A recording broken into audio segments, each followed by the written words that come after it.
Good evening and welcome to the May 20th meeting of East Point City Council. Madam Deputy City Clerk, roll call, please. Councilmember Shropshire. Councilmember Freely. Councilmember Ziegler. Councilmember Cummings is on the way. Councilmember Mitchell. Councilmember Butler. And Councilmember Dr. Martin Rogers. Madam Mayor, you have a quorum. Thank you so much. Tonight, let me scan the audience. No. Yes, Pastor Milt Welcher. Be ye also ready. We will invite Pastor Welcher to come up to provide our invocation this evening, followed by the pledge to the flag. If we all stand and remain standing.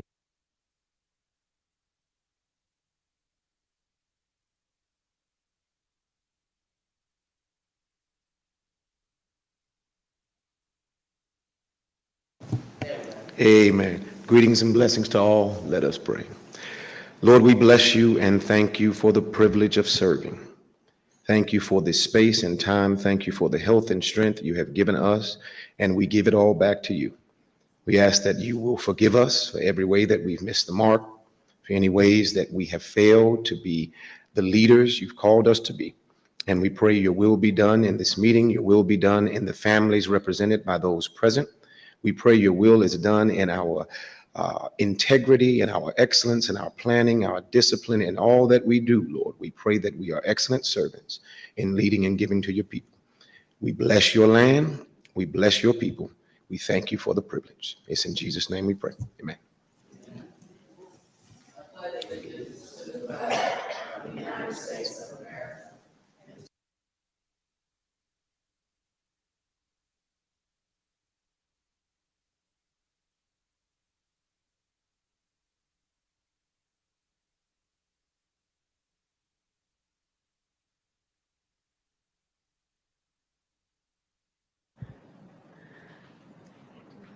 Captain Drake. Okay. Our Sergeant at Arms this evening is Captain Drake. Thank you so much for your service.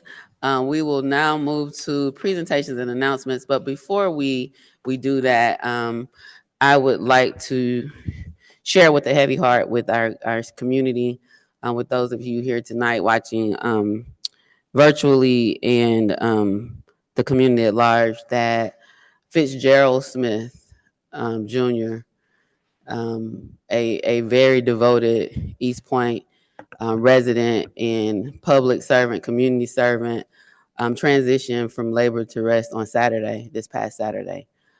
He was the chair of our local food ecosystem commission. He also served on the East Point Main Street Association board for years upon years, helped get the farmers market started. That's where I actually met him in service some time ago. Was very instrumental in all of the work within our city. He was the president of the Washington Road Neighborhood Association, just a person who really cared deeply about our community and served daily. And so I want to share and ask you all to extend prayers for strength, peace, and comfort to him and his family, and extend the deepest sympathies and condolences on behalf of the city. We were able to honor him with the proclamation, I believe, in December of last year. And so there were a lot of community people that came out to support, but he was definitely someone who will truly be missed, but his legacy will definitely live on through all of the work that we'll continue to do in the areas that were passionate to him and that he served in. So I will ask you all to just bow for a moment of silence for him at this time.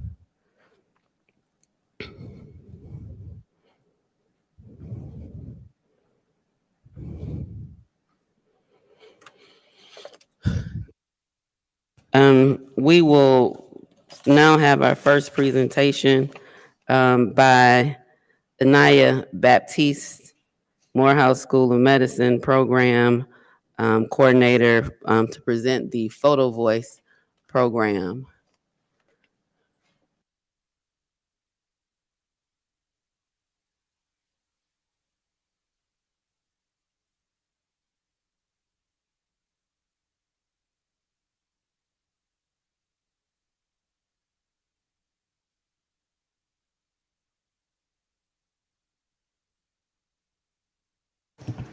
Okay, can you hear me now? Okay. Good evening, Mayor and council members. Thank you for your time this evening. My name is Inaya Baptiste with Morehouse School of Medicine. It's very nice to meet you all for the first time tonight. I'm here on behalf of my team to share with you all two updates. So the first update is related to the Advancing Health Equity in the City of East Point project, funded by the Federal Office of Minority Health in partnership with the city. So the update is that the proposal we presented to council on April 1st for funding to expand our current work, which you approved for East Point to partner with us on, was submitted on May 15th, so that was this past Wednesday. We believe we submitted a very strong proposal, which included more than 10 community partners, and we anticipate a funding decision from the federal government sometime in July. Our next update is about our Photo Voice project, which you can see on the screen, our flyer. It's also a part of our Advancing Health Equity in the City of East Point project. As you know, the current project ends in September, and we're focusing on evaluating the project's accomplishments and telling the East Point's health equity story. So to that end, we have launched the Photo Voice project, which involves telling this story from the perspective of community members by taking photos of things in the community that represent health and health equity to them. So for this project, we've hired a photographer who is also an East Point resident, and so far, the Photo Voice sessions have been really incredible and impactful. So we have 14 more available slots, and we're hoping to finish recruitment by the end of this month. Participants can sign up using the QR code that you see on the screen or following the link on the flyer. We want council members, we want youth, young adults, legacy members, we want business owners. Any and everyone is welcome to sign up and participate, and we would like as many perspectives as possible. Each participant will need to complete a research-informed consent document, and then they can select a time to meet with our research team and the photographer. Each participant will also receive a $100 gift card for their participation. And lastly, I want to mention that a collection of these photos will be exhibited at the Arts Exchange on Friday, August 23rd, 2024, followed by a community conversation about the work and the project's accomplishments over the last 3 years. And then the next day, we'll have the third annual East Point Health Equity Summit, which will be here at City Hall. So that's it for me. Thank you guys so much for your time. I'm happy to answer any questions, but if there are none, I will pass it on to the next presenter. Thank you. Not so fast, not so fast. Thank you so much for the work that you all are doing through Morehouse School of Medicine and really bringing the community voice to the work. And so thank you for sharing this. This information will be available online and through our communication outlets. It's good to know that we already have some people who have shared, and I encourage everyone. We have 14 more slots available. Yes. 14 more. Ideally, I would love for those to be community members, and I mean, it's open to council as well, but we can always go on top of that if needed. I really want to make sure that we have community voice, and that we give an opportunity priority to our residents to be able to share, so we can really get a broad representation, the perspective of our. So I don't think you haven't asked for us this. We just wanted to make sure that we share it Yep. at this council meeting and let people know about it as we continue to promote it. If you know of someone, if you or you know someone who might be interested, please encourage them to participate. Again, thank you so much. I don't see any lights on at this time, so we appreciate you coming and sharing, and we'll make sure that this information continues to be shared so that we can get as many community members as possible. Thank you. Thank you. Before we move forward, I wanted to make sure, I spoke with Councilmember Butler first. I don't like to politicize grief or moments of bereavement, but recently, I think it was in March, Councilmember Butler, when we said happy birthday. In March, March 12th, we wish Councilmember Butler's grandmother a happy 104th birthday, which is a huge blessing. And then just this past week, though, she transitioned from labor to rest as well. And so we definitely extend our deepest sympathies and condolences to Councilman Butler and his family. And likewise, encourage the community to pray for strength, peace, and comfort for them, no matter how long someone lives. And that is truly a blessing. Transition is a loss.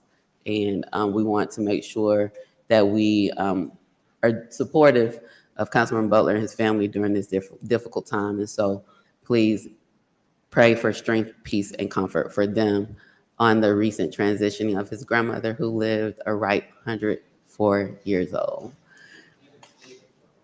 April 12th. I knew it was recent. It was like a month or so ago. So she was able to get to 104. We're happy to see Councilmember Butler with us tonight, but know that he is working through grief, he and his family. So at this time, we will call up, we have an update on policing. We have our police chief here.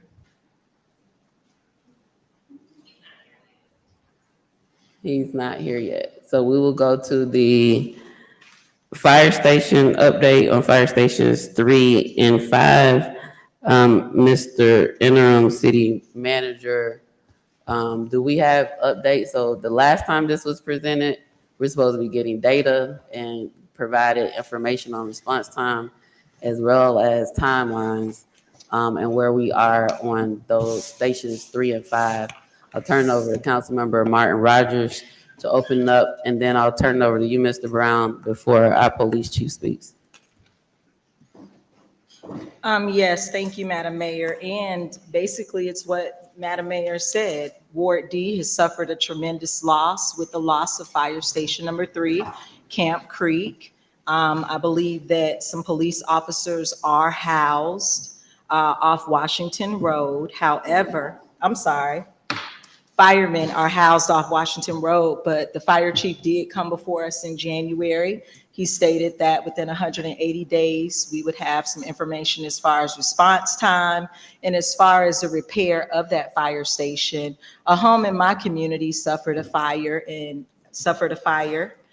that home has been repaired. I recently drove through the Camp Creek Marketplace as early as this weekend, and it is still fenced off. So as a representative of my community, we want to know when the rebuild is going to occur.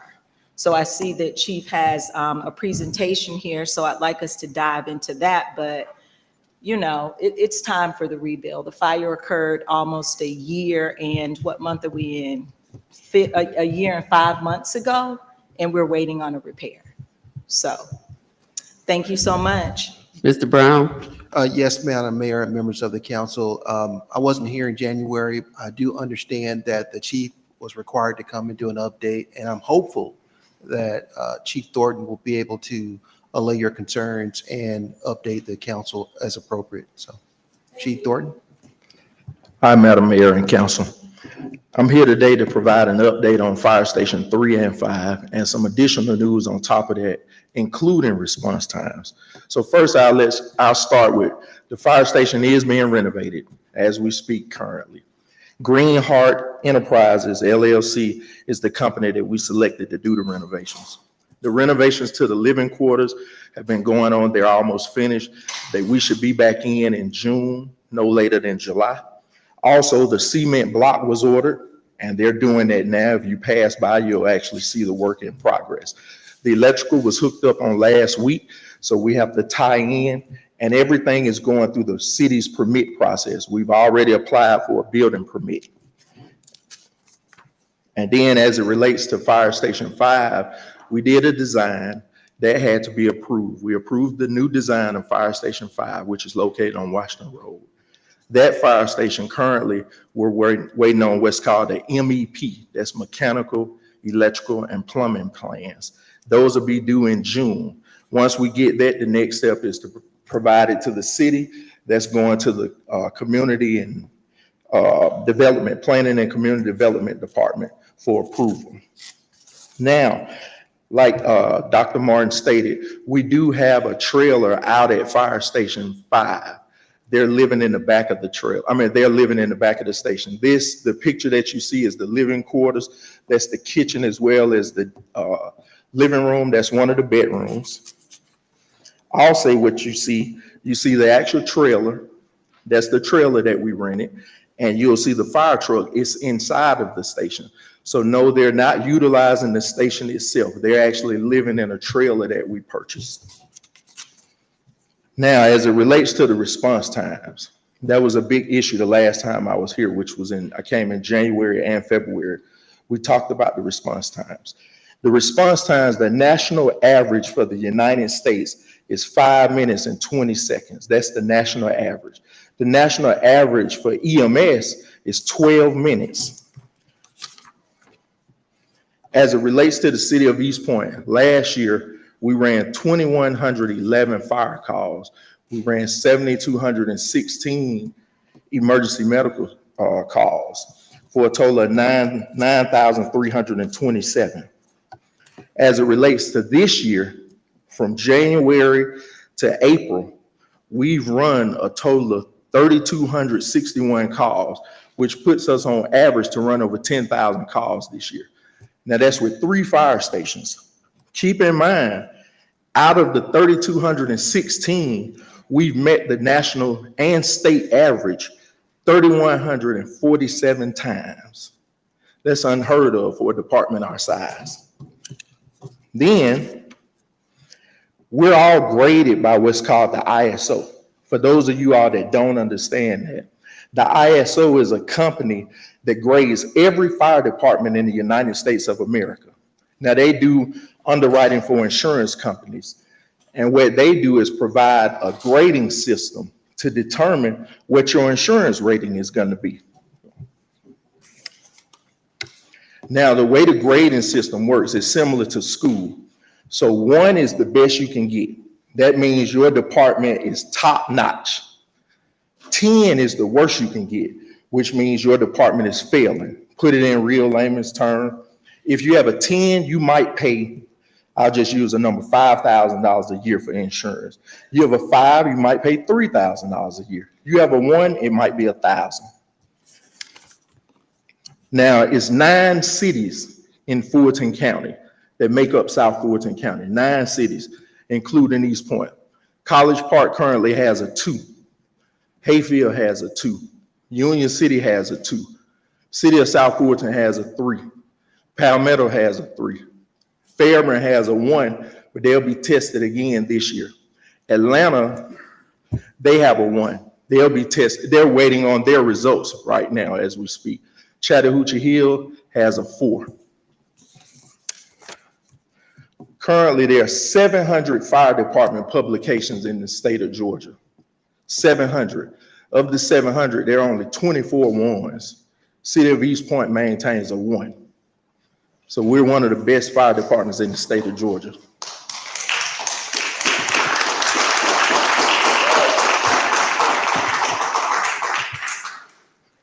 And that incorporates response times, the ability to serve and everything. We currently have a 1.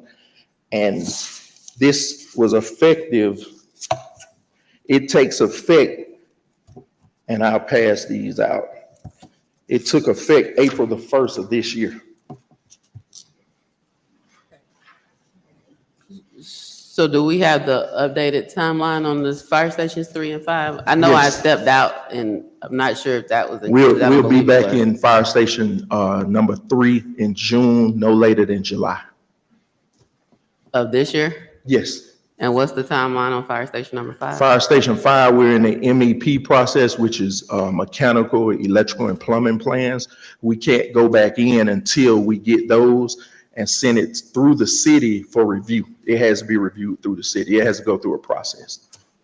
Do we have that timeline? I mean, because the item is update on fire stations 3 and 5 with the timeline. So do we have the timelines for those? And again, if they were shared when I left out, then I apologize. Yeah, Mayor, you stepped out earlier. Yeah, the chief provided an overview of the timeline. He says that the MEP plans are under review right now in the planning department.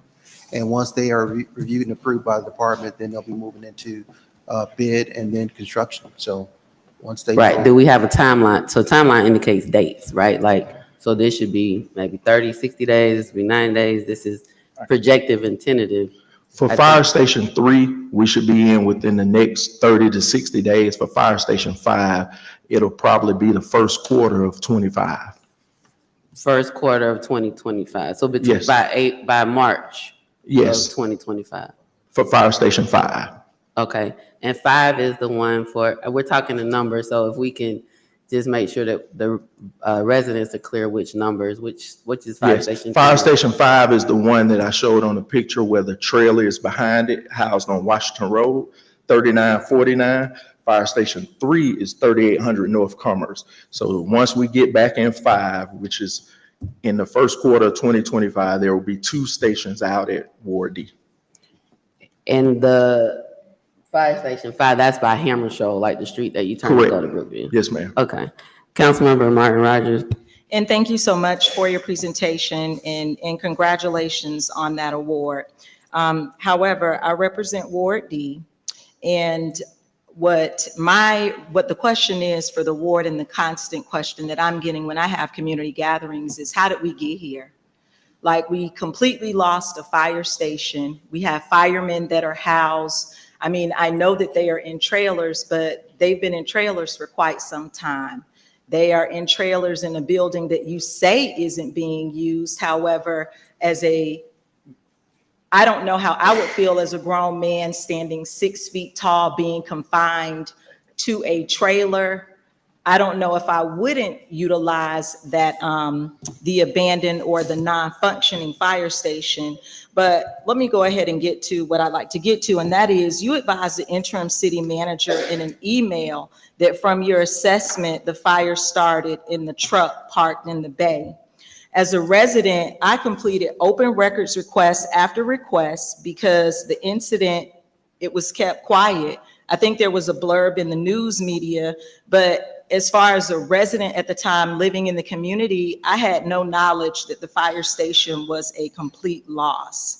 And the question is, why would the fire department continue to use a truck that had numerous issues, electrical, hydraulic, smoke was coming from the dashboard?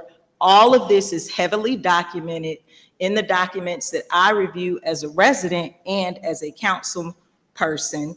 There was also a new engine blessed and purchased by previous council that went into service as soon as the fire occurred at fire station number 3.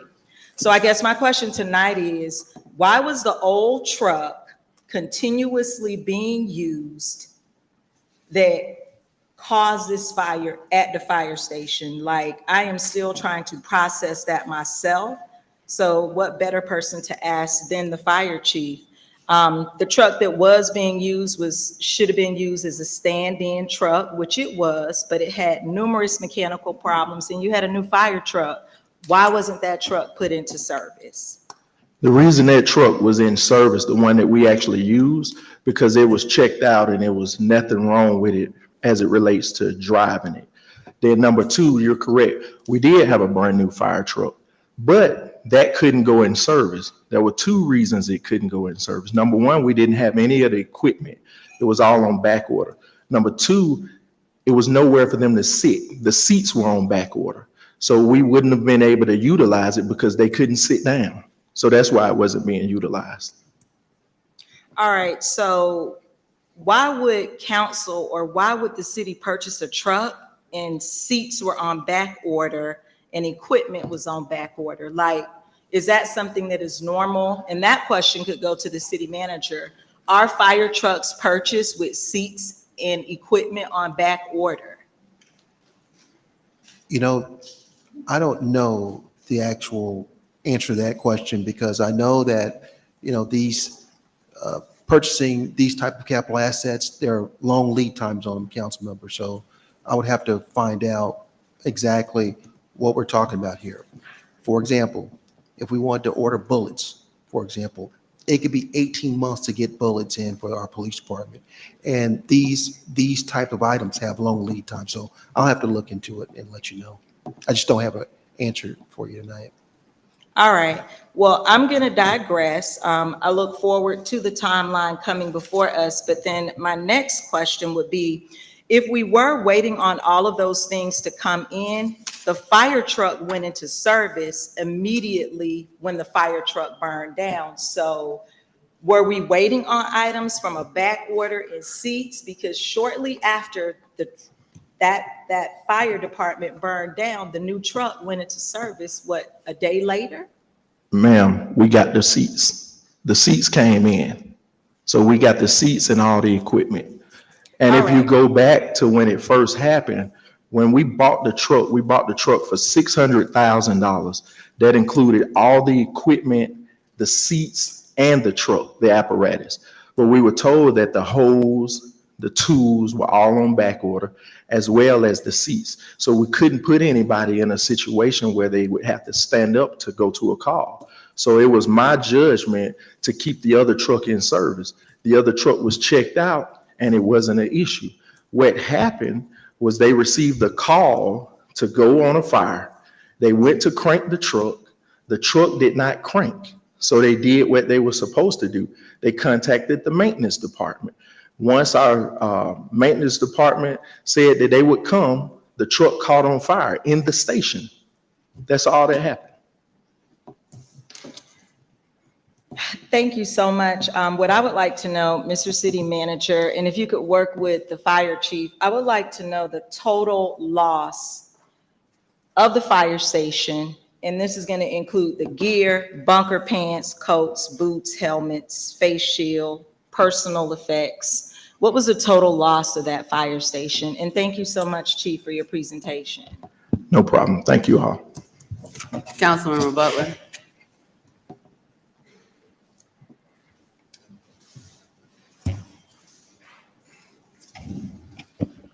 First of all, Chief, how long have you been at East Point?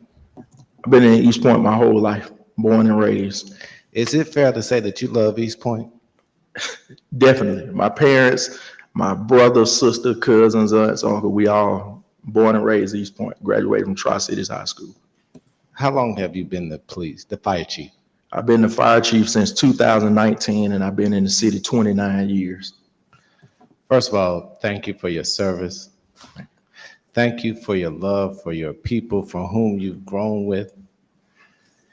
You didn't get here on the airplane, you were born here, right? Correct. And thank you for the score of #1. What that does for everyone is it makes sure that your insurance is lower. And I remember under the previous city manager, Fred Gardner, when he first brought this to the council's attention, it's been some years ago now, but that was because of you. May I ask you one other question that's important to this conversation? Mm-hmm. Could you please, for the people of East Point, talk about all the education that you've gone back to school to get to be the fire chief?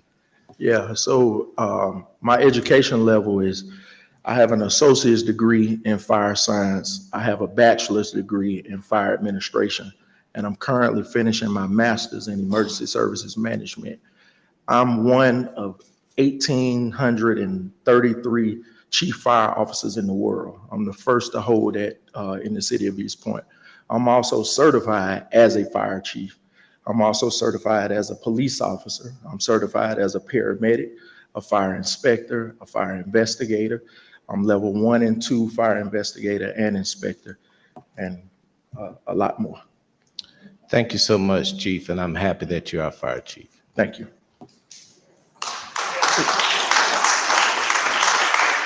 Councilmember Cummings. Thank you, Madam Mayor, and thank you, Chief Thornton, for all that you do. I too am in the fire service, and just so that everyone knows, we'll give you. I just want to give you a little background when it comes to ordering apparatus. Apparatus is at a premium. Everybody is trying to purchase apparatus. Normally we do a custom build out. Apparatus is a fire truck. To build, and they're custom built because you have certain engines that may not go down certain streets. So they'll come in different sizes. They may have different kickboards that kick out, just all the different things that you want on an apparatus, on an engine. The timeline now to build anything, you're talking about 32 months. That's just what it is. So even if you have the money, just like Atlanta was given $19 million to purchase fire engines. It's still 32 months to build out. So what a lot of departments are faced with doing now is we're buying whatever's on the showroom floor, just because over time, you're running 10,000 calls. You're running 10,000 calls a year. The station that I'm at, we run 10,000 calls, and that's just one station in a year's time. But the wear and tear going up and down the roads, it's just wear and tear on the apparatus. So, I mean, over time, they're gonna have to be replaced. So the thing is, everybody, whatever's on the showroom floor, that's what we're buying now, just because it's a shortage and it's a long time to build those out. So when they talked about the app, when they purchased the engine and it didn't have the seats, I mean, we purchased it, it's here. You still have some items that you may have to put on there. The hose, it may come from a totally different state, it may be in another country. But the main thing is that we want to make sure that we do have the equipment here. And just as it comes in, they will do everything that they need to do to make sure that it's a safe piece of equipment to go out on the street. So just so you know, just what it takes when we talk about apparatus and why we didn't have something at a particular time. It's in every department. So those are the battles that everyone is being faced with, not East Point, not just Atlanta, Hapeville, all departments. So just to give you a little bit of background on what it takes to actually get one piece of equipment in. I yield, Madam Mayor. Councilmember Freely. Thank you, Chief, for your presentation. Thank you. And thank you for the rating that you've got for the department. That's very impressive. Thank you. And I don't know what the national average is for a response to getting someone's dogs out of a locked car, but I locked my dogs in my car while shopping here in the city last year, and your men came out very quickly and got the dogs out of the car, so I appreciate it. Thank you so much. Councilmember Mitchell. Once again, I want to say thank you for the presentation and congratulations on the very high, scoring very high. My question is, were you able to replace the fire engine that burnt down? Yes, we were. We put the engine in service when we got the equipment and the seats. We put that one in service. It was gonna replace it originally, but we didn't have all the equipment. So are you in need of another fire engine? Yes, we have one in the budget now. And as Councilmember Cummings stated, we're looking at purchasing what's called a demo, because right now it's 24 months on what's called an engine, which is that particular truck. And it's almost 3 years on what's called a ladder. That's the big long one. So we're looking at replacing according to the city's replacement policy, which is 10 years. And what happens here in the city of East Point, we run a lot of calls. 85% of our calls are medical calls. So what I did, one of the decisions that I made, I put what's called our rescue truck in service, put 2 rescue trucks in service, which stays in service every day. That affords us the opportunity to actually run the medical calls with those smaller units to keep the more expensive truck, which is the fire apparatus, available for a structure fire. So that's how we do it. Okay, great job. And Thank you. Thanks, Chief. When did we make you chief? 2019. 2000. And when did we, because I feel like we had the ISO of a 1 for a while, right? We got the first one. We had a 4 my whole career until Chief Ware became chief in 2017. We received a 1, and you have to update every 3 years. So we maintained our 1. So I want to say thank you for helping ensure that we maintain the 1 that we first got in 2017. And thank you for the leadership of the fire department. I do think it's still helpful to be able to share with us the response time data. I think that was one of the asks. I could be wrong, but it was supposed to be, we've talked about receiving response time data for a while, just to be able to look at that. I know there have been some questions, and so if we can have that data, that would be helpful. As well as, I know post-COVID, during COVID, everything has been, the time to get anything has been extended, right? And so it does take time once something is ordered for it to come in, and you're getting stuff in parts and pieces, and that doesn't have anything to do with you. That's just the way things are now, right? Mm-hmm.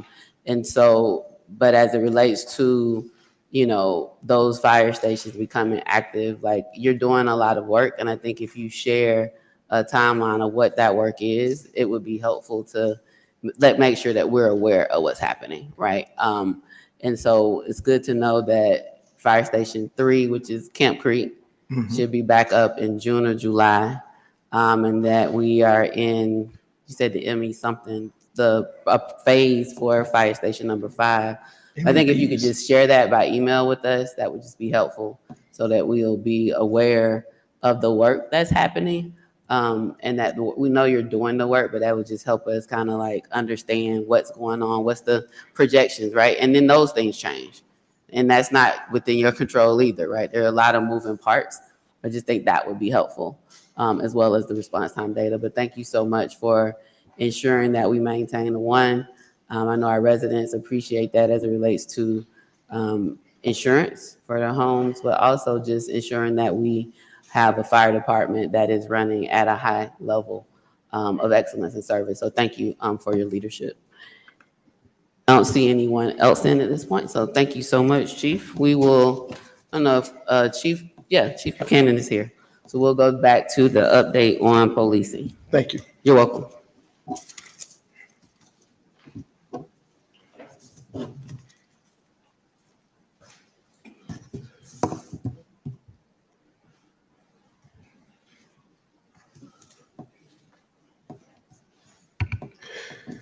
Good afternoon, Mayor, Council, City Manager. Are you ready? Okay, I'm gonna kind of highlight a couple of things that occurred over the last couple of weeks. That's been pretty significant to me. We've had a couple armed robberies at Family Dollar over the last couple of months. We finally was able to catch this man.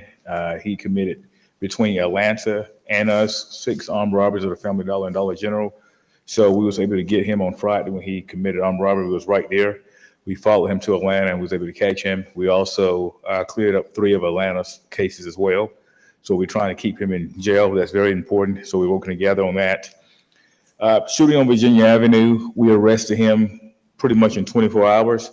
What's concerning to me is he was already on parole. Plus, we arrested him twice last year for an armed robbery of the Arby's restaurant and an armed robbery of Family Dollar. And he was out on bond. And plus, he should have been placed back in prison. So we're trying to figure out how that did not occur. And we're working with the district attorney's office in reference to that. We had some juveniles. Rob, we got the juveniles as well. All of them had guns. And we transported them to Metro YDC, which is Youth Detention Center. So we've really been out here working hard. Our officers are putting a lot on the line, trying to do the right thing, trying to stop crime, make the city safe. And the biggest thing is we don't want crime to happen, but if it does, we want to catch the people immediately. So I'm very pleased that that's occurred. I had a standoff on Lancaster Drive. The reason I want to highlight that is because that was definitely a situation that could have turned deadly. Just patience and persistence.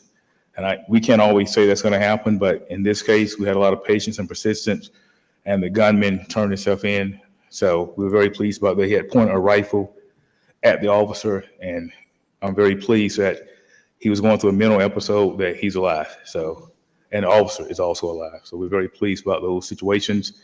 Our real-time crime center is almost complete. We're have all the TV stations, all the TVs up in the room. The computers are being placed in.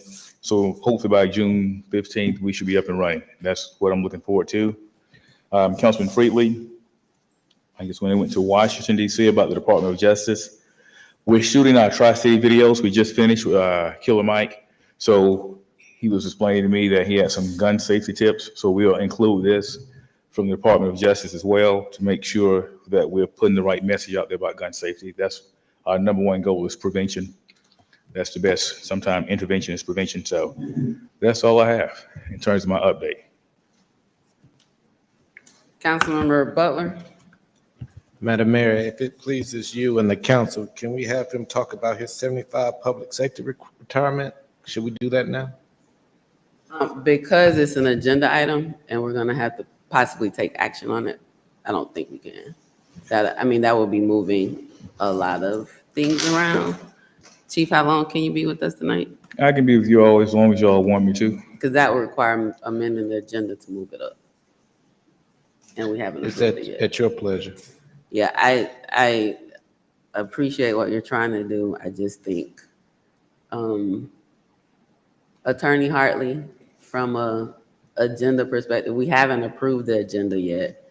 We'll get to that after the presentations. I know our ordinance requires our business to go in this order. So I'll need your guidance either now or later if that's something that we can do, but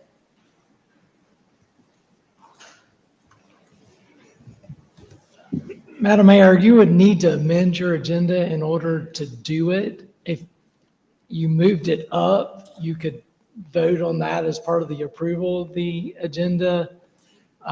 So as you say, it's kind of awkward because of the way your agenda is formatted. So if you wanted to move that up, you could, but you would have to amend your agenda as part of your approval of the agenda to ratify that you had done that, if that makes sense.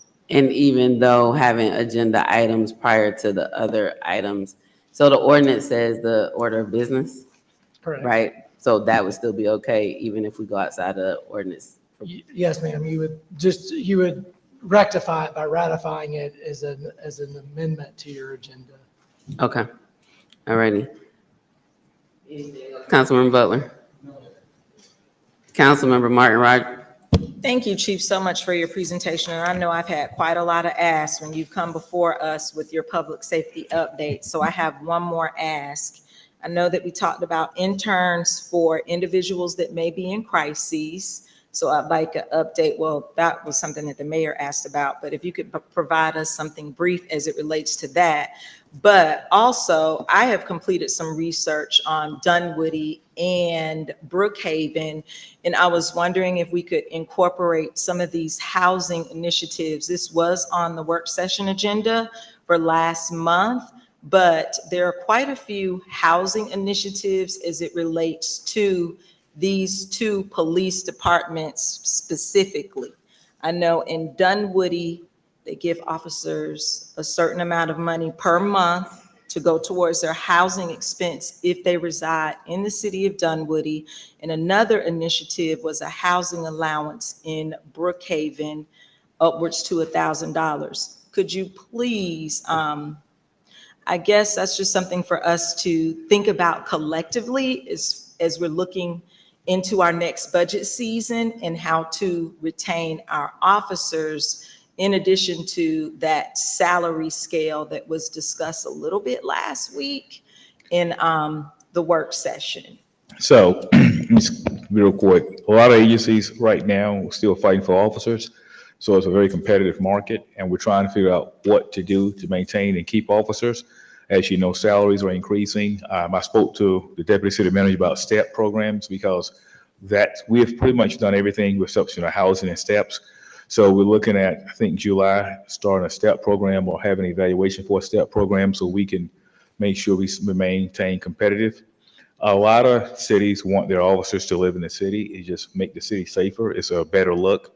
Plus, when you have an officer that lives on the street is just normally safer because that officer lives there. So a lot of agencies have put forth efforts to ensure that by having stipends for housing and things of that nature. So that is definitely something I think would benefit the city. Is it something that can be done, Chief, from Well, your professional opinion? And I would hope so. We're working toward it. I've gone with the deputy city manager, so we'll start talking more about this in July in reference to see can we make things happen in terms of what we need to. And we have several officers already that live in the city, so they would definitely appreciate if they had something else too, so. Okay, thank you. I don't have any further questions. Thank you. What's the apartment complex on Washington Road? The one that we have. It was Brookfield Apartments on Washington Road. They took over by different management and they canceled that. But we still have the police units, housing units there, right? No, once the new management took over, they weren't under the same consent decree that the court applied, so they discontinued it. But we do have, Councilmember Shropshire. but we do have an officer that lives in Malibu Point. They still live there. They just moved. Yeah, so we still got them. But is the unit still available? We're trying. I know we've been working on it for a minute, but Yes, we've like been it working on sounds it. like these things are shifting. It's constant. It's a constant, it's working effort, let's just say that. It's constant work, but we're trying to. The officers like the city, they want to live here, So let's, Councilmember Mitchell? Yeah, so I'd love to do incentive program. Would you need any extra money for this? Because we're going through the budget now, or? I'm not sure if it's in the budget now, just because we would have to take a good look, to be honest with you, find out how many officers actually live here, how many officers will actually move here. We know every officer is not going to live in the city. So we would have to have some type of budget amendment, I can assure you. Okay, if you could get that to us, the vote for the budget's coming up soon, so if you can get that information to us as soon as possible. I do some research. Thank you. Chief, when you mentioned a budget amendment, the budget is supposed to be approved by June 3rd, the first meeting in June. Do you think realistically, haste, we want to explore things, but haste makes waste sometimes. And so realistically, is this something that you'll be able to explore and get to us within the next 2 weeks? Or is this something that you'll continue to explore? And we can do budget amendments at any time. If council decides that, if you determine that there's more funding or incentives or things that are needed, we can make those budget amendments, but I don't know that you'll be able to have this information within, I think that's about 2 weeks. Right. So I did speak with Deputy City Manager and Finance about doing some amendments in July, August. So that may be a better time to do those amendments. Mr. Brown, I see your light is on, or is that from earlier? No, that's Okie dokie. See anyone else? Thank you so much, Chief, for your leadership of our police department. And I'm extremely grateful that the standoff happened, concluded without incident. I think it goes to the leadership and training being provided and the ability to de-escalate and not be trigger happy on either side, definitely from the police department. So we appreciate how you all handled that and how you continue to lead our department and ensure that we are safe. So to the men and women of our police department and to you as our leader, we're greatly appreciative. And we will have you back next month for an update. Thank you. I think you have me back a little bit earlier, later tonight. And the budget, for the budget present, no, not for that, for the pension piece. Yes. And I'm looking at the ordinance and stuff as well, so I'll make a decision in a little while. But the proposed budget, and there'll be a budget hearing tonight, and I'm assuming that you requested all that you needed in the budget at this point for policing? We have included most of everything. I was told just to wait till July for the additional officers, and they'll do an amendment, but everything else we've asked for, we have. How about how many additional officers? I know we're budgeted for 114, and again, thanks to your leadership, I think for the first time in a long time, we're about to be at 114. Yes, and we're pretty much full. The only people who are waiting are people who are waiting to kind of go through HR, but for the most part, we're full. So I want to go back to 124 officers. I think the city can benefit from that greatly. It allows us to have more services. We have Parks and Rec who's requesting some needs from us, so we can assign officers and have park rangers. It's just gonna make the city safer overall, and that's what we want to do.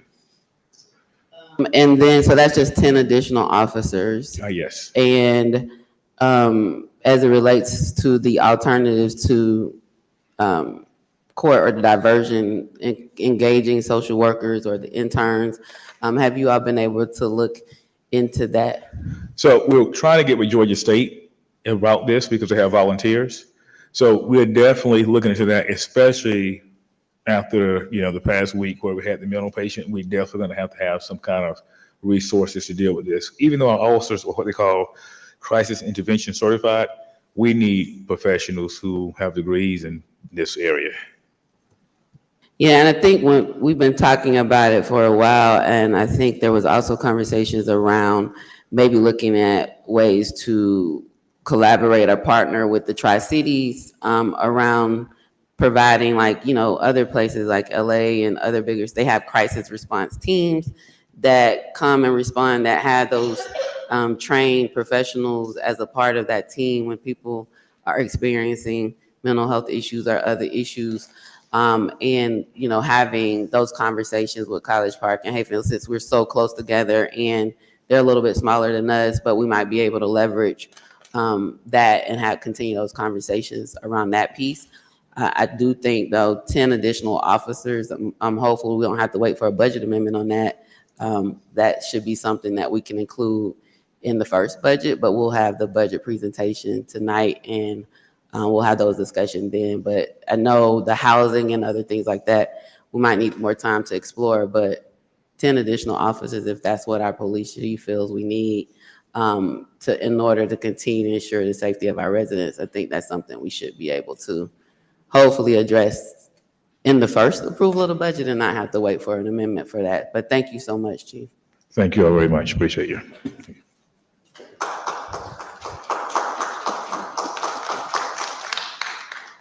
All right, next up is credit card policy. There's been, I'm gonna need to share my screen, IT. There's been a lot of discussion, a lot of questions, a lot of information that has been circling. A lot of questions of staff who report to, I had it pulled up, who report to all of us. That's not it. And so I think it's very important to not put staff in those positions or feel like they're in positions where they're being asked information about one of their supervisors, because there's a total of 8 now. When there's another council member, there's 9 for different requests as it relates to this. And so because of the volume of discussion and the traffic and a lot of the information that might not be based upon information that's actually accurate, I felt like it was important that we have this discussion this month. We were gonna have it at our work session, but Councilmember Freely had to travel for work. And so we're having a discussion tonight. I've also looked at, and I think it's 5 other cities in Fulton County, so that's a total of 6. There are 9 others that we're trying to get information from.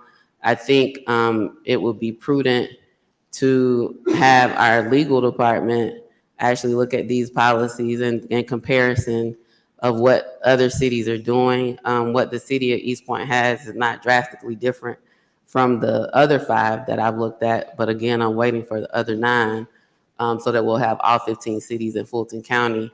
And so I'll start with that. We're not on an island unto ourselves. Different cities have different policies. A lot of them have, out of the other 5 that I looked at, have P cards. Some have, which is purchase cards. Purchase cards can be used like credit cards, though. The same where places that accept a Visa card, credit card will accept a purchase card because the purchase card has a Visa or MasterCard logo on it as well. Some cities have purchase card and credit cards. And so there are a number of differences, but again, we're not on an island unto ourselves. And this has been the way that the city has operated for quite some time. I see some former council members in here tonight. And so that doesn't mean that we shouldn't be looking at our policies and that we can't change our policies. I mean, in the spirit of continuous improvement and always trying to ensure that we have the best policies in place that work for East Point.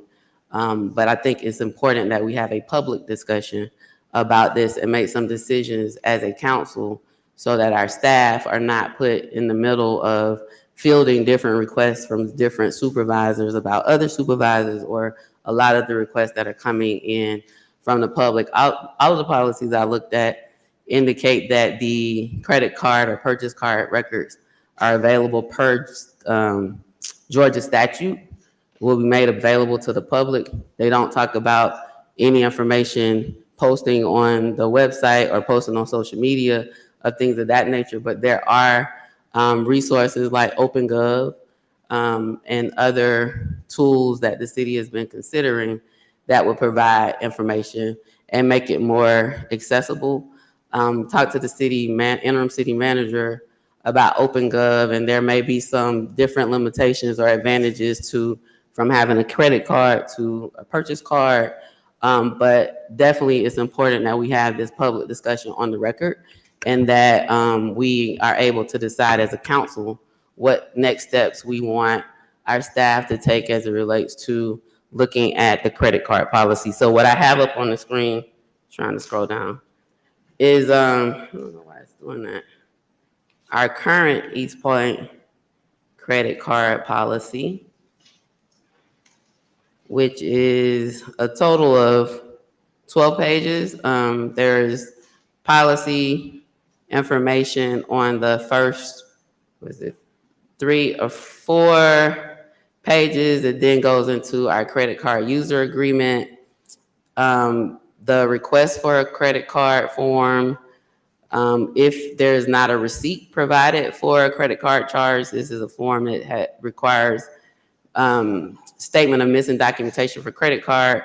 You'll see it indicates to explain the reason, explain why the documentation is missing. And at the bottom, it also says what future action will be taken to ensure receipts are available. Then a credit card statement of disputed item. So if there's a dispute, there's a form that can be used so that we can make sure that that is properly disputed to the credit card issuer. Credit card maintenance form. And then this is for telephone and facsimile, fax order forms. And then the receipt form acknowledging receipt of the East Point credit card policy. Some of the other cities have similar forms attached to their different documentation as well.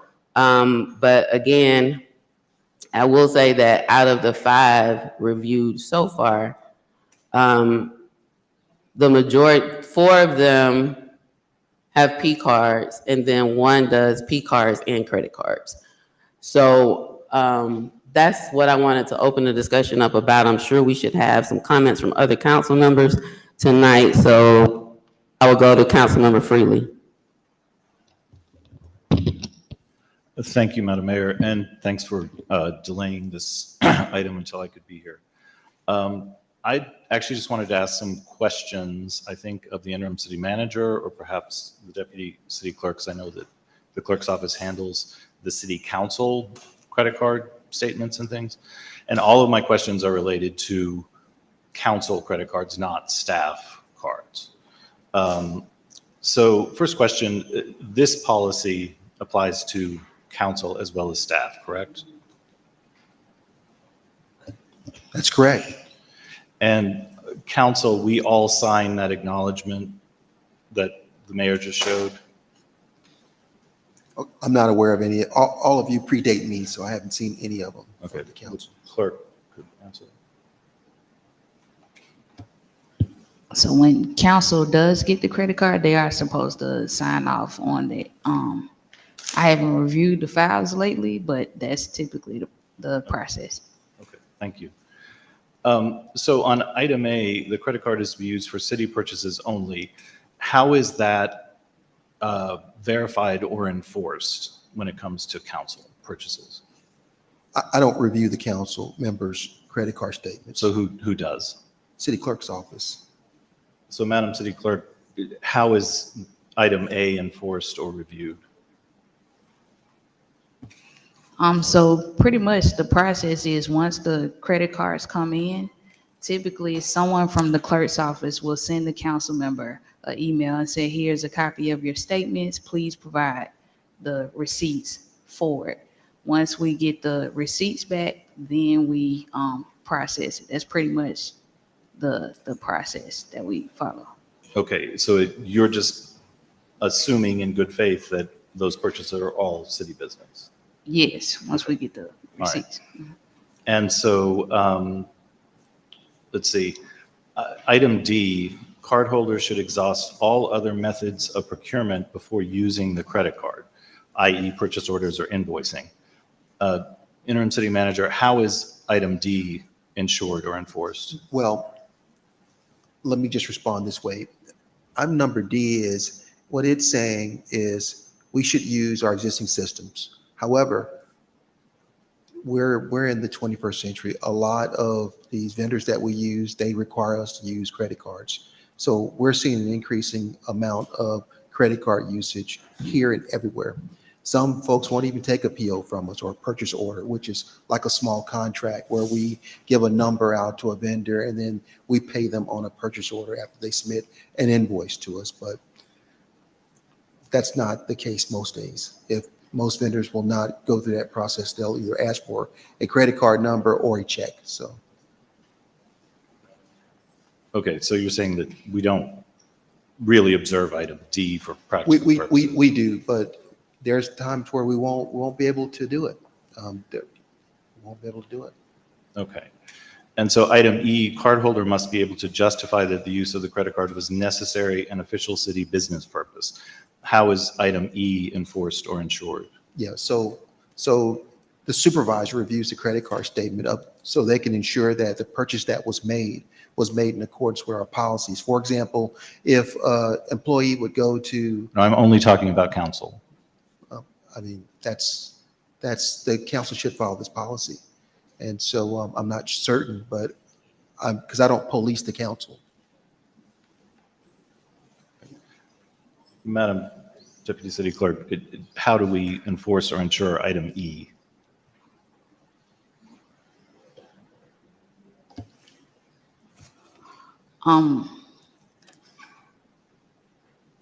From the city clerk standpoint, and I can't speak for the city clerk, I would have to agree with the city manager that pretty much is council self-policing themselves. Like I say, we process the information, but we trust that you guys do what So it it's a is trust, that you're it's a supposed to trust do. system.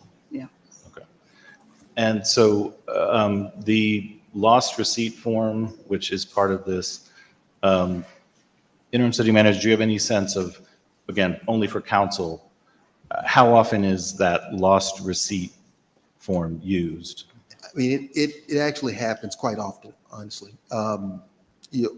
Employee goes to I'm just speaking for Again, employees. council. Well, I don't review the council's information, so.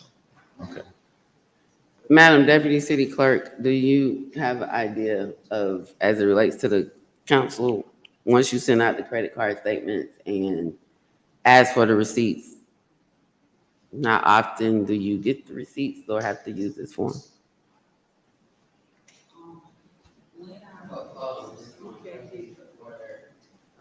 Councilman Shropshire and Councilman Mark, if everybody could release their mic, so then the Deputy City. I can only speak to when I was processing the credit cards, and that's been a couple of years, but when I was processing the credit cards, we would occasionally have missing receipt forms.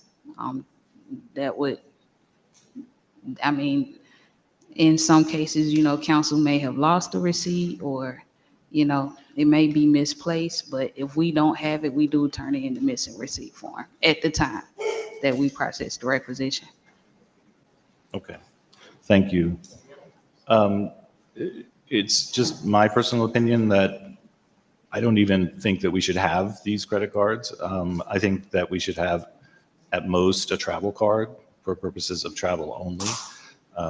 But that is my personal opinion. I appreciate that we're getting a sense of what other municipalities are doing around this. But I do have some concerns with a policy that seems to be based entirely on good faith. And so I'm not sure what the point of these requirements are in signing the form if there's actually no review or verification. I yield.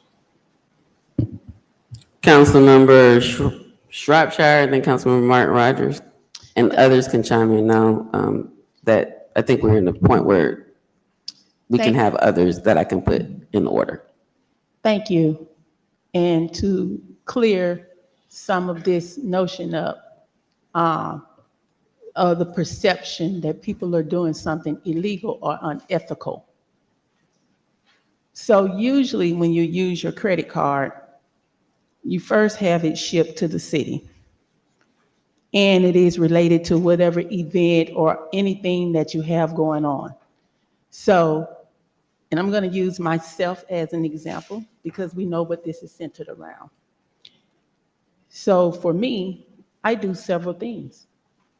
Halloween festival for the kids, ML King Day of Service, and the biggest one is Wednesday Wine Down. So when you purchase things, you use your credit card to purchase it. Those things are shipped to the city. The city clerk then, for me, goes through the box and separate what needs to be separated. So that's already verified what the purchase is for.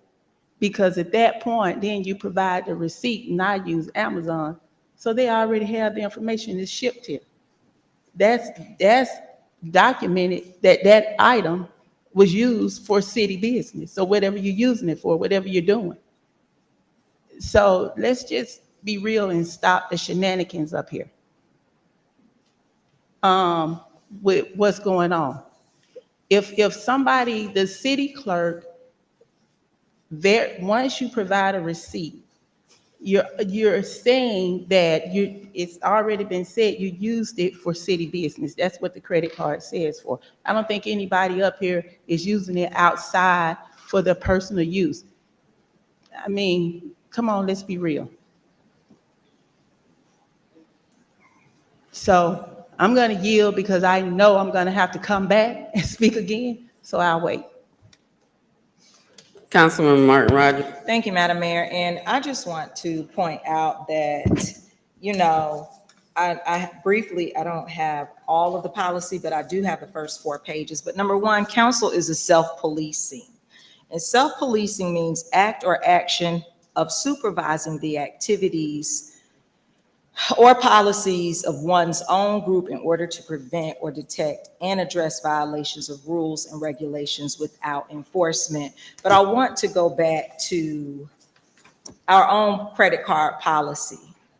Letter E states cardholder must be able to justify that the use of the card was necessary and official city business purpose. It says that right in our own policy, but most importantly, if you go to subsection 3, documentation must be retained. And I'm assuming that this may be in the city clerk's office. You retain the receipts for every purchase, correct? That's provided or correct? So it says here for under subsection A, documentation must be retained as a proof of purchase anytime a purchase is made using the card. These documents are to be used to verify the purchases on a monthly statement of account. I'm not really sure, I guess, where are we going with this? Are we looking to change our policy? What is our bigger issue here, and can we talk about whatever the issue is surrounding these credit cards, because we have a policy in place. So that's what I would like to hear more discussion about.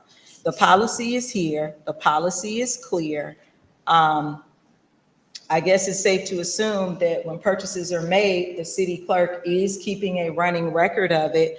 And it does say here under subsection 3, letter B, all purchases are to be recorded on record of the credit card use form. This form must be maintained as charges occur. So are you maintaining these charges, Madam Deputy City Clerk?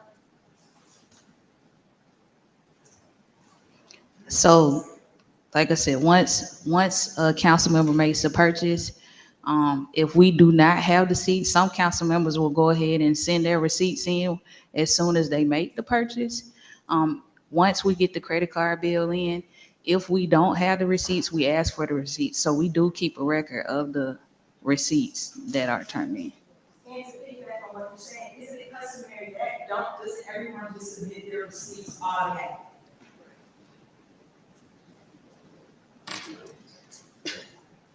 You got to ask people sometimes for receipts. Yes.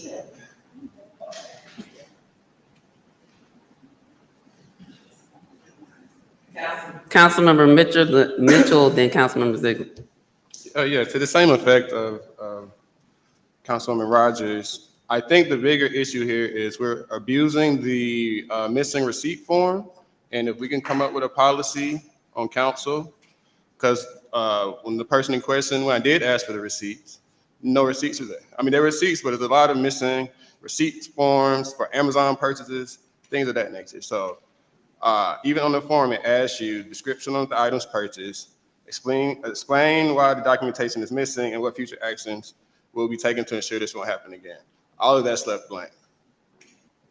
So as a council, if we're gonna do anything, I feel like that's being abused. And if we wanna put a limit on how many of those a council member can submit, I would be open to that. But I agree with my colleague. We do need to move this forward in something that's meaningful, in a meaningful way. And as of right now, I'm seeing the abuse of these missing receipts forms. So that might be a place to start, but I'm open to that conversation. Councilmember Ziegler. Yes, thank you. So for me, what I see that's the issue is that we have this policy that we can't enforce. Because if we're supposed to be policing each other, but then that doesn't happen, I guess we have to discuss what that looks like. And that goes with, and if you can maybe scroll up, Madam Mayor. Oh, to the top where, if we're supposed to be policing each other on these items here, I think we really need to discuss what that looks like. Everything from, is it for city purchases only to, are these charges necessary to the missing receipt reform, the missing receipt form. For me, I've had some discussions with the city manager, and we discussed purchase cards, things like that. And I don't know if that would be amenable to the rest of council.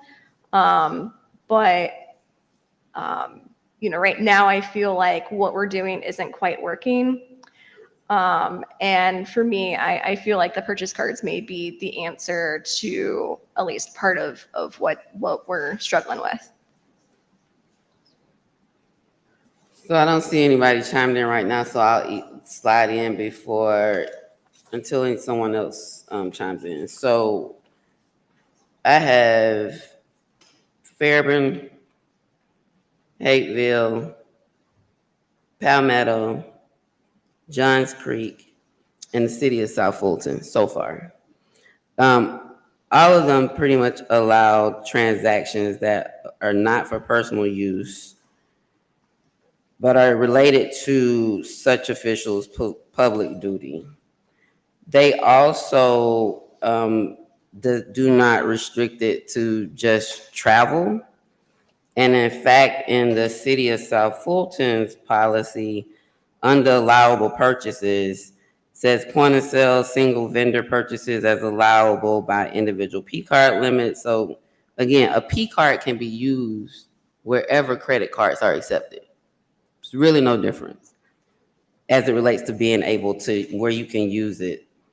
The second one is expenditures to city business accounts, such as Amazon, Staples, Office Depot, and Sam's Club. So I know Amazon was mentioned earlier. Travel expenses, professional dues and subscriptions, supplies and general items that do not require a purchase order or requisition, registrations for conferences. Everyone up here uses their card for conferences to go. You have it so that when you get to the conference, you can use it to pay your hotel. We are able to use it to purchase airfare. Per diem is requested separately. So you get a check for your per diem before you go, which means you shouldn't be using your card for food. But that is the ease at which a P card or credit card provides for the ability to travel. Also, emergency purchases for life or safety, rental equipment that does not require purchase order requisition, food or meals within a program budget, and documented for public benefit, food meals for approved businesses, travel in conjunction with training, workshops, and conferences, and the other policies mentioned list different allowable expenses that all center around that. So using Amazon as a vendor is not unusual. It's just ensuring that there's a receipt that's provided with it. And in fact, it specifically stated at least one of these cities policies as it relates to what is an allowable expenditure. The question of, again, how the documents are made public, they cite to official code of Georgia statutes that say credit card individuals, where applicable, any documents related to purchases using government purchasing cards or government credit cards incurred by employees shall be made available for public inspection. Clearly, we're all governed by open records, and so that information has to be provided to the public. And so, again, I only have 5, 6 including us. I'll be getting the other 9. I think, if we're looking at it, there's no city that limits purchase, even if it's a purchase card, just for travel. The idea of definitely making sure, I've worked in government for government agencies for quite some time in my professional career. I've had a purchase card, I've had credit cards. I treat them all the same because it's government funding. So I make purchases that are within for that business or government entity. I provide the receipts, the information is available to the public, and we move on. And so I don't know, but I will say that the cities that I looked at, only one that I could see has P cards and government and credit cards. The city of Fairburn is the one that has like a separate policy for elected officials. I haven't compared it. I have both, the one for the other employees as well, to see the overlap. There are within the other policies information or sections dealing with elected officials. I don't really think when we talk about government purchases, elected officials are really different than any government employee because we all are bound by the same rules. It's just making sure that the processes and systems that are in place are being followed. And when they're not followed, what happens? And so some of them include if this isn't done, then there's a disciplinary action. There are different provisions within these policies, which is why I suggest that we have our legal department provide information to us on the cities in Fulton County, be 15, as we're looking at whether or not we want to make changes, what we want to do as it relates to our policy, that we are looking at it from a lens of what is happening around us, as well as what the law requires, because this is definitely governed by state law. And we make some determinations as how we want to move forward, whether it's a P card, a credit card. That is still allowed to be used where credit cards are accepted. So I think there are different areas a number of different things that we need to look at. But I think this assumption or allegations of abuse, as putting something out there that I don't think has been founded. I think that's casting aspersions on certain people. The name hasn't been said, so I won't give a point of personal privilege, but if it does happen, I think we have to look at how we're handling things. And people in glass houses shouldn't throw rocks. And if there is an issue, I think we shouldn't only just look at now. I think we should go back to about 2009. Because I think people are hyper-focused on one or certain individuals. But I'm sure if we go back to about 2009 and move forward and look at credit cards and how things were done then, we get a full picture, right? And we would get some information that probably hasn't been disclosed to the public. But as we move forward, we need to think about, what policies we want to have in place to govern as we move forward, and not make this be about certain individuals as if only certain individuals we can go from before that, have done things with their credit cards that shouldn't have been done. And I'm not suggesting that anyone here has. I think there have been some findings previously about other transactions on prior councils, but let's If we want to address policy, let's address policy. If we want to make changes, let's make changes. But let's not make this personal. Let's make it about what is the policy and procedure we want to have in place? What are the checks and balances we want to have in place? I mean, let's make it about that and stop making it about individuals. Because again, people in glass houses shouldn't throw rocks. And if we dig deeper and we go back further, I'm sure there will be people who would be a part of this discussion who are no longer serving, and there will be concerns as well.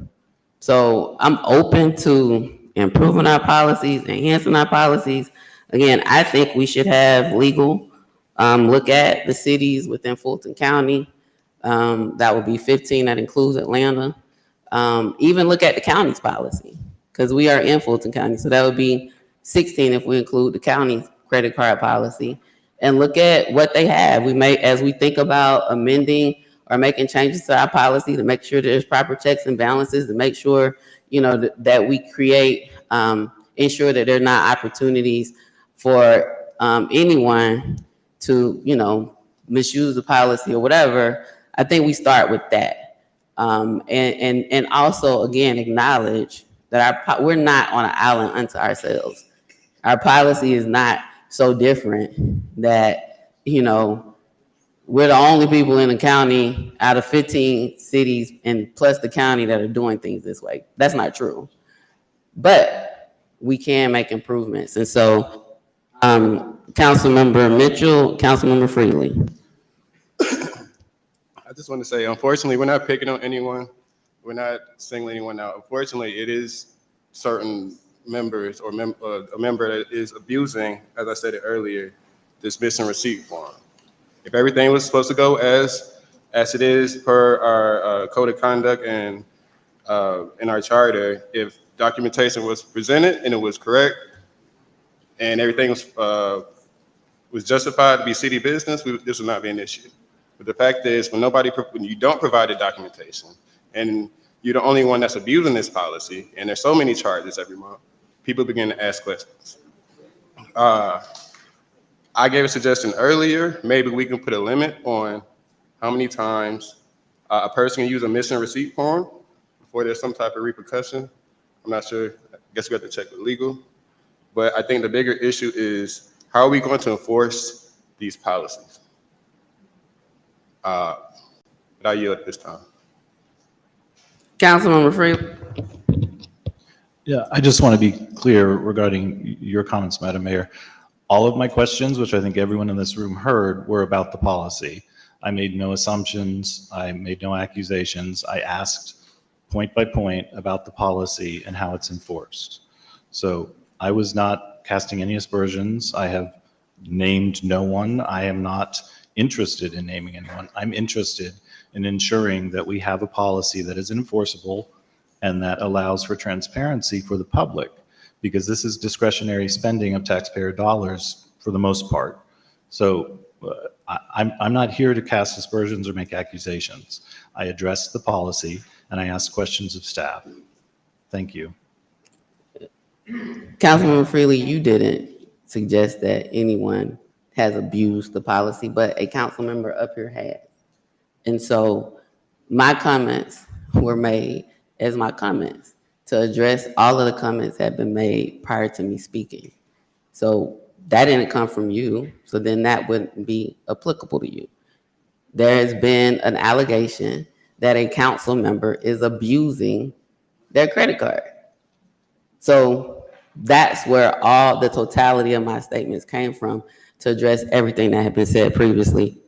Member Ziegler. Thank you. And yes, you know, we wouldn't be here today if we weren't all kind of willing to have some kind of hard conversations. We all need to be a little vulnerable. And, you know, I think that we're all here trying to, you know, reinstore public trust, because I think that we have lost a lot of that, or have lost some of that at least. And for me, I just see that we have a policy, and I appreciate your efforts in going to other cities and looking at other policies, but we do have a policy. It's just that right now it seems like we can't really enforce it because we're supposed to police each other apparently, but like if that was the case, then we would all get each other's statements. I don't know if we would comment on, I'm not sure what that process would look like, but if we really are supposed to police each other, like we're not doing it right now either. And I think in the attempts of doing it, things are coming out. And so for me, I just don't know how we're going to enforce this policy if we're supposed to self-police. Thanks. Councilmember Shropshire. Thank you. Let's be clear. Council is a self-policing body. That means each person police their self, not you, me, or anybody else police no other council person up here. It's a self-policing body. And far as the missing receipts and as some think abusing the policy, they're Amazon. You can go on Amazon and pull them off. And even if you did provide all of the receipts, you're still gonna question whether or not it was for city business. And the public, the mistrust of the information that some people have put out there, the deceptive, the wrong information, as if somebody is doing something illegal and unethical or abusing their credit cards, instead of just saying, hey, look, let's look at what they have going on. Maybe they use it at that point instead of assuming that somebody is doing something illegal and or unethical. And I think that is where this whole credit card issue is, the assumption or assuming that somebody is doing something illegal and unethical. And you talk about trust and transparency. I'll say it again. Transparency means honest and open. The perception that some have put out there as if people are not honest, they're not open, and they have something to hide, which is a disservice to some people up here. Because we know where all this is, what it's garnered at. It's very clear. So if you want to be honest and open, have a real conversation. Look, if you want to put something in place about how many times that form can be filled out, then do that. But don't come with the shenanigans as if everybody up here is holier than thou. No. Thank you. Councilmember Martin Rogers. I could piggyback off of what Councilmember Shropshire said, but yeah, this conversation is making me feel uncomfortable because I have heard words such as public trust and abuse.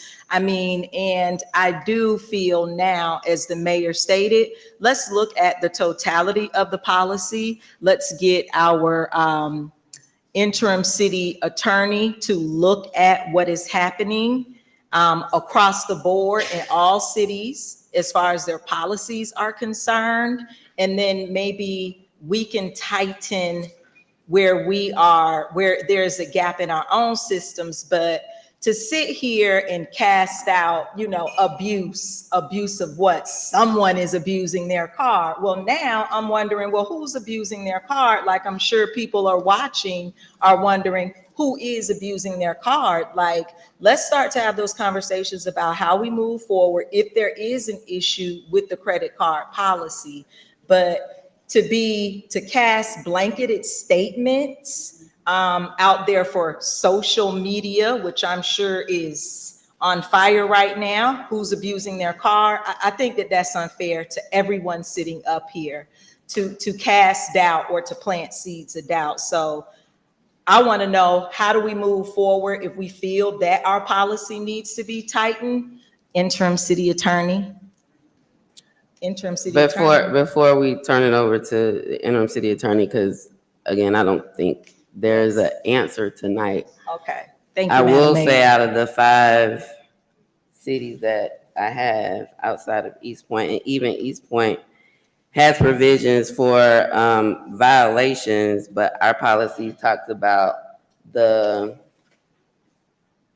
if the cardholder fails to reconcile his or her monthly statements in a timely manner, the city manager, upon recommendation from the finance director, may suspend all card privileges Continued failure to follow this policy may result in loss of cardholder privileges and may result in disciplinary action, including termination of employment. That seems to speak to the people under the city manager's supervision. I mentioned that the city of Fairburn has a separate policy or document altogether. It's called Procurement Card Policy for Elected Officials. In Section 8 for procurement card violations says the following is a list of violations of the procurement card policy. Repeated violations can result in the deactivation of cardholder accounts and penalties, including possible, this says termination of employment as well. But we know that elected officials can't terminate each other's employment, so hold another step, or a couple steps. The violations: unacceptable purchases, unacceptable documentation, missed deadlines for submitting the procurement card supporting documentation, unresolved credits or disputes, intentional circumvention of the policies of the city of Fairburn, specifically including purchasing and travel policies, splitting transactions to avoid single transaction limit. The use of a procurement card may be suspended or revoked when the administrator, after consultation with the city attorney, determines that the cardholder has violated the approved policies or state law regarding the use of procurement card. The procurement card shall be revoked whenever a cardholder is removed from office with the city and shall be suspended if such elected official has been suspended from office. So again, I think it is worth looking at other cities and how we might want to, it sounds like there's a desire to have more enforcement or more information within the policy as it relates to elected officials, because a person who reports to 9 people can't take action on what we shouldn't put our direct reports in those positions. And so again, I think it would be helpful to have legal look at the different policies pull. It sounds like the concern is around enforcement. There's also a question around whether or not there should be P cards or credit cards. And this policy actually includes the city attorney as a part of the process. I think having that information will help us be able to have something to look at and decide, like, what do we like, what do we don't like? Do we want to do something totally different, or do we want to take a piece from here, take a piece from there, as we look at amending the policy to, in a vein of continuous improvement, and to make sure that there's ability to have, I think the concern is enforcement of the policy. So attorney, I'll turn it over to you. Attorney Hartley, for a minute, I totally, like, your name escaped me. It's charged in my head, not my heart. But Attorney Hartley. Thank you, Mayor. The policies that you mentioned likely came into effect around 2015. In the 2015 legislative session of the Georgia General Assembly, they passed a statute that required purchasing cards and credit card policies for local governments, including counties, municipal corporations, school systems, consolidated governments, and that also applied to constitutional officers, including judges of the probate court, superior court, sheriff, tax receivers, tax collectors, and tax commissioners, and that those folks cannot issue or receive purchasing and credit cards unless the local government entity has in place a policy. The Georgia Municipal Association in 2015 sent out a model policy that some of the provisions that you read, Mayor, are in the Georgia Municipal Association's model policy. So a lot of these were developed in the years after that. That also was a number of years ago at this point. That was about 9 years ago, 8 or 9 years ago. So it is probably a good idea to look at those policies periodically and update them. So I think your suggestion that you compare to the other cities in Fulton County, it also applies to school systems. So you might want to look at Fulton County school system or the City of Atlanta school system, or some of your similarly sized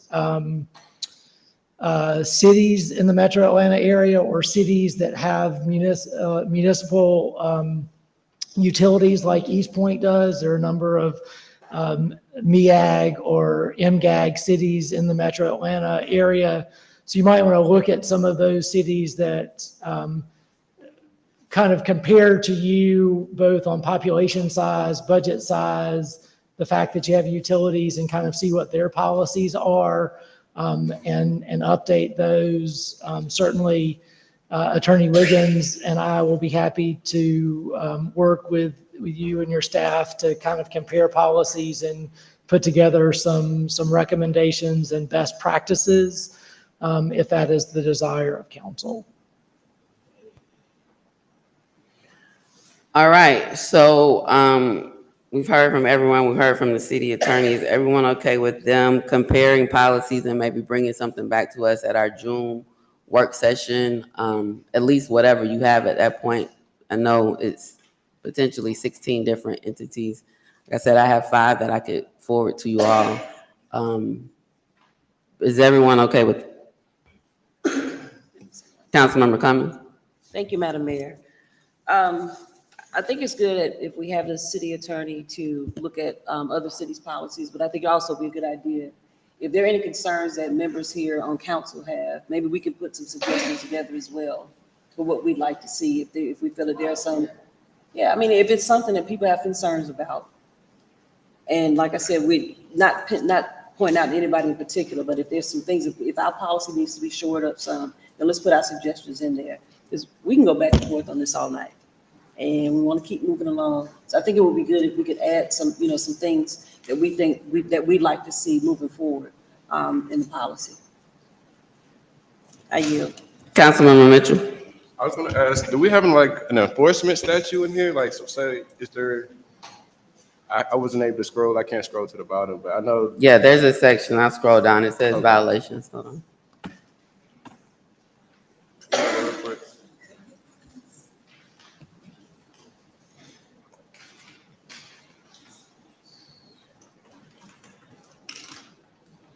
Policy violation, section 10. Okay, so. Hold on one second.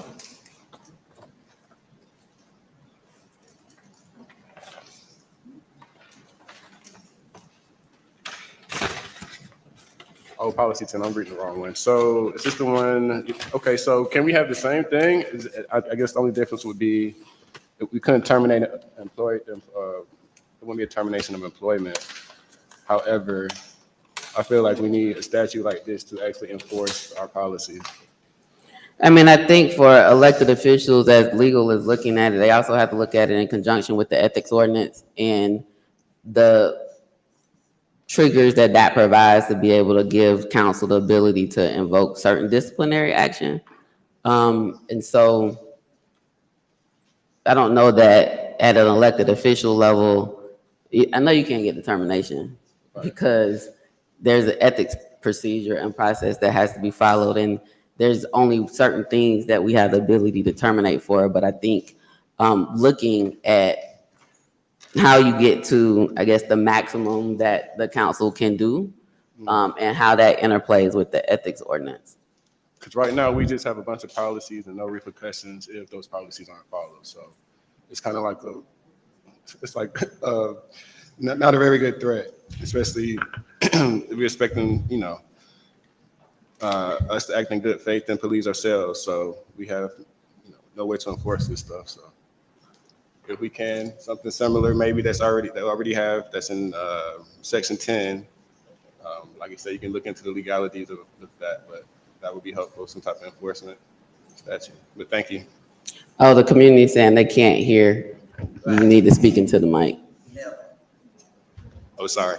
But yeah, we're trying to get an enforcement statute put in place so we can actually enforce these policies. So we're going to have our city attorney and interim city manager look into that.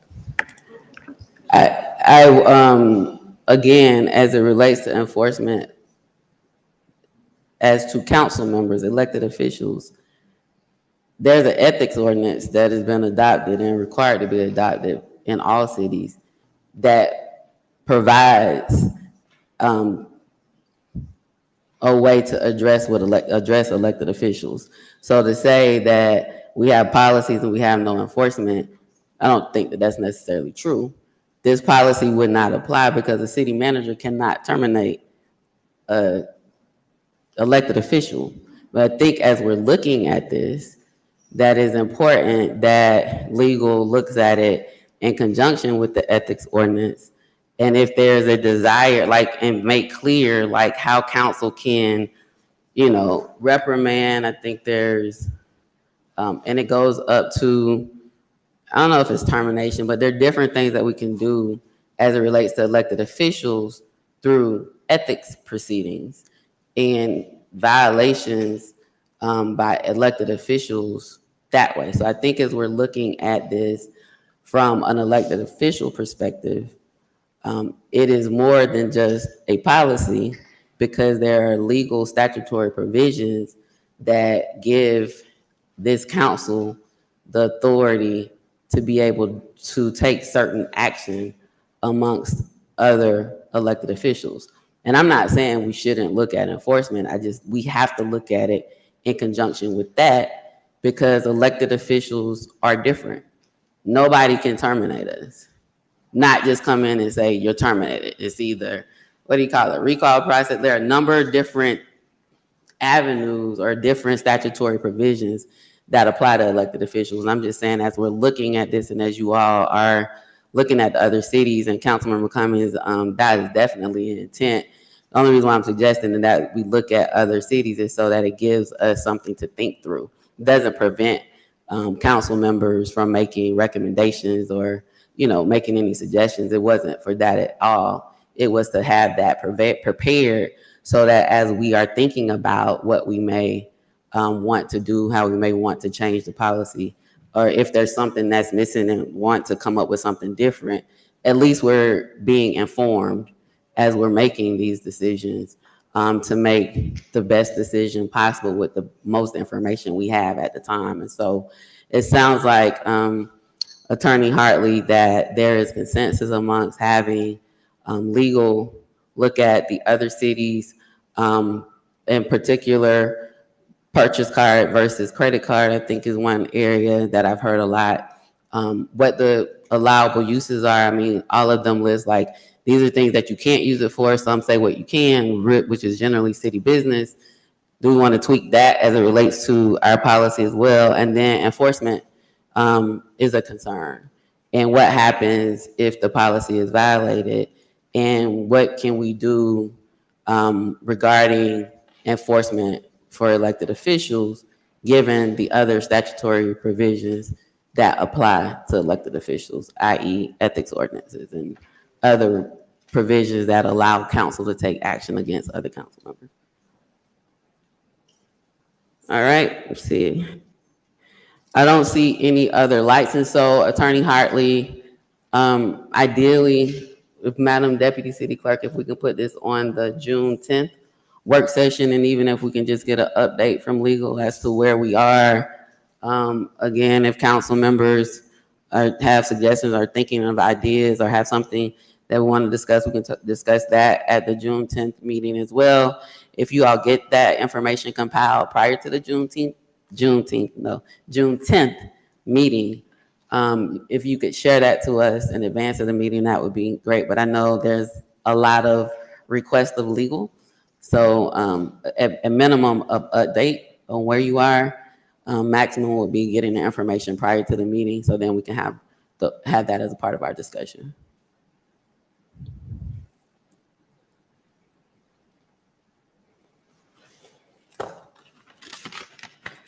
All right, we are at committee reports.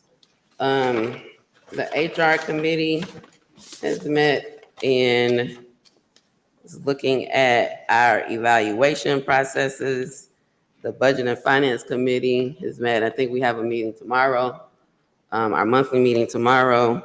We're looking at variances and right now looking at our budget, budget to actual. There's on the agenda tonight, a discussion regarding council committees as it relates to chairs, so we'll be discussing that later. Are there any appointments that we need to consider tonight? I would like to appoint DeAndre Hopewell to the Parks and Recreation Advisory Commission. Get a motion and a second. So moved. So a motion, is there a second? It's been moved and properly seconded. Any discussion? All those in favor? All those opposed? Motion carried. Councilmember Mitchell. To the same board, I would like to appoint Marcus Lee to the Parks and Recs Advisory Board. Lee, L-E-E. Marcus Lee, so that's a motion from Councilmember Mitchell, right? It's been moved by Councilmember Mitchell, seconded by Councilmember Ziegler to appoint Marcus Lee to the Parks and Recreation Advisory Commission. Any discussion? All those in favor? All those opposed? Motion carried. Any other appointments or announcements? Announcement is tomorrow is Election Day. May 21st is a general primary election date throughout the state. And so voting in every election is critical to progress. And so I encourage you all, if you haven't voted, if you voted early, great. If you haven't voted early, tomorrow, May 21st is your last day to vote in the primary election. This is based upon party. The polls open at 7 a.m., close at 7 p.m. And tomorrow you have to vote at your actual polling location. So during early voting, you can go to any of the locations. Tomorrow, it's important that you look at your voter precinct card, which if you don't have the hard copy, you can get it on the My Voter page online. You have to go to your actual precinct tomorrow. And in East Point, I believe those precincts are, Ward A is East Point First Malibu Church, and I think Bowden Center. There's also some overlap with redistricting. I'm just saying, let's just say I'm calling them out by ward, but make sure you look at your voting card. In B, we have Impact Church and Jefferson Park Recreation Center. In C, we have St. Stephen's Missionary Baptist Church and Woodland Middle School. And there's overlap again with the redistricting. Please check your card. Ward D, the actual location is Brookview Elementary School. And then there's also Camp Creek Middle School. That's a polling location that's outside of the city, but it is one that is used for residents within the city in certain parts of Ward D. So tomorrow you have to go to your assigned polling location on your voter registration card, but please go vote. Make sure your vote is your power, and make sure you ensure that you exercise that power. Any other announcement, Councilmember Shropshire? Question, you said Impact Church. Last year, Ward B had to go to the Bowden Center as well. So did they open it back up to Impact Church? So I know those are all polling locations, but because of the redistricting, there's some overlap, right? So before it was clear like A, B, C, D, like these are the places where you would go. There's some overlap. So there's some people in A that might have to go to the Bowden Center. There's some people in B that have to go to, I can't remember the other location, or it's D. Some people in D go to Woodland. Just make sure those are the locations. Mm-hmm. I gave them by where they are located in the city by ward. I would say 90% of the people are assigned to one within their ward, but there are some nuances, so check your card. Councilmember Freely. Thank you, Mayor. As the police chief mentioned briefly, these brochures on safe storage of firearms are available. The police department has the bulk of them, but the Ward A office also has them. This is a Department of Justice publication with lots of useful information for keeping firearms safely stored to avoid injury and accidental death. Thank you. And the last is the Healthy Point is still going on.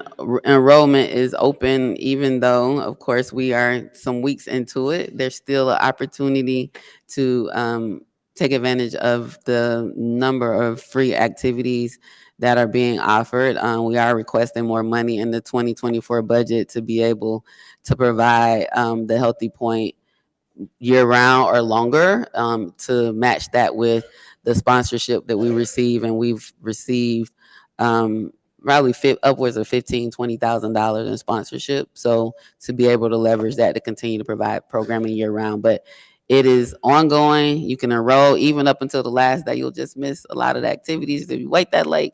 But we encourage you. The 5K run walk will be on June 8th. And so there's information out about how to register for that and all of the other many activities. We will now move forward to adoption of the council. Madam Mayor, Councilwoman Shropshire. I make a motion that we adopt the council agenda. I know there was some question in reference to one item being moved up.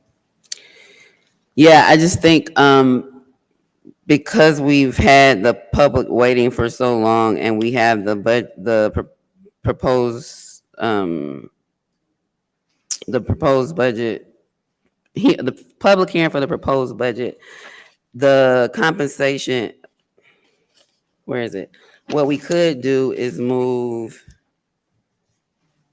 I know we have some people who are appearing virtually on 19, but we could move item number 25 as the first agenda item, so that we can go ahead and get to the public hearing and the public comments for this evening. So if you want to make the motion to approve the agenda, moving item 25 up to the first agenda item, we can do that. Okay, moving item 25 up to the first agenda item. Is there a motion to adopt the agenda with that move? Oh, yes. Is there a second? There's a motion. It's been moved and properly seconded. Any discussion? All those in favor? Aye. All those opposed?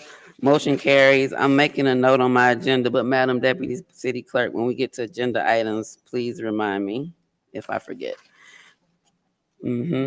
Next up is approval of city council minutes from the May 6th meeting of the East Point City Council. Is there a motion? Madam Mayor, Yes. I make a motion that we approve the city council regular meeting minutes from May 6th. So moved. Is there a second? Second. It's been moved and properly seconded. Any discussion? All those in favor? Aye. All those opposed? Motion carries. Next up is the minutes from our May 13th work session agenda. Meeting. Can we get a motion to approve? Madam Mayor, Yes, Councilwoman I Shropshire. make a motion that we approve the work session meeting minutes from May 13th. It's been moved and properly seconded. Any discussion? All those in favor? All those opposed? Motion carries. May 15th special call meeting minutes. Madam Mayor, Yes. I make a motion that we approve the special call meeting on May 15th. So moved. Is there a second? Second. It's been moved and properly seconded that we'll approve the special call meeting minutes from the May 15th special call meeting. Any discussion? All those in favor? All those opposed? Motion carries. Special call meeting from May 16th. Madam Mayor, Yes. I make a motion that we approve the special call meeting from May 16th. Second. It's been moved and properly seconded that we approve the special call meeting minutes from May 16th. Any discussion on that motion? All those in favor? All those opposed? Motion carries. We are now at the public hearing on the fiscal year 2025 proposed budget. I will turn it over to Attorney Hartley to read the rules for the budget hearing, and then after that hearing, we'll have the rules read for the zoning item. Thank you, Madam Mayor. Actually, Attorney Wiggins and I are switching out now. Okay, So I perfect timing. closed my stuff, so I will let her do it. No problem. We will let you all make the switch. Thank you so much, Attorney Hartley.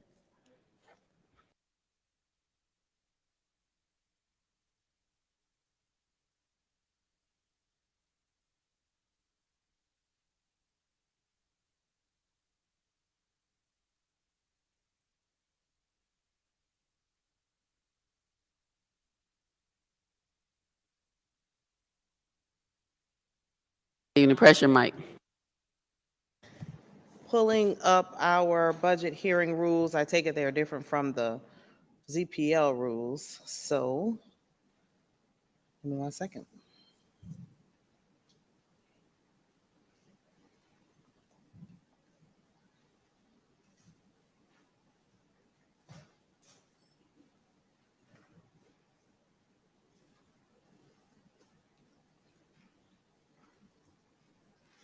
I am in code section, it's like 5-101 of our Article 5, Chapter 1, Budget and Accounting.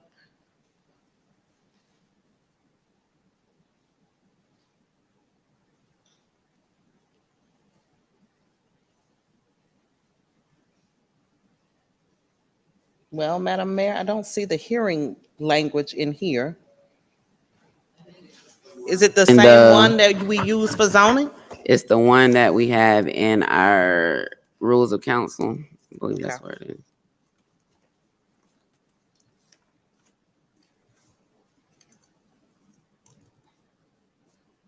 Rule 29. Thank you.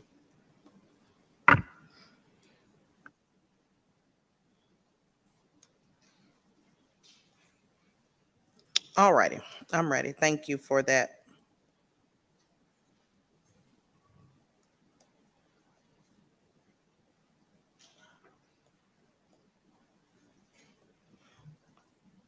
Public hearing shall be advertised as per ordinance. The presiding officer will call for a motion to open and close the hearing. Those in favor of the subject will speak first for a total of 15 minutes. Each speaker will be limited to not more than 3 minutes. Those who oppose the subject will then speak for a total of 15 minutes. Each speaker will be limited to not more than 3 minutes. Speakers may give a total of 3 minutes to another speaker after all of those present have had an opportunity to speak. Residents will be given first priority to speak. After all residents have been given an opportunity to speak, non-residents may speak. By majority vote, the council may increase the total time for each side of the subject to a total of 30 minutes per side. Each side will be given the same amount of time. Speakers must adhere to the rules of decorum. Thank you so much. Can we get a motion to open the public hearing for the fiscal year 2025 proposed budget? Motion to open. Motion to open the floor for discussion? No. Open the public hearing. Motion to open the public hearing for the first reading of the fiscal year 2025 proposed budget. It's been moved and properly seconded. Any discussion? All those in favor? All those opposed? Motion carries. Mr. Brown will have staff come up and give the presentation of the FY25 proposed budget before taking speakers.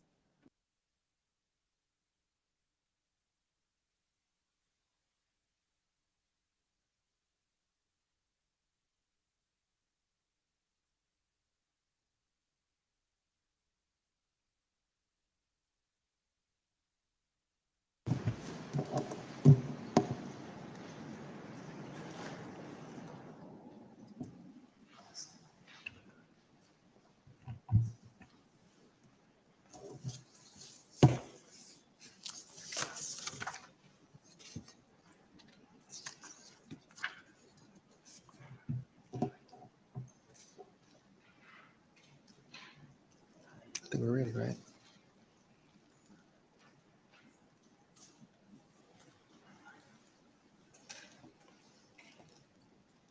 All right. Thank you, Madam Mayor, members of the council, staff, and all other appointed officials. Howard Brown, interim city manager, City of East Point, for the record. This evening is your first public hearing tonight on the FY25 operating budget. I want to walk you through a PowerPoint presentation that staff has put together. It's based on a number of things that we've done in terms of meeting with residents, meeting with council members individually, and at our open house and some other meetings we've had. All right. So one of the things that we learned during this budget process was, how did the budget that we're proposing tie into the strategic goals that were set by the city? And so what staff did, we went back, we looked at the first draft, compared to what we had learned through speaking with residents and studying the old strategic plan. And so when we adopted the strategic plan of several years ago, there were 5 focus areas. One focus area was safe and sustainable communities. That was a focus area or a target. Another focus or target was innovative and high-performing organization. Now, what is that? That's improving city management, improving the staff, improving employees that work here, either through developing them or educating them. And focus area number 3, economic development. How do we promote economic development or do things within our budget that informs this economic development goal? Focus area number 4 was fiscal sustainability. This is trying to put together a budget that makes sense and actually achieves what we set out to do in terms of what our focused efforts were for that one fiscal year in a fiscal year. And then focus area number 5, infrastructure. Obviously, that is just a big issue in any community you go to. How do we improve our infrastructure using the resources that we have and the funds we have for the year? So we looked at that. So here is just some highlights of what's in the proposed budget. There's a cost of living adjustment. There's also the compensation classification study that we've talked about by Evergreen. This ties into focus area number 2 of your strategic plan on being an innovative and high-performing organization. Focus area number 5, infrastructure. There are a number of capital projects that align with the strategic plan. So what we did, we actually spelled out in the sidewalk and street improvements what we're going to spend in this fiscal year, water and sewer improvements that we'll be making, along with municipal building improvements and park and recreation improvements. So these are the general things that are in the city manager's recommended budget. Next slide. So what did we do in FY24? There were a number of things that occurred throughout this fiscal year. And, obviously, when you look at these strategic goals and you look at what we did, these fit nicely under each focus area. For example, in public safety, we outfitted the police department with body and vehicle cameras. The chief mentioned earlier about the crime center. It's complete. He's got some furniture, fixture, and equipment that he's actually putting in the facility, but the actual crime center is complete. The replacement of police vehicles, code enforcement trucks, and fire vehicles are just another thing that fits nicely into this goal, as well as this SCBA refilling system for the fire departments called a cascade system. It's used to refill the oxygen bottles that firefighters use when they go inside these burning buildings. Number 2, Parks and Rec. There are a number of things that happen in Parks and Rec. Jefferson Recreation Center, weight and cardio renovation, it's completed. They renovated the pickleball courts and the tennis courts over at Sykes Park. And then there were a couple of murals that were installed this year at the Patsy Joe Hilliard mural at IO Tower and the Flying Children and mural installation. These were things that were done in terms of parks. And then focus area number 2, innovative and high-performing organization. We completed the warehouse and annex file digitalization. And obviously we did training for staff and customer service, specifically for customer care, planning and development, and police department. And those efforts are ongoing. And city clerk processed over 2,300 open records requests. And then economic development, focus area number 3. We attracted and secured a cultural South brewery and Crumble Cookies over at Camp Creek, and Eat My Biscuit were some of the restaurants that came online this fiscal year. And then we initiated the wayfinding and gateway signage project that you were given a glimpse of here at one of our previous council meetings. And then obviously fiscal sustainability, the finance department working on our financial audits and we've just completed, I think, the FY22, and we're starting on FY23, and we're looking at a different way of implementing new internal controls. And we also hired, well, when I say hired, the council retained the services of Plant Moran, which we are using them to do a number of things in the finance department. one of which is helping us review this budget and make sure that the budget coincides with the audit. Focus area number 5 is the infrastructure. We have Wi-Fi install complete in all municipal buildings now, including the police and fire departments. And then obviously we updated the SCADA system in electric department, which was pretty significant because it kind of alerts us to where there are outages in the city that we can inform the public quickly about what's happening there. Next slide. But there were challenges, and the challenges that we face here now and in the immediate future will be employee organizational turnover. We are experiencing that now, not just on the council, but we're also experiencing that in a management level and also departmentally. And this affects how we provide services. And so we can't underscore the importance of this particular one, because to me, this is the biggest one, because this directly relates to how we spend money to carry out programs throughout the city. And then implementing phase 2. Phase 1 is in the budget. Phase 2 is what I call all the other employees that we did not look at in phase 1 of the compensation classification study. And so we're hopeful that we can go ahead and implement phase 2. And then actually completing the audits.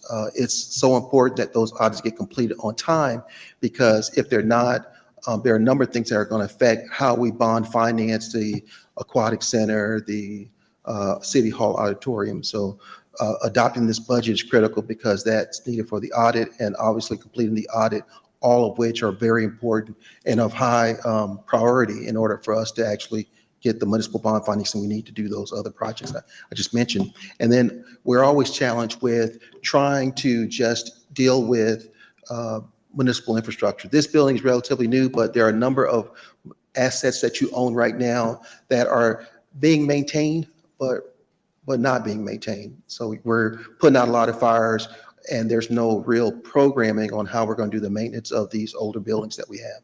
So these are challenges that we face. And then obviously improving the water and sewer infrastructure is a priority for the town, for the city. Next slide.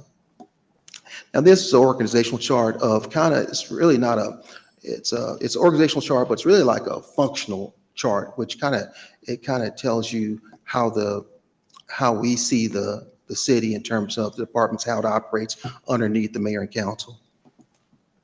Okay, so in the city's charter, staff was required to provide you with a capital budget. They did that before January 15th. That's what the code says. I think it says 3 months before I submit to you the April 15th budget. That's been accomplished.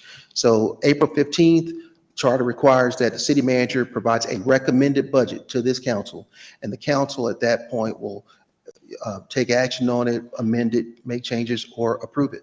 And then April 30th, we had a budget open house meeting. April 23rd, we had the budget open house. And then April 23rd, we had the virtual open house. And then on April 30th, we had the in-person open house. And then obviously tonight is your first public hearing on the budget. Next slide. So all funds. Really quick, could you go back 2 slides previously? I just want to see something really Okay. quick on the org chart. Okay. Yeah, so all funds, that includes the general fund, total $209,965,678.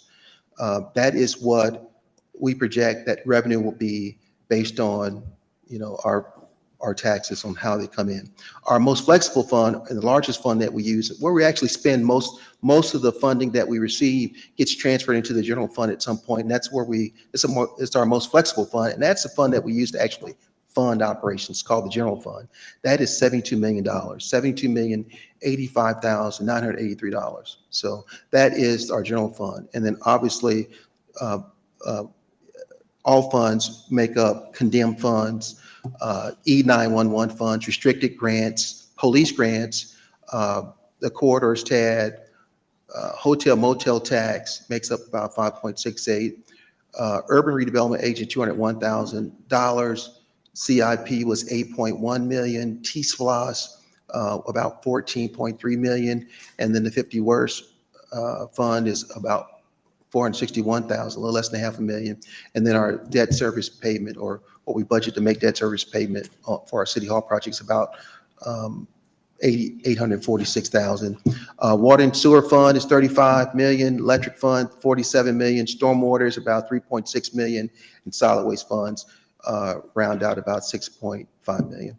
So this is a pie chart showing our general fund revenue sources. And so there's no surprise here. Most of our taxes that come in, they come from property tax, and then followed by local option sales tax and all other revenues. And what we did is under all other revenue, because a lot of the comments we got back from the residents that we did speak with, they wanted to make sure that we spelled out what other taxes were, and other taxes in this slide is insurance premiums, beverage taxes, motor vehicle taxes, and those kind of things. And other revenues were the intergovernmental revenue, investment income, and transfer ins.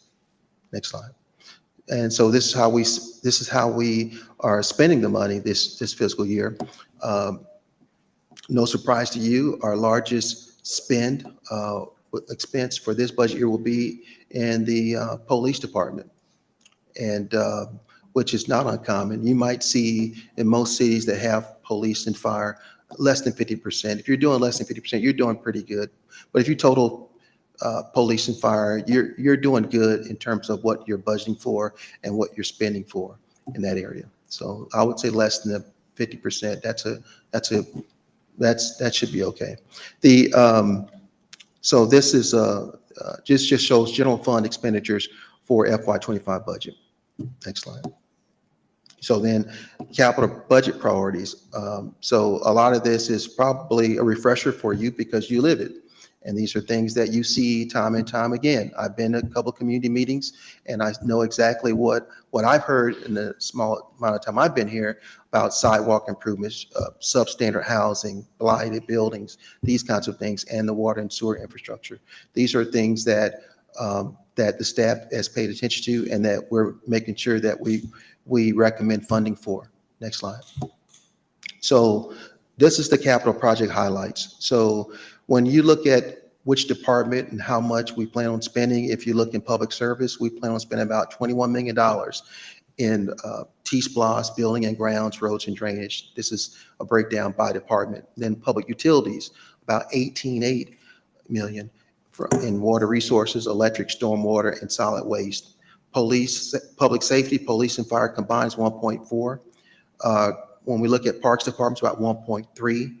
And information technology, this is a area that we could probably do better in, because this is an area that a lot of cities are struggling in, because we don't really have a handle. The technology is evolving so fast, it's hard for us to keep up with it. And so we have to continually evaluate how we provide this particular service. And you are doing that here at East Point. And your total capital expenditures this fiscal year will be about $44,624,251. This is the 5-year capital CIP, broken down by year and department. If you look over the next 5 years, this plan, you'll spend about $164 million in just doing capital improvements. In this year, we just told you, FY25 will be spending about $44 million. So in water resources, water resources. So in water resources, total revenue there is about $35 million. Water resources, it includes water, sewer. I thought stormwater was in here. Oh, collection, distribution. Okay, so this is just water and sewer department. So $35 million, and the other financing, those are loans. GFA loans that make up the fund balance here, and miscellaneous revenue. These are the actual meter tabs and the fees that are charged when someone hooks into our system. Next slide. And then this is a breakdown of how that money is spent, salary and benefits, operations, as well as capital projects, and then our debt service payments on those GFA loans. So it totals about $35 million. Electric system, Electric system, it's about $43 million it's $47 million total revenue, but it's about $43 million in people paying their bills and how much we receive in revenue on the distribution side. It's about $4 million. And then obviously the miscellaneous revenue is various service fees and property damage reimbursements we get when contractors hit our poles or damage them. So that's where that revenue represents. Next slide. Then electric fund. So this is how the money is spent. Obviously, salary and benefits total about $3.4 million, and operations about 9.4, capital projects 4.2, and wholesale electric. So wholesale electric, so we buy our power from MEAG, Municipal Association of Governments, and that's our payment to MEAG. So we actually bring in more than what we actually spend. So you're doing good here. Stormwater fund. Now, this is a fund that obviously, this is the fund balance. It's about $3.6 million in it right now. And we spend it on various stormwater improvement projects.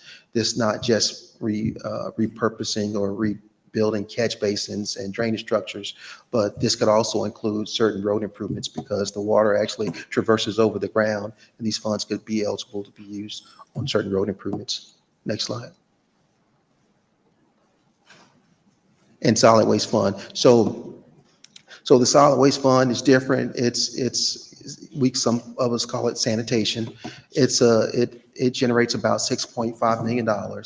And so we receive about $4.5 million a year just in people paying their sanitation bill. And then there's other financing sources. That's the transfer in from general fund.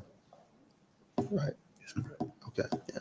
That's the transfer in from general fund and miscellaneous revenue, which, as you know, the solid waste fund or sanitation is one of the only funds that we have that is not fully supported by the rates that people pay currently. Okay, next slide. And then this is how the money is spent. So there's about $2.3 million in salary and benefits. Operational side's about 3.7. Capital projects about 230,000. I think this may be one or two trash trucks, right? So, yeah, trash trucks. And then debt service payments about 267, but it rounds out to be about $6.5 million. So if you have any questions, be more than happy to talk to you about it. All right, so what we'll do is go through the public hearing because we're in the public hearing. Then after the public hearing, we'll do a motion to open the floor for discussion. And we can do the first read. I guess tonight we need to have them read the title of the ordinance for first reading because we are having the first reading, then we'll have the second reading. So we'll do that after the public hearing. But at this time, anyone who would like to speak in favor of the proposed fiscal year 2025 budget, please come forward at this time. Anyone who would like to speak in favor? Good evening. My name is Anna Adams, 2187 Noonan Street in Ward B. I would like to speak in favor of some parts of the budget process that we have gone through so far this year. We had 2 open houses, 1 online and 1 in person. And even though this may not be new, it was new to me and it was very helpful. And it was a start to learning about the budget. And it was also very helpful to have the representatives of each department here to ask questions. Please keep this as part of the overall budget process going forward. At the end of the first open house, Interim City Manager Brown explicitly invited us to speak to him if we had further questions. And that was the first time I heard such an offer. May seem trivial, but to me that was very huge. It communicated openness for dialogue, the opportunity to learn, ask questions, share concerns, and create understanding. Please keep this specific invitation and encouragement for continued dialogue as part of the overall budget process as well. Going forward, please also consider expanding the timeline for discussing and adopting the budget. I know we had some plans to start this discussion earlier and things got in the way. And then also, please consider adding the Finance and Budget Committee as a key player in the budget process. I think the Budget Committee did not have a lot of time to actually look at that. And lastly, I would like to encourage my fellow residents to take the opportunity and ask questions and provide constructive feedback as part of the budget process and help make the budget more accessible. To me, the budget is a daunting document that takes time to absorb. And I'm grateful for the time spent with Interim City Manager Brown, Mr. Golden, and also with Ms. Hammond, Dems, and Elias. I've learned a lot, and I've met fine and dedicated people who are working hard. Thank you. Anyone else who would like to speak in favor of the proposed FY 2025 budget, come forward at this time.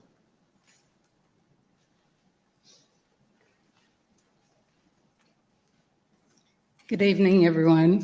My name is Audrey Davis. I reside at 2561 Meadowlark Drive. Been there for 28 years, and I can't see going anywhere else. So one thing I've noticed here in East Point, and I really am appreciative of the work having been done at Sites Park. I am a very active senior citizen. I play a lot of tennis and pickleball. And I'm glad to see that we have the dedicated courts over there at Sites Park. Before Sites, we were playing at Brookdale, and my only complaint about Brookdale is the bathrooms. So I'd like to think that part of the monies that's in the budget for Parks and Recreation will go to definitely fixing the bathrooms there. And even going to East Point, to Sites Park, even though we have bathrooms there, getting there, I'd like to see and hopeful that Beach Street going up to Sites Park is like an obstacle course. You're almost running your car trying to get there. So I'd like to hope that some monies will be going towards that as well. But overall, I think the budget sounds really great.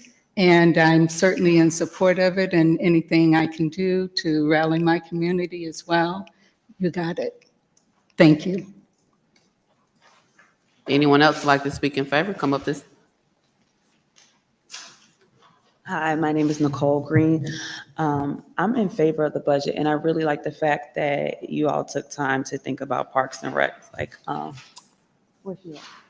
Like the beautiful lady said up here earlier. Is really important for families. Like, I support a special needs community, and I'm looking to make sure that they are being served under Parks and Recs and having inclusive experiences. And just like the Wind Down Wednesdays, our moms like to go out there and, let their hair down and really experience it. So I really think that this budget is a strong budget, and I really do appreciate the increase. Could you just state your name for me? I'm sorry. Your name and address. Nicole Green. Okay. Sorry. That was great audio on that one. And you live in East Point? If you don't want to share your street address. I don't want to share my address. But okay. I'm out here. East Point resident. I'm you out can here. share it with the city clerk. We just need it for the record. Just share it with her. Thank you. Thank you so much. I appreciate it. Anyone else? Good afternoon, Mayor and Council. Patricia Lovett, 3081 Meadowlark Lane, East Point. I am standing here in support of the budget. If COVID didn't teach us anything, it should have taught us to have healthy outdoor living space. So I am in support of increasing the improvements in all of our parks, and especially, of course, Sykes Park, which is one of our largest, I would say, in this area. And I'd like to see ongoing improvements there.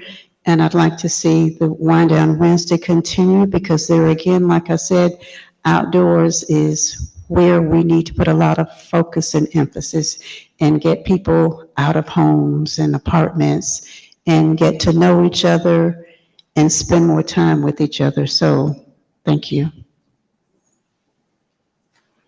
Anyone else?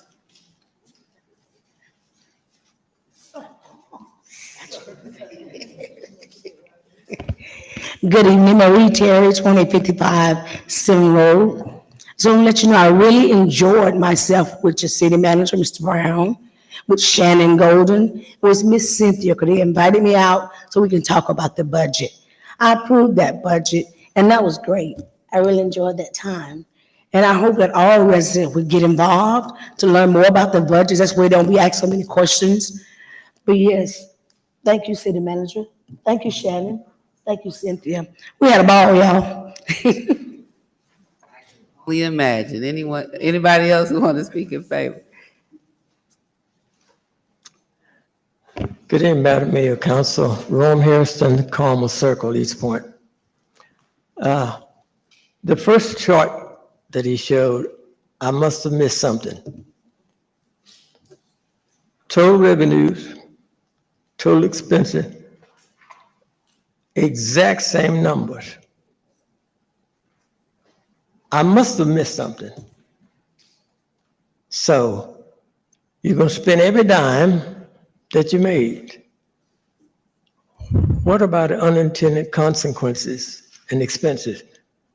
What do you do if that happens? There are going to be some unintended consequences, cost-wise. I didn't see anything that do support that. So I must have missed something.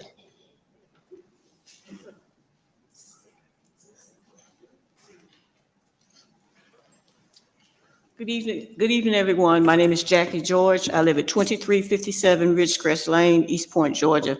First of all, I'm in support of the budget. And I also want to thank the attorney that made the presentation last time on those 50 properties.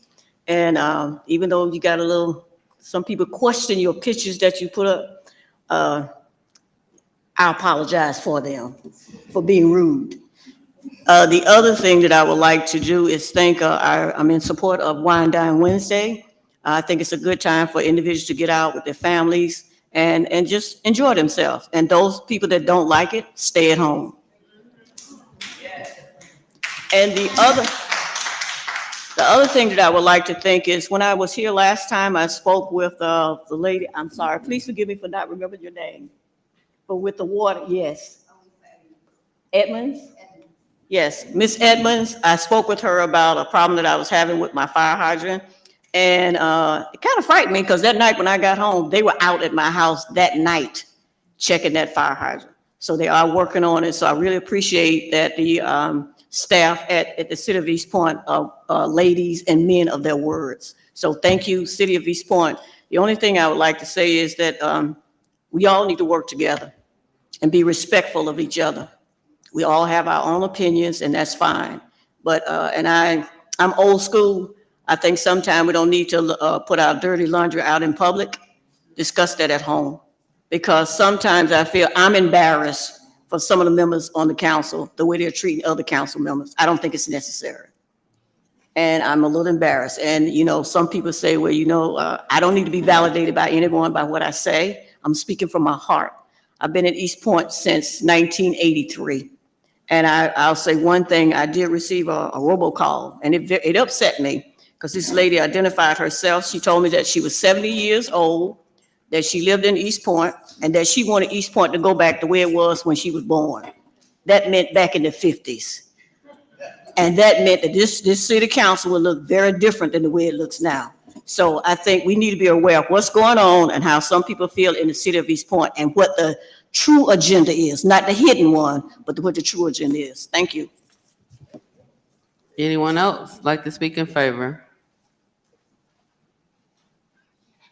Good evening. My name is Megan Callier. I reside at 2599 Metal Art Drive, and I am in support of the budget. I did attend the open house about a month ago, and I thought that it was well drafted and researched and all departments contributed.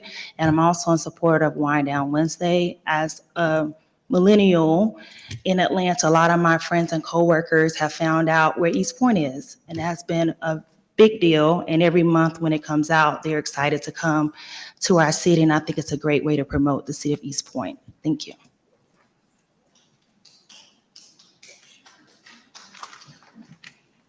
Mayor and City Council, Sharon Lovett, 2830 Delow Drive. I am in favor of the budget, and I hope it passes between you all. This will continue to move us forward, and we do need to celebrate.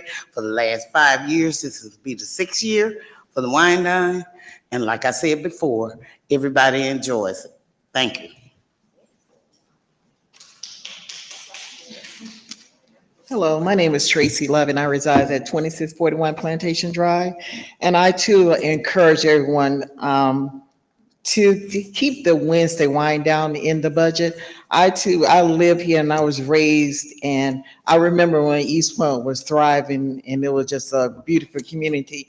And it's embarrassing for me to hear and see and to read on Facebook and other social media platforms how we trying to tear this community down instead of building it up, and let's come together as one unity. So if you don't like Wednesday wind down, as they say, don't come. But if you want to go to the drag down south, then go there. But no one is pitching a fit against you. But those that wants to go to the Wednesday wind down, please allow us to do so. And Mr. Tremaine, I did not vote for you to come up here and to be a detective. I vote for you to work for my community. I want to know, what is your goal for my community? You just got here. And I want to see you work in unity. I don't want to see division. I don't want to be embarrassed. And let me tell you, I put the word out too in my community too about what was going on here, because it's not right. It's not right. You just got here. Let's try to work together. Let's try to work in unity. Let's try to find out what's going on in the community. So I hope that you take as much time as you did with this right here, this display. I hope you take that much more time to find out what my community need, what we need to do, what can you implement to make my community a better community. You know, that's what I want to know. I don't want to come here for this right here. This could have been done behind closed doors. We didn't need to hear about this part right here until there was a resolution. We didn't need to know about this part. And that's not what we voted you here for. I live in this city. I live and I work in another city, but I need you to come and be my councilman, who as respectable person. Because if you don't have a respect for your colleagues, you sure don't have a respect for my community. And I need to see you step up and be the councilman and be a representative of the community for the people. And so when you sit in that seat, I'm proud to say that you're my councilman, because we are watching you. And if you don't do what you need to do, we're going to vote you up out of here.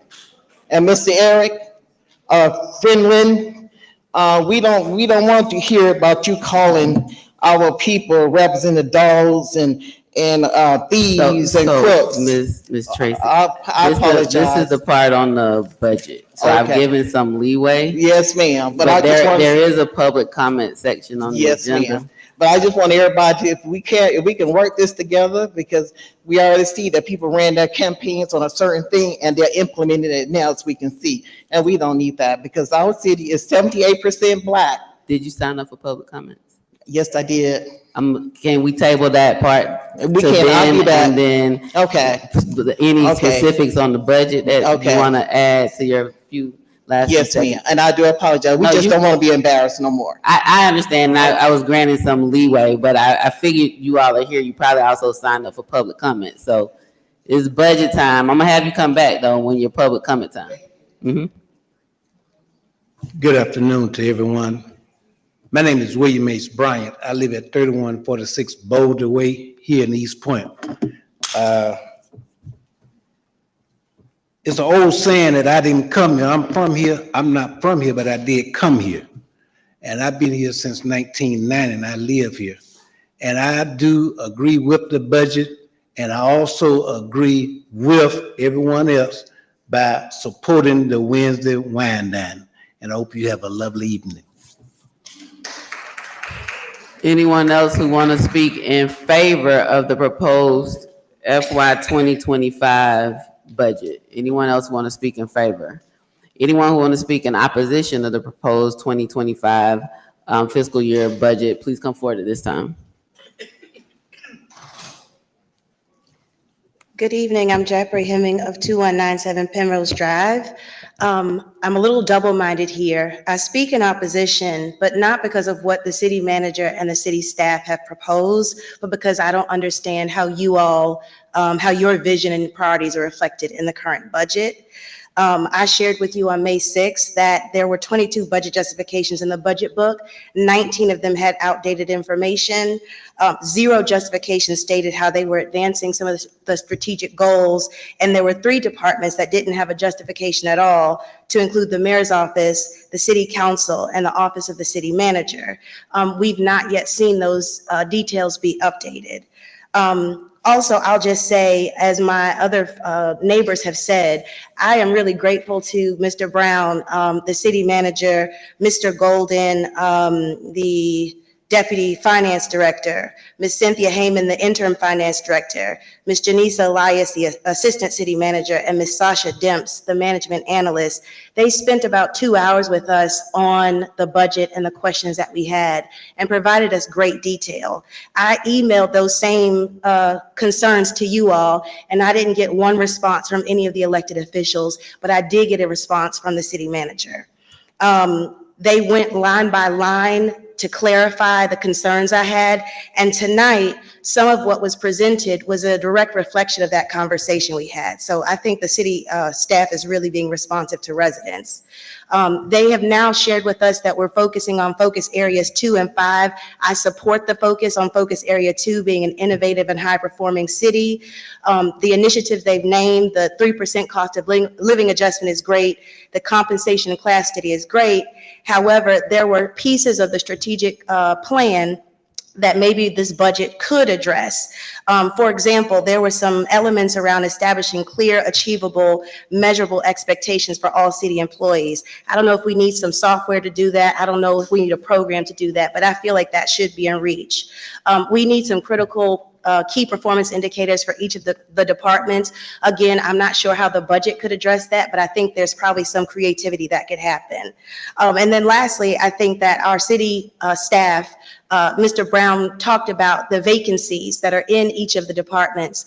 I looked up how long it takes to fill some of these vacancies, and they can take upwards of 90 to 120 days to fill them. And so we might need some interim support for the city manager and the city staff as we work to fill those positions. Lastly, I was saddened that I didn't get to hear your comments at the work session, because we spent a lot of time on an issue that wasn't really time sensitive, and the budget was time sensitive. And so we're only going to get to hear your feedback tonight. And I'm disappointed because I think the budget and the budget justification and we, the residents, hearing from you is really important. So overall, there are great things in the budget. I'm very happy with the presentation tonight, but I still want to hear from my elected officials about your priorities and perspectives about this budget. Anyone else want to speak in opposition of the proposed FY 2025 budget? Anyone else who wants to speak in opposition? Good evening. My name is still Anna Adams, 2187 Noonan Street, Ward B. I speak in opposition to parts of the budget as it is available on the website, which is the draft version 2. So when I read the proposed budget, I have to admit that I took a little bit of a deep breath when I saw the graph on the tax revenue over time. Just eyeballing the number, we used to hover over between 10 to 15 million in tax revenue. Then current year, we jumped up to 23-ish million. We're proposing now to close to 27 million. So what I see is that the expected tax revenue almost doubles within 3 budget years. That being said, I do buy and understand that we need to increase tax revenue and how it will benefit us. That investment is necessary, and I do understand how it goes towards city health and improved quality of life. Where it breaks down a little bit for me still is are the main the goals, specifically the strategic goals and the departmental goals, and that I again, because we did not hear you last week during the discussion, that they are not SMART goals. So SMART goals are written in such a way that they are specific, measurable, achievable, relevant, and time-bound. And without that, it's very difficult to measure progress and determine if we're still on track. So there is the one-pager, this 3-year strategic goal on page 10. And I was hoping that the council would discuss and update those strategic goals. I understand that strategic goals should not change, but the form that they are taking in has not changed since at least 2018. That is the oldest budget that I could find. They have not changed during COVID, and they have not changed that I have seen since the last year's cyber incident. So for example, customer service, to continue improvements in the level of service offered to customers, both external and internal. That is a lofty goal, not no judgment, but it's not specific, it's not measurable. What does that mean? Marketing, the strategic goal for marketing is to create professional brochures and marketing materials which will identify and display positive attributes of the city to facilitate smart growth and business investments. I think that is an important part, and we need those brochures, and the fire department brochure, I think, is an important contribution. But possibly we could also talk about how to create attractions, and thinking back to the DMO said that they need more things to market out and get people attracted to come to East Point. Maybe some goals could fit in there. Or how about possibly creating something and work on a more positive public image to heal and repair what has happened last year? Maybe updates to the website. There are lots of things. Also, we have no HR, human resources goal other than for police, which are important. But we also have many interim directors, people filling in for people who are not here, empty positions, turnover. So it would be great to have that reflected somewhere in the strategic plan for the next 3 years. Where does the compensation study fit in here? And maybe also talking about if it is reasonable to wait for the new city manager to come and take place, and the time it takes to hire that person, and for that person then, the time it takes for that person to then find new directors, just all about it. Yes. So please review at least discuss and update the strategic goal and make sure they are SMART goals. Thank you.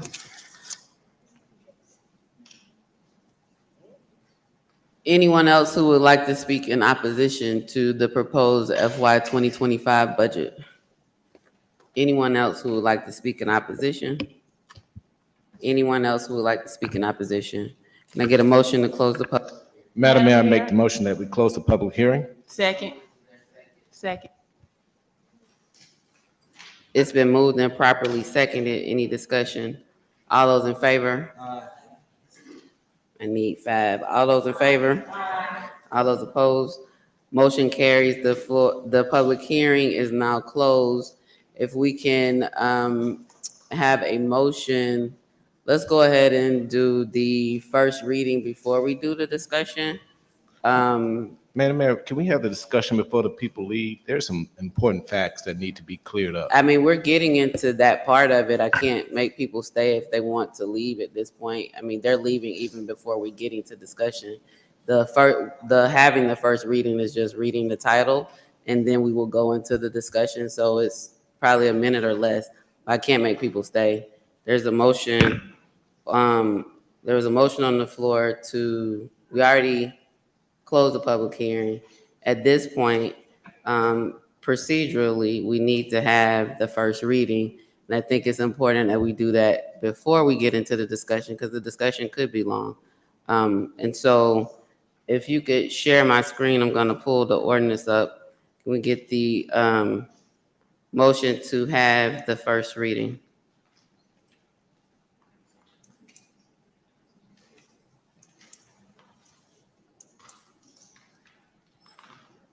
Their motion to have the first reading, which means reading the title of the ordinance. Madam Mayor, I make the motion that we have the first reading. So moved. Is there a second? It's been moved and properly seconded. Any discussion? All those in favor? Aye. All those opposed? Motion carries. Madam Attorney Wiggins, if you could go ahead and just do the first reading, which my understanding is reading of the title of the ordinance as well as the proposed amount of the budget. But I will defer to you as the attorney. That's what we need to read for the first reading. Okay. Yes, I agree.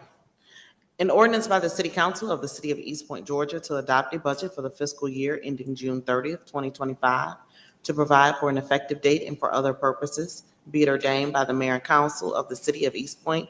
It is hereby ordained by the authority of same that, which provides for the budget for a total of $209,965,678. Thank you. Can we now have a motion to open the floor for discussion on the proposed fiscal year 25 budget? Madam Mayor, I make the motion that we open the floor for discussion on the proposed 2025 budget. Moved and properly seconded. Any discussion? All those in favor? All those opposed? Motion carries. The floor is now open for discussion. Member Butler, are you still in? Thank you, Madam Mayor. First of all, I would like to thank those who spoke in favor of and those who spoke against the budget. There are two things I would like to do. The first thing is I would like to commend Howard Brown and the staff for such a well-thoughtful budget. The second point I would like to do is to point out some misunderstandings by some of the people so that we can be on the same page as to how the budget really functions. So the first misunderstanding, I think you brought forth a valid point. My neighbor in Ward C now used to be Ward D. The budget is not like a P&L.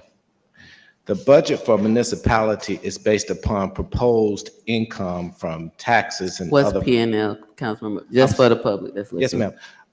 When we talked about the amount of money that we spend equals to the amount of money that we earn, a P&L is a profit and loss statement that's often used in businesses, but it's not that. Our budget mandated by law has a couple of things. The first thing is we account for a budget for monies that we think are coming in. And that's how we create the budget. So the budget zero out because we're saying this is what we propose to come in and this is what we propose to go out. It does not mean that that's actually what happens. And it's not a budget where you have a surplus or things like that. For example, if we have extra money, then maybe we put that into road improvements, capital improvements, things like that. I say that because before I got here, and the mayor is excellent at reminding of this, we didn't have a surplus of funds. We were borrowing money to pay expenses. And since I've been here in the council before I got here, under Fred Gardner, and they were able to take us from getting a payday loan to where we have bond ratings. And the staff has done an excellent job at that. The second law that I would like to remind the people about that's important about the budget is the council does not dictate the budget. The staff dictates the budget. So when you say you want the council's input, that's not what we do. It's by state law that this budget comes from the management, the professionals that are trained to do this. How we affect the budget is through policy. And so what does that mean? When we say that we want to do a study about compression so that we can rectify the compression of the salaries, that's how you shape the budget. When we set up the policy about we want to give an increase in salary to our public safety people, that's how we affect the budget, through policy. So it's not altogether fitting and appropriate that we come and we say, this is what we do, this is how we do it. It's through our policy decisions how we decide how that budget is shaped. And this is mandated by law.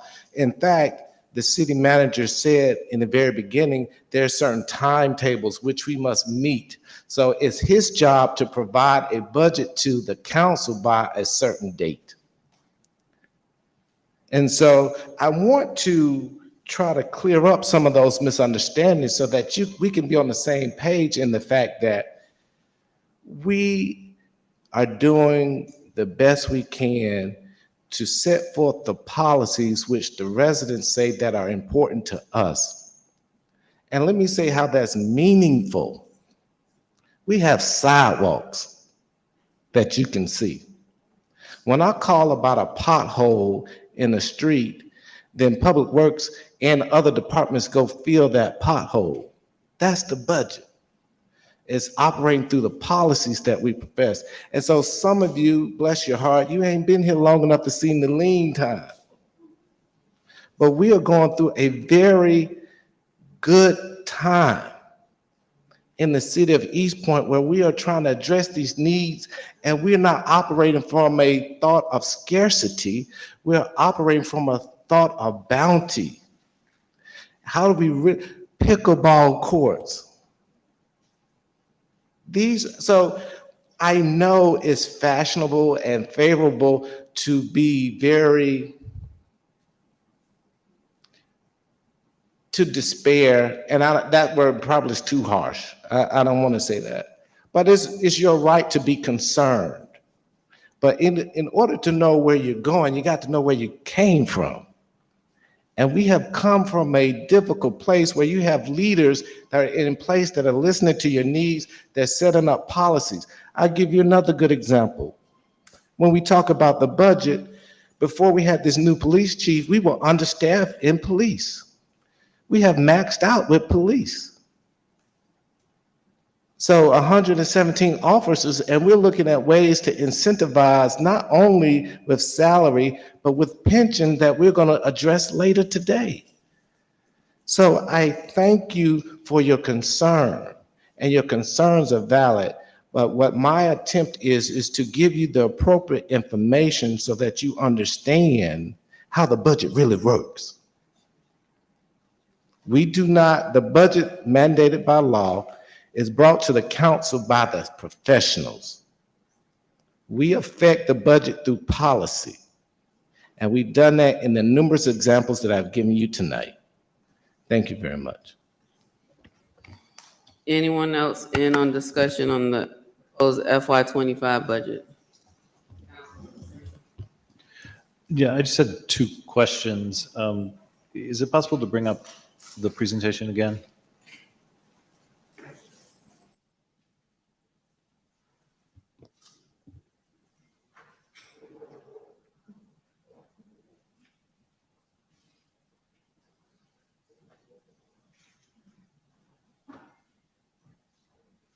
Slide 14. I think it was slide 14.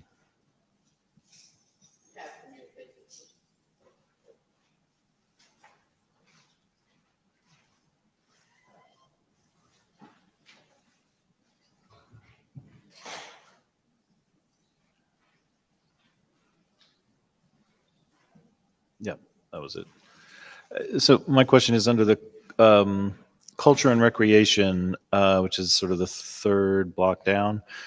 The city auditorium has no dollar amounts by it. How does that work with the planned renovation? Because the reason why the City Hall auditorium funding has not been identified yet. What we are doing now, since the contract's expired with the bond counsel, the bond underwriter, and financial advisor, they've been placed back out in the streets. So once we get that bond team together, then we're going to go out and do that. It's going to be bond financed. That's how we're going to pay for the improvements for the auditorium. Now that's City Hall Phase 2. So City Hall Phase 2, it went from, I think, around $5 or $6 million. And after COVID, we think it's about $12 million now based on the last estimate that we received from a contractor. So that's what the dollar amount is now. But it'll be bifurcated funding. It'll be bond financing. It will also be, I think it's called MOST, maybe MCT, and hotel motel tax. So yeah, it can't be the most. That's the municipal option sales tax for water. I think it's MCT. Municipal Competitive Trust. Yeah, you guys have to do a special action in order for us to use the funds, but those are the two funding sources that will be used in tandem with the bond financing and or be used to make the debt service payments on the actual asset. So. Okay, so I just want to make sure the public understands, because there's nothing in, by that line, it doesn't mean that that project has been put to the That's side. correct. We'll do what's called a budget amendment, mentioned earlier, so. And then if you can go to slide 22.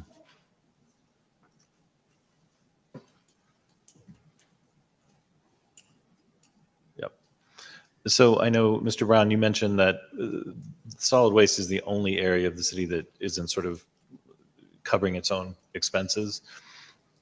Well, that and water and sewer, but this one worse than water and sewer. Okay, just for my understanding and perhaps for others, in your experience as the city manager, is it an expectation that something like solid waste would It cover its is, own costs, or is that just a government expense? Yeah, a city of this size with this proprietary fund, it should be covering its own expenses. It's not. And that would only be achieved by raising fees. Rate increase, yeah. So right now, I think it's been the practice to not look at that right now, and that's why the general fund is subsidizing this fund. Thank you. And we don't have a recommendation to request a rate increase, but it would be helpful if the council down the road decided if they want to do that. Thank you.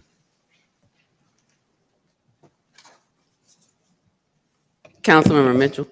Yeah, so I'm just going to address the elephant in the room. So East Point did make the news recently. And last article that I saw, we were going to be liable for up to $7 million. And my question. So hold on. Let me just stop you, because you have to be very careful of what you say up here. There is a lawsuit that has been filed that contains allegations. There have not been any findings, nor were there any findings by the Equal Employment Opportunity Commission. So to date, they're just allegations. To say that the city is liable suggests that there has been a finding and a determination.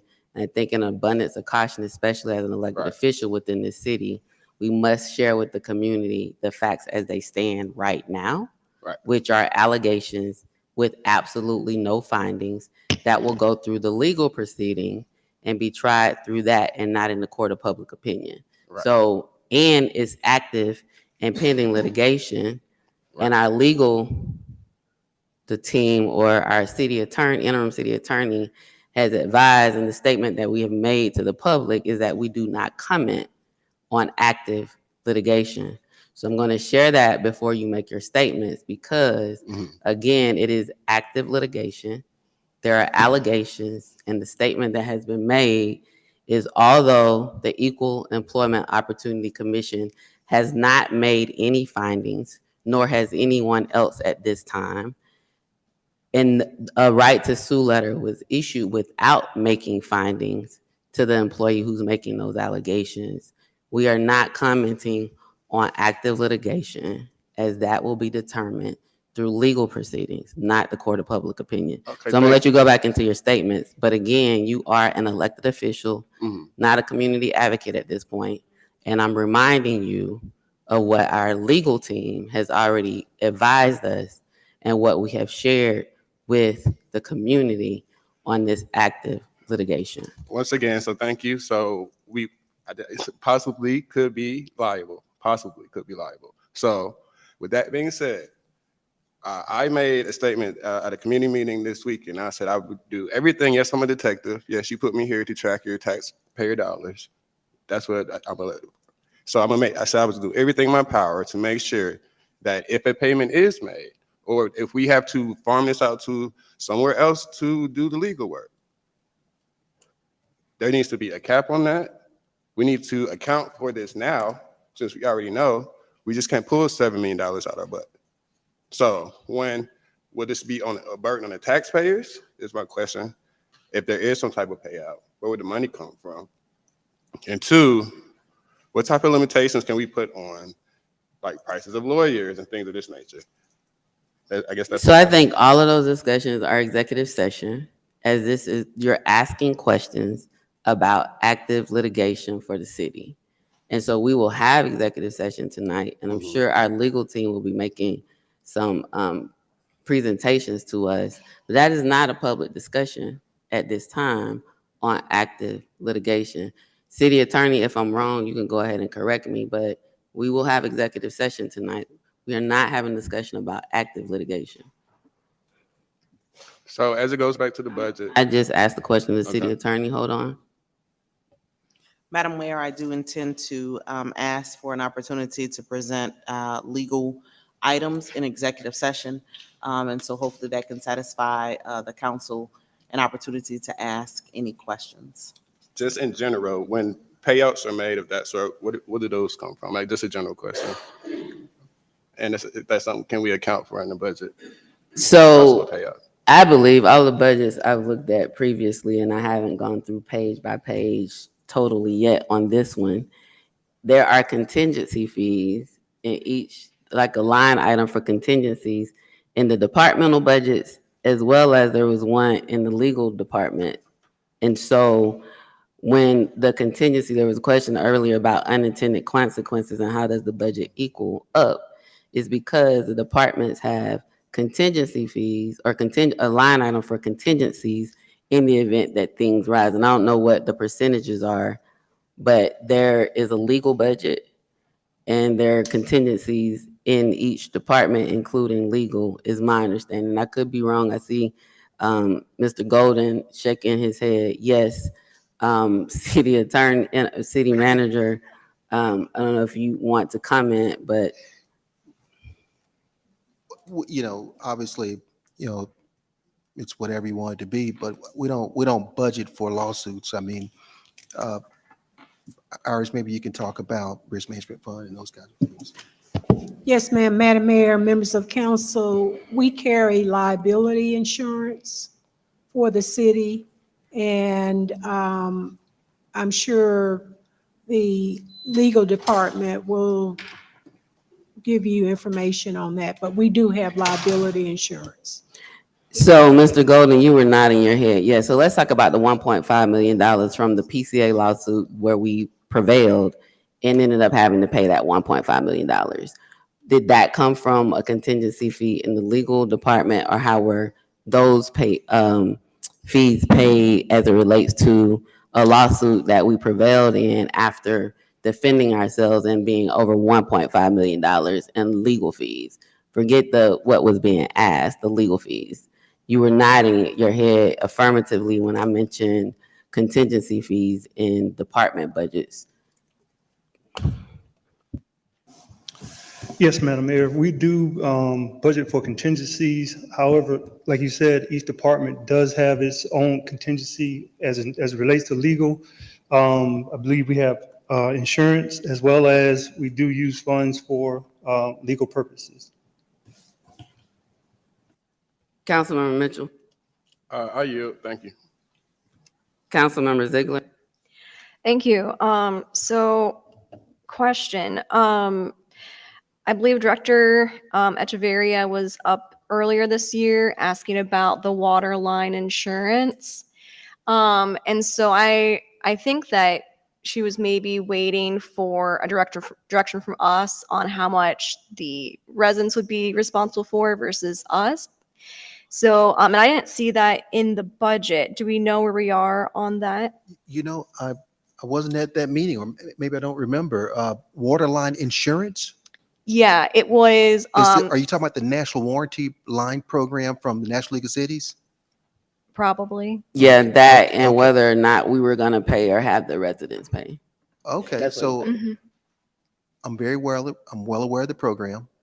Normally, those costs are borne by the property owner. They pay. What we do, when I say we, the city, we assist them by sending out letters to the property owners on their behalf, and then the property owner decides to get this insurance. They pay a small amount. In return, if they have a water line break on their side, they can just call the insurance company and they fix it. And so that's the insurance I think we're talking about. But I wasn't called the National Warranty Water Line something or another. But it's a very well-known program in municipal government.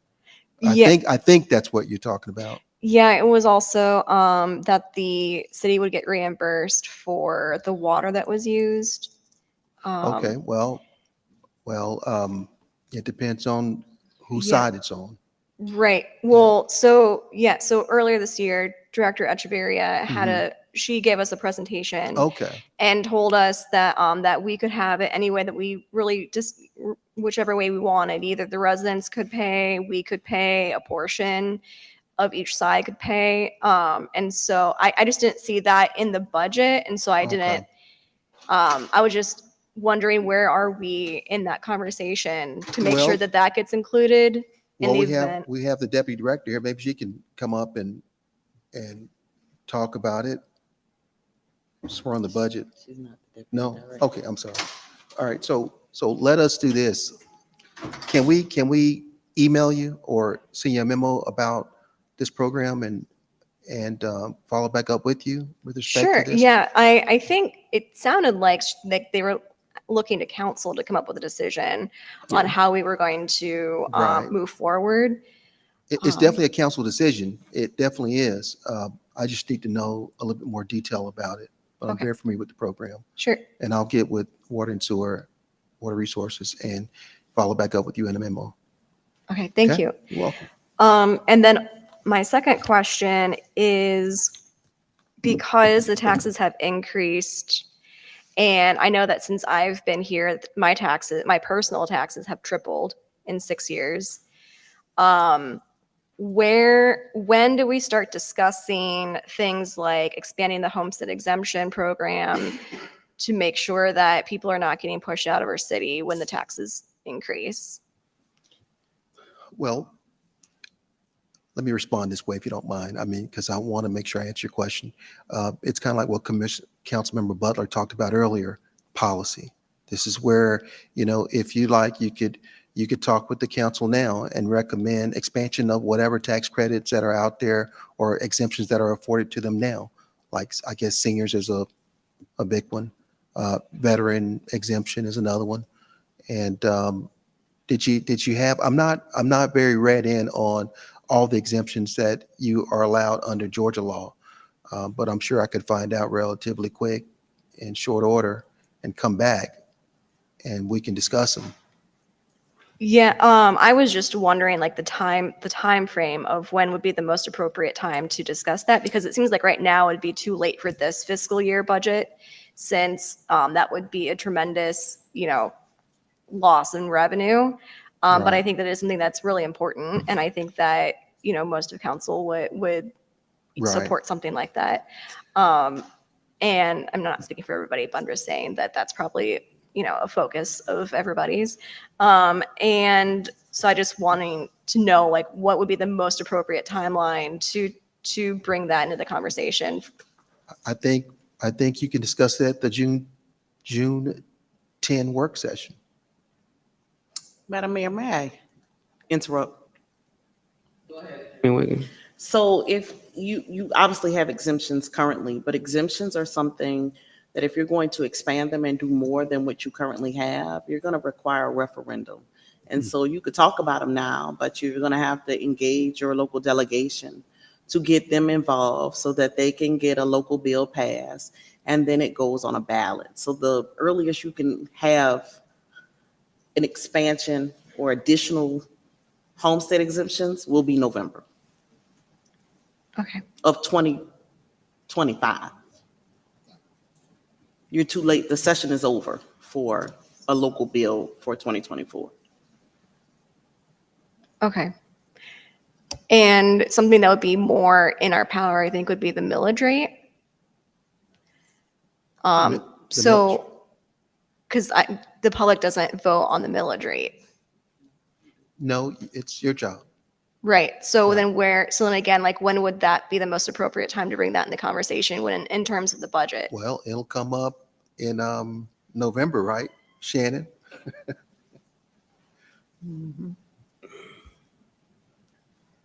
Hold on.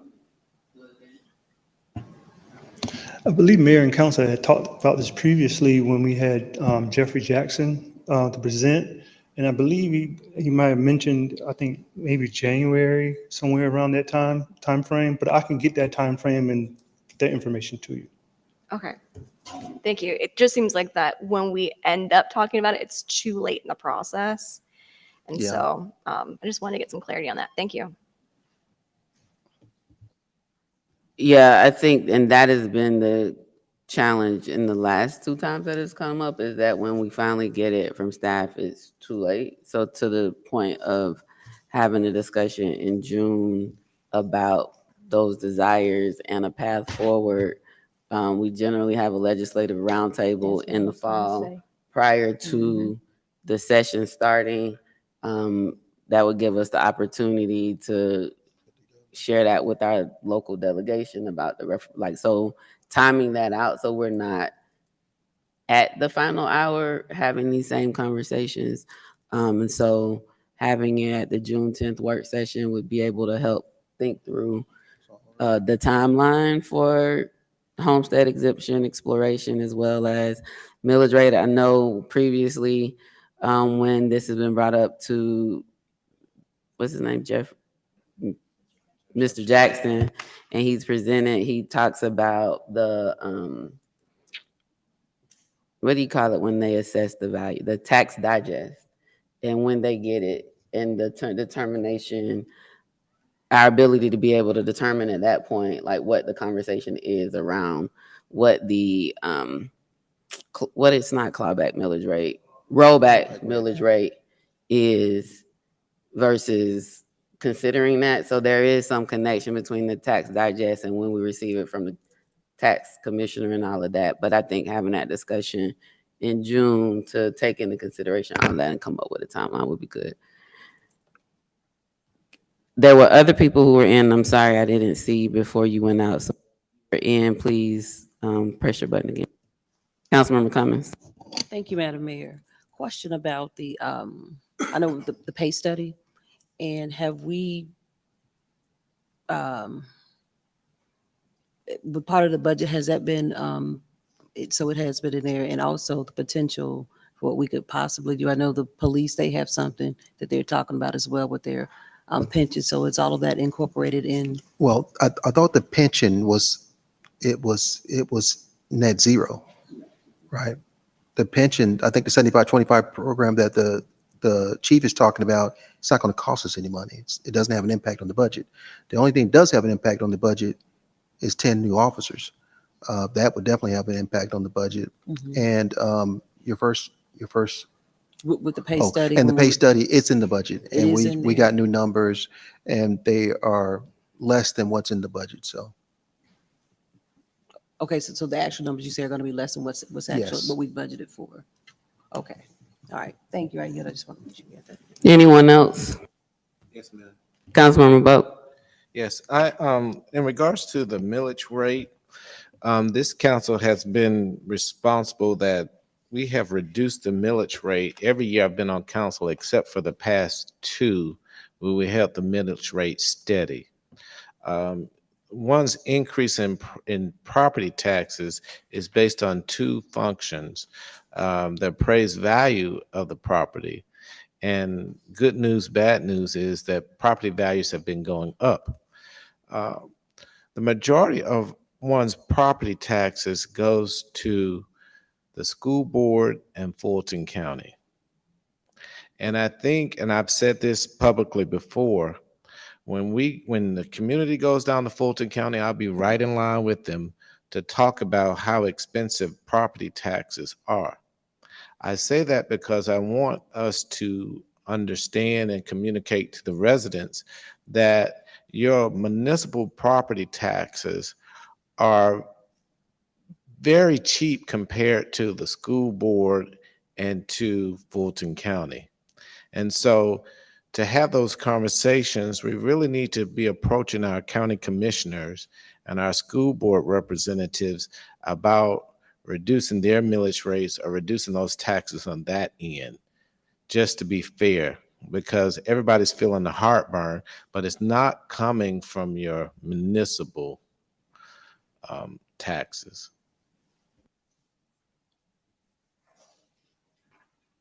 I just have a couple things. So, section 2-302, subsection 5 of our charter, section 2-302 deals with powers and duties of the city manager.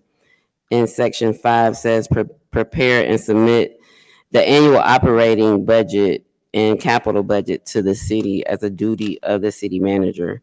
Um, Ideally, council has already provided the guidance as it relates to that through our strategic plan and goals within that.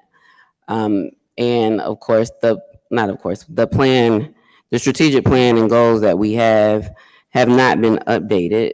I believe once we hire a city manager, and we've sent emails about the dates where we'll need special call meetings. So that's the only reason why I'm sharing it. We will hopefully be having our final interviews for the city manager if we're able to stay on our current timeline mid-June. And once that person actually starts working, assuming again we're able to make that decision, then what we've done in the past have had retreats. So the way we came up with the previous strategic plan and goals was through an annual retreat, and then having staff do work after that based upon the goals or things discussed by council within it to come up with the strategic plan, which once we hire a new city manager, we will be able to decide and discuss about having a retreat of this council with the new city manager. Yes, we do have a number of vacancies. Vacancies don't always mean a bad thing. I think it creates an opportunity for the new city manager to be able to make some key decisions as to who he or she would like to have as a part of their executive leadership team to help him or her move the city forward, and their key departments like finance that should not be filled on an interim basis. That is a very key decision. Think about it. If you hire if we allow the interim city manager to hire a finance director, and we then hire a permanent city manager, and that's not a good fit with that manager, then we have a situation where we might be looking at, again, a change in that position. Council does have to make the decision as it relates to all directors. We're by our ordinance, it's either ordinance or charter, I always get it mixed up, but our laws require that the top 3 candidates be shared with council a certain number of days before a decision is made. And then the city manager makes a recommendation, and council decides whether or not we'll go with that recommendation or pick someone else out of the top 3 or others who have applied. And so we do have a lot of opportunity. I said, when it's interesting, it's kind of like deja vu, because when I first got on council, we had and that was in 2014, we had a firm that was providing city manager, finance director, and HR services until we then hired a city manager who made those decisions. And I said at that time, the manager had the opportunity to have a starting lineup like the Miami Heat had when we had Bosh, Wade, and LeBron, to be able to bring in a dream team. And unfortunately, here we are again, but I do think that's an opportunity for and I know about the person and we'll talk about that. I'm sure you're gonna have a personnel discussion tonight about a decision that I think has been made without coming before council. So that's the process. And yes, we're going through transition, but I believe we will definitely get through it. And preferably we will be able to hire a city manager who will be able to lead the city in the right direction and be able to make those key hiring decisions for key department head positions that are now either vacant, or have acting directors within them. As it relates to the waterline insurance discussion, the last time it was presented to us, there were different options that council shared with staff to explore and consider and bring back to us. I don't know if at this juncture we'd have the ability to include it within the initial budget, but maybe a budget amendment shortly thereafter. As it relates to priorities, public safety is and will always be the top priority, and we have to prioritize our funding in that way. And so if our police chief is right now saying that there's a potential need for 10 additional officers, I think the way we show our prioritization of public safety is providing the staffing, the resources, the tools that are needed to help ensure the safety of our community. And so again, we already know that the police chief has indicated that he would like to make an ask for 10 additional police officers. We have a budget of over $209 million. Not sure what 10 police officers with benefits would what that funding amount would be, but I do think it's something that we need to consider and discuss and make that commitment from a position of prioritizing the safety of our community. We know it tonight. And I think, again, there's $209 million that can be allocated based on priorities, and public safety should be our top priority. As it relates to the solid waste fund, so that's public safety is a priority. As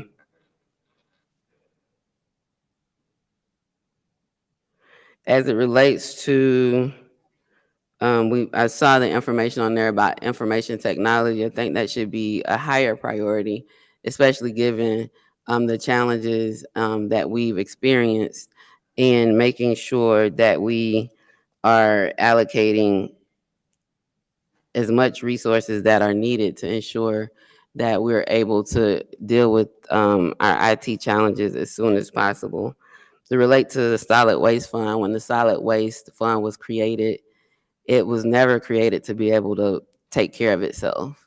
Literally, a number was pulled out the sky, and they decided this will be the amount. It didn't take into account the operation and maintenance of a stormwater fund from a staffing perspective, from an operational perspective.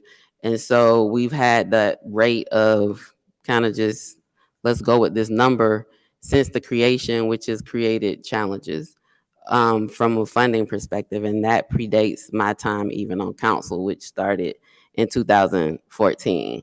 And so what we've been doing as it relates to funding stormwater projects, the municipal option sales tax, I'm not sure if you all recall, but it was $5.8 million budgeted. That is because of the penny tax that the Georgia legislature, after 5 years of lobbying to get a municipal option sales tax for our city, Hateville and College Park, finally approved. And when they approved, then that meant the referendum would go on the ballot to ask the residents whether or not that was something, a tax that you wanted imposed. And it was approved overwhelmingly. And now we are getting funds again from people who buy things, right? So this is us, but it's also people who come into our city on visits or fly in or just traversing through or just here. Like, that's money that is not solely coming from tax residents within the city.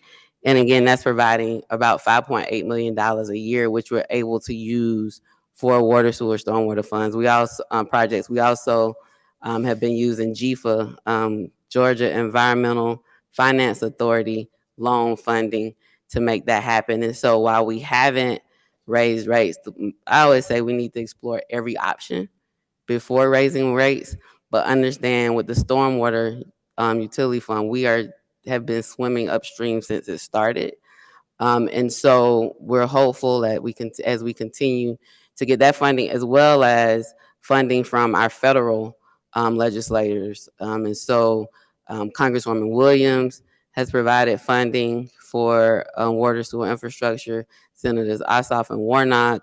And so we have again applied, it's called congressionally directed spending. We've again applied for funding through that this year, and it seems very promising.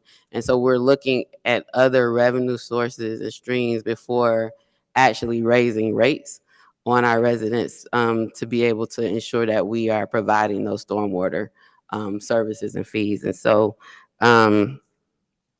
those are my comments, but I really would hope that we would consider either now or later this evening authorizing staff to include in the initial budget the funding for 10 police officers.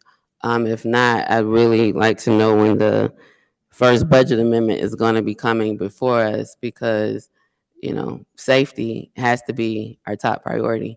and our police chief has been doing an amazing job of recruiting and hiring officers, and we're now at a place that we haven't been in a long time, where we're at the 114 capacity, or soon will be.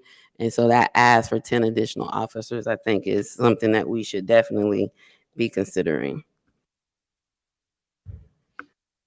Other discussions tonight on the proposed fiscal year 2025 budget?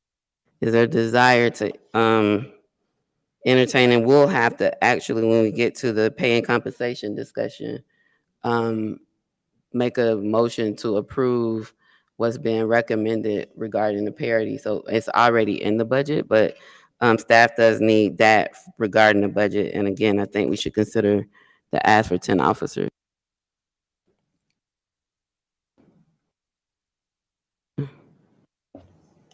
Councilmember Free. Yes, Madam Mayor, and this is something that I should have raised before, it just occurred to me.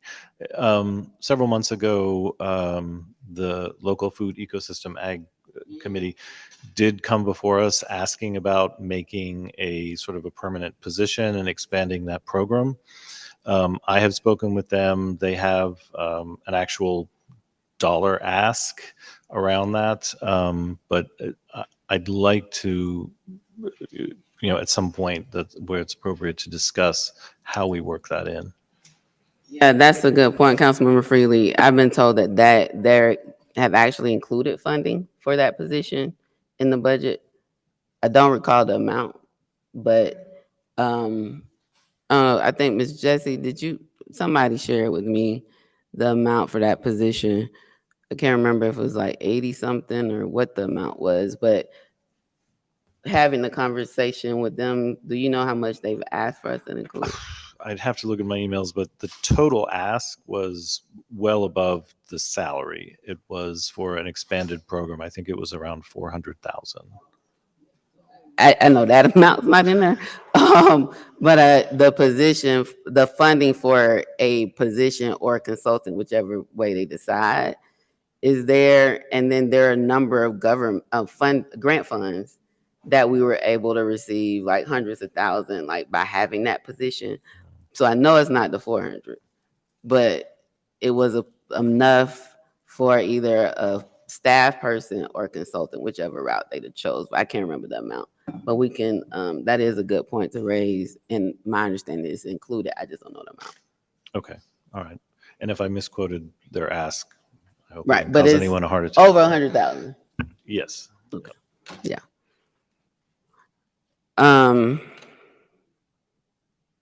Any other discussion on the budget? Any desire to entertain the police chief's ask for 10 additional future, either current ask or future ask, how we look at it, Madam Mayor, for 10 additional officers? Madam Mayor, Yes, Councilwoman Sharp. I make a motion that we move to add the 10 additional police officers to the budget for the police chief. Second. Been moved and properly seconded that we include in the FY25 budget 10 staff funding for 10 additional police officers.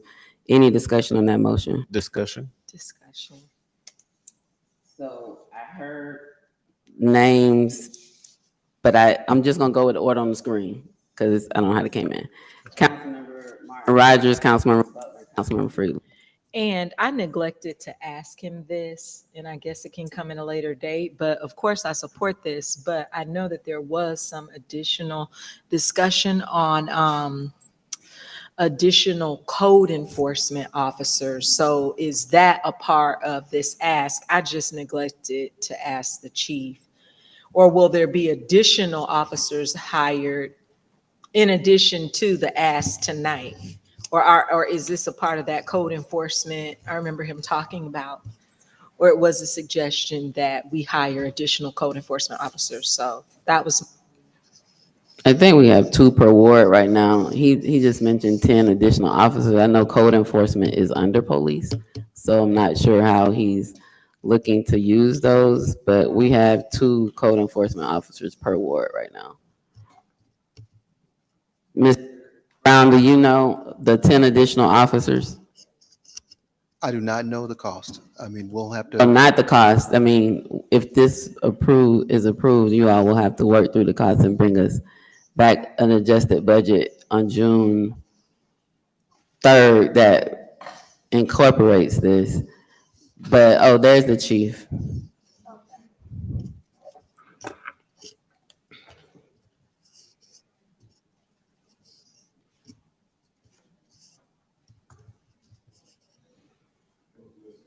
A minute. Councilmember Butler. But, go ahead, chief. I was listening in the back, and I think the questions about code enforcement. We're discussing our code enforcement officers. We want to hire additional code enforcement officers. The issue was we was waiting for the salary, I think, to be voted on, and that was the holdup. I think, correct? But is the 10 additional officers that you mentioned, does that include code enforcement or No, is it just officers? just officers. So right now we have 6 code enforcement officers, 1 per zone or per ward. We want to go either, I think we looked at You this. said 6? We have 4 wards. Oh, you said zones. You talking Yeah, about police I do zones. apologize, yes. Okay. So we have 6 code enforcement officers total. We're 1 short, and we're looking at either double them, but I took a good look at this. Myself and Deputy City Manager talked about it, just because you have additional expenses like code trucks. If we get 3 more, that would really be beneficial for us. Yeah.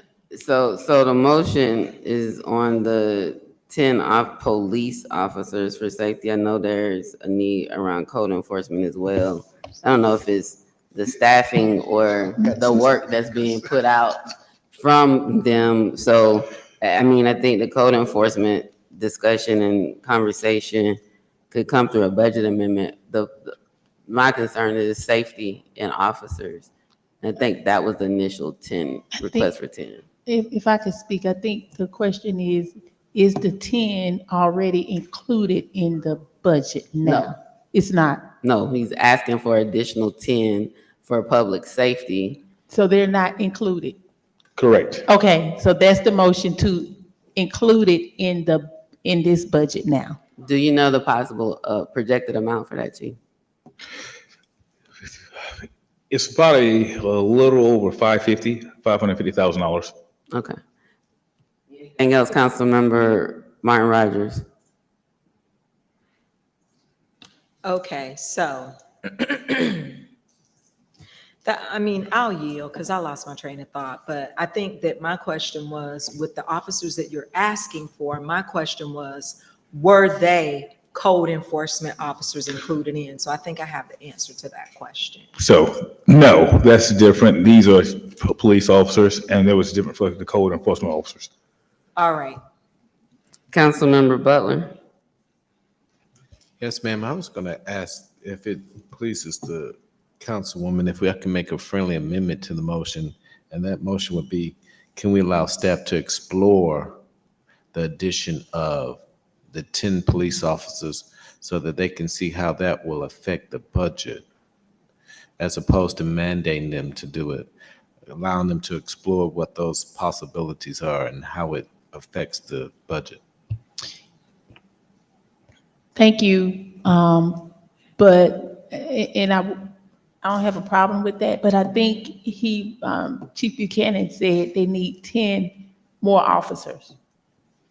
So I think that right there, and we do want to make sure that safety is a top priority. So I'm gonna have to go with giving the additional 10. If that's what they want to do, the 10 additional officer to bring the number up. Because the police chief wants to do a lot of things. Like, we get a lot of complaints about the park, especially one being Sykes Park, and having them over there monitoring these areas is really going to help the city overall.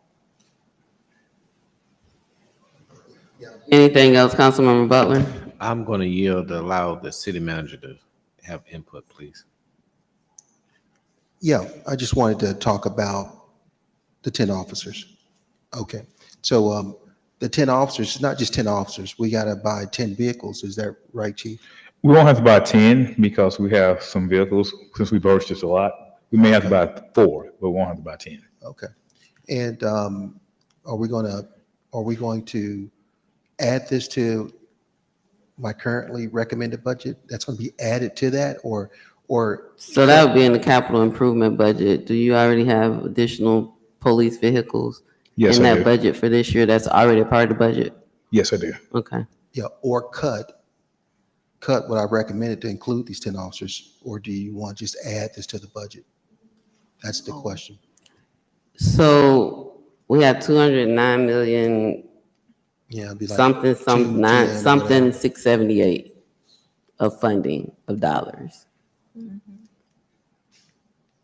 Safety being a top priority, and we have been talking for quite some time about, one, even just getting our staffing up, but also two, whether or not the staffing level that we've had probably since I've been here and I'm in my 11th year, it's always been 114. We just have not reached it. Correct. And because we hadn't reached it, there was not the discussion of increasing it, although knowing that 114 may not necessarily be that number. $550,000. I don't know if we look at those contingency line items in departmental budgets, because those are not funds allocated to anything. And the contingencies in various different departments might exceed $550,000. I'm probably sure it does. There are a number of places within the current proposed budget that we could look at that would not result in reducing services or cutting other departments, but could increase the funding to the police department for those additional officers. And so, again, I feel like if we go into this exploration, we'll get to a point where we come back on June 3rd and they say it's not possible. But where there's a will, there's a way. And if we look at those department contingencies that are included, I'm not even sure what the department contingency is right now off the top of my head in police. But I know each department has a contingency that is not allocated to any specific service already. And so I think this motion would give staff the incentive to figure out how to make this work. And I don't know how we create another $550,000 in revenue. Not sure where we'd be projecting that that's coming from. I think we look at the allocations that are currently within the budget and make some determinations around priorities and look at those contingencies within the departments as a funding source, or those things that are not specifically allocated to different items. Let me go back to my sheet. Yeah, Councilmember Butler, did you have anything else? No, ma'am. Councilmember Freely? Thanks. I just wanted to confirm, I sort of had the impression from your comments earlier this evening that you, I'm not sure, I'm not putting words in your mouth, you preferred to wait and sort of do this later, or is it equally preferable to do it in this manner? So I wanted, regarding the 10. I wanted it now. We was asked to wait till July to do an amendment, but that was the issue. Okay, got it. Correct. Thank you. Council members. Thank you. So I had chimed in earlier, but my question has been answered now. So I was just confused because in the budget on page 81, it says that you're already increasing the number in your in the police force. It already has that in there, but if the money isn't in there, then I guess that's a different story, right? Yes. Okay. All right. Thank you, and I yield. Councilmember Mitchell. Thank you, Chief. Quick question. You said you would also be needing trucks or? So vehicles, so every year, me coming up with a plan to make sure we're never in a situation have to buy a large amount of vehicles again. We were just in a unique situation when I came in. We didn't have any cars. So we have already put vehicles in our budget just to ensure we'll never be in a situation where we have to buy multiple vehicles again. Okay, so with these new potential employees that need vehicles to ride in, about how much are those per vehicle on average? A vehicle runs about 65,000 per vehicle with all the equipment, and we've already allocated that in our budget already for vehicles. Not a lot of vehicles, but we want a system where we'll never have to buy 30, 40 vehicles again. That should never happen again. So we just put in 8, 9 vehicles a year to prevent us ever having to be short again. So would you say to properly equip these new employees, you would need 3 or 4 trucks? I say about 4 years. About 4. So that comes out to another 260 plus 550. So that's about 800. So the frustrating thing to me is, and I think this is a perfect example, is they say, oh, we don't have the money for that. We don't have the revenue. We have to, where we're going to get this from, where we're going to get that from, when we're not allocating the money that we do have to initiatives like this. Because we have the money. We just choose not to spend it on this. But I will yield. Thank you. Chief, the 4 vehicles that you're referencing, are they in your current FY25 fiscal year capital improvement budget already? Yes, So that's not an additional, correct. it's already in the budget. It's already in the budget, yes. Okay. Member Cummings, I saw your light go on, then go, okay, you're back, okay. Thank you, Madam Mayor. Chief Buchanan, I know we said 550,000, so we're saying 55,000 per employee? That's what I calculated. That does not include insurance and things of that nature. Right, I'm so not that's what I familiar. would, so that's my question, I guess would be to Ms. Jessie or, so the salary plus the insurance, what does it actually cost to employ a yearly, the yearly cost for one police officer? Some of the preliminary information in our pay study, the salaries would go up to about 57. 57. And then once you add in the pension, which is 38.26, and then benefits. So you could be looking at maybe 700,000. So That's just a rough. So roughly looking at about $70,000 per employee, per Yes. police officer. So we're talking about $700,000 at the end of the day. Roughly. Okay. Thank you, that's what I need to know. Thank you, I yield. Oh, also, I'm sorry. So does that also include, I'm looking at the total package, uniforms, the weapons, all that stuff, vest? So we have a grant for the vest. I just want to kind of make it clear. Mhm. It does not include uniforms, but we have a uniform allowance, so we've already increased just because of anticipation of I just this. want to look at what the total cost it is Okay. from start to finish to put a police officer out on the street. So we're talking about $70,000 and then whatever, you said a uniform, there's already allotment for uniforms. Correct. Vests are through a grant. Okay, so we're still at about. It's a matching grant, but yes, we. Okay, all right. Thank you, I yield.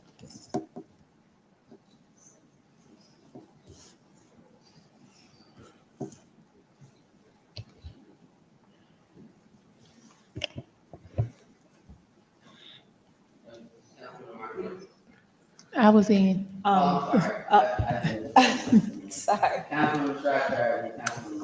Thank you. Just so we are clear, far as the uniforms, you already have a budget for that. Correct. For as the cars, it's already in the budget for that. Correct. For as the vest, the city get a grant for that. Yes, it's a matching grant, but yes. Okay, so the only thing at this point you're going to need funding for, additional to your budget, is to hire the 10 additional police officer. And that is correct. Okay, because by the time the morning comes, it's gonna be a whole different story. So I just want to go on record as to what you actually are saying you need. Thank you. And what I wanted to just chime in and say is, you know, I know that we probably won't all agree on everything, but we should at least be able to agree on the public safety of the residents of this city. I mean, that's just where I am with public safety. Like whatever our chief needs, the fire, whatever it takes to protect the residents of East Point, we should be on one accord with that. So, you ready?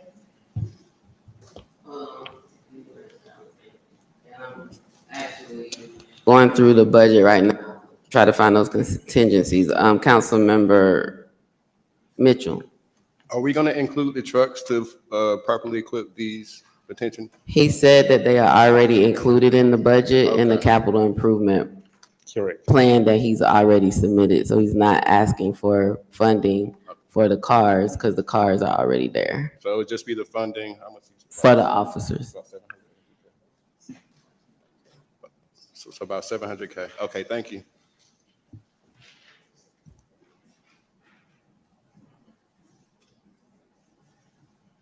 So my quick search, and I wasn't able to go through all of the pages right now, but I've already seen $300,000 in contingency fees.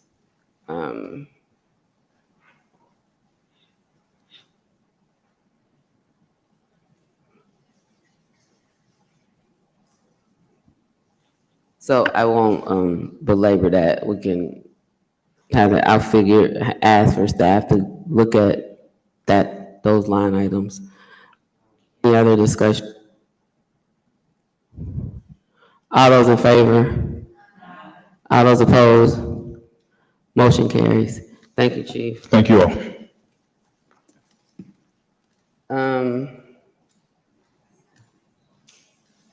Next is the public hearing for 4330 Washington Road. Can we get a motion to open the public hearing?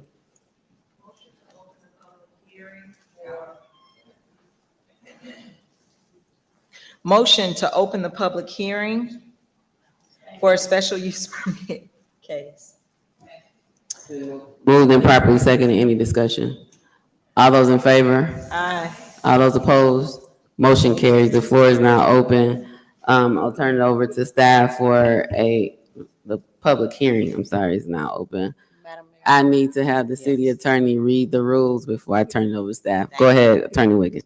Before adopting any change to the zoning maps or text of the zoning ordinance, the city council shall hold a public hearing following the public hearing by the Planning and Zoning Commission where a recommendation was made on the petition. Public hearings before the city council shall be conducted as follows. The presiding officer will call for a motion to open and close the hearing. The presiding officer or his or her designee will introduce the proposed zoning amendment before the city council.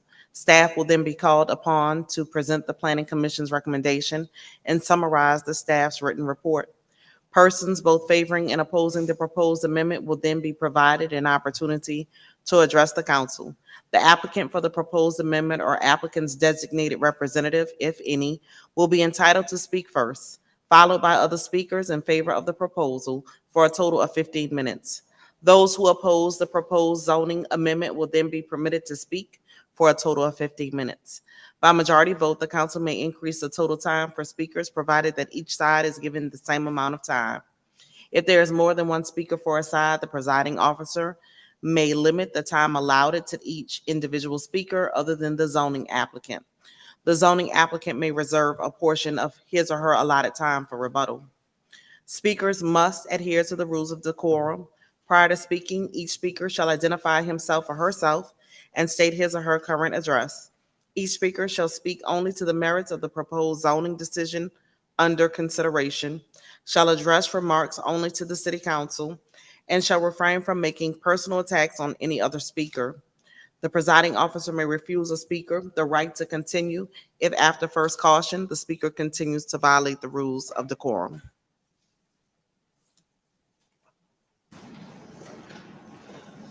Thank you, Madam City Attorney. Ms. Smith, you can give the brief presentation before we open up the public. Good evening, Madam Mayor and fellow council. Kimberly Smith, Planning and Community Development Director. In reference to this case, property located at 4330 Washington Road, known as case number 2024U-001-02. This is a special use permit. The applicant is Wesley Scott. The zoning of the property is R1 Single Family Residential. The request is for a special use to add a use of a daycare school to existing church. This is the current zoning. As stated, it's our R1 Single Family Residential. The blue dot is the property, subject property. This is a future land use designation of suburban residential, and the subject property has the blue dot designated. This is a site plan of the property, 4330 Washington Road. The tan yellow colored building footprint is shown on the pink parcel of the property. Based on the petition and the application materials that was submitted, as well as the letter of intent, there is a 3-year plan which provides for, in the first year, number of employees is 11. Student capacity is proposed at 50. The number of classrooms is 4. The number of playing fields is 1 indoor field, and the operations is 6:30 a.m. to 6:30 p.m. According to the 3-year plan, year number 2, they're going to go up double the number of employees to 22 from 11. The student capacity is proposed at 100. Number of classrooms going to double from 4 to 8. And the number of playing fields is going to go from 2 indoor to 2 outdoor fields. In the last year, the 3rd year of the plan, the number of employees is going to go from 22 to 28. It's going to grow by about 4 employees. Student capacity is going to go to 150 from 100. The number of classrooms is going to increase by 4. It's going to go from 8 to 12. Number of fields is going to be 3. Indoor, outdoor, and a gymnasium is going to be added. And the operations for all 3 years of the plan is going to open at 6:30 a.m. in the morning and close at 6:30 p.m.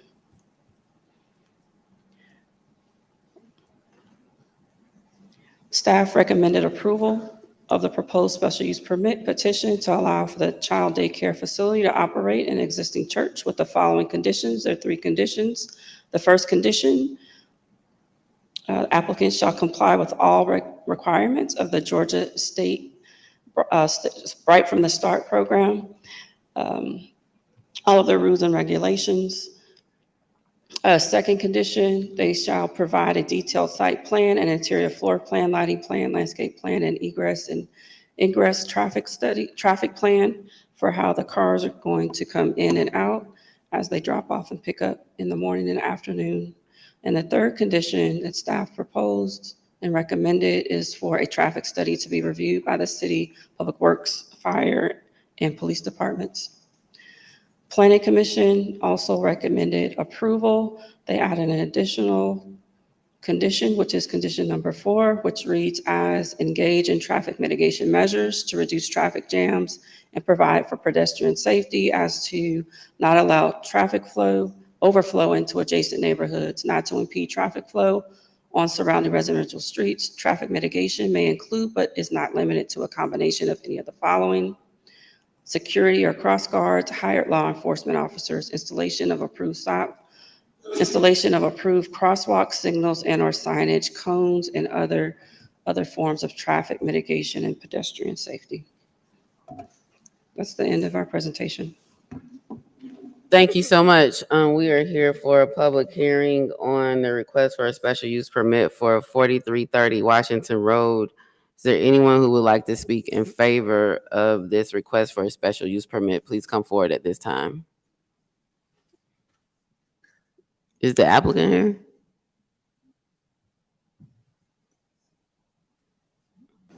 Doesn't appear to be present. Okay. Anyone who would like to speak in favor?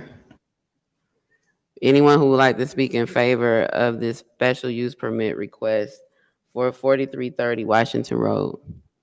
Anyone who would like to speak in opposition to the special use permit request for 4330 Washington Road, please come forward at this time. Anyone who would like to speak in opposition to the special use permit request, please come forward at this time. Anyone in opposition? Can I get a motion to close the public hearing? Motion to close the public hearing. It's been moved and properly seconded. Any discussion? All those in favor? All those opposed? Motion carries. Communication, if you could, hold on just a moment. Don't share it yet.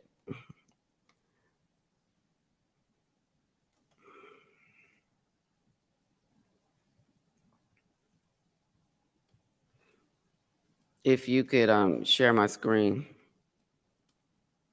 Oh, that's the wrong one.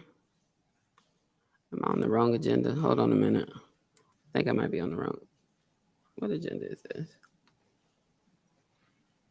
It says May 20th. Public hearing. What's the number? 2024 U.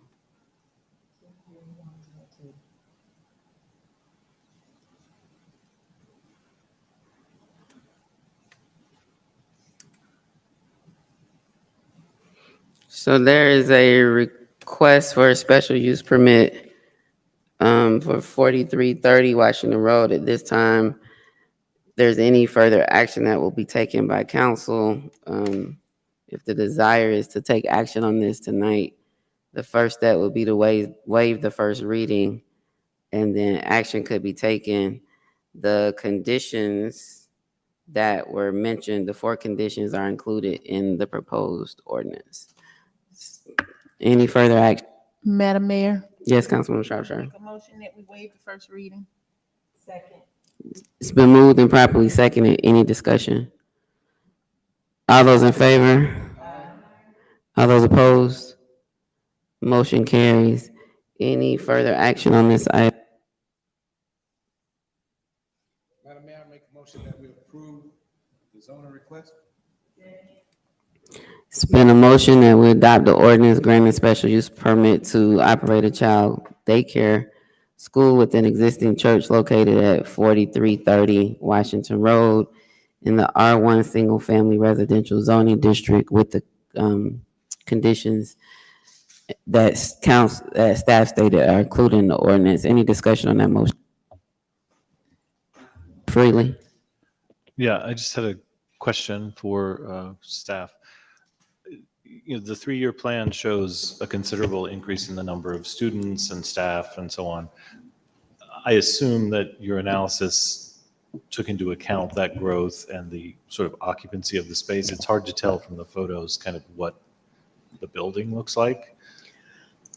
What staff took into account as far as the 3-year plan and the growth that they plan to have over that time frame is indicated in our recommendation as well as our conditions to allow for staff, presumably our traffic engineers, which is held under our Public Works Department, Police and Fire, for them to actually have a look and review over the traffic study that we're requiring for them to do, so we can take a deeper dive into how it grows over that period of time.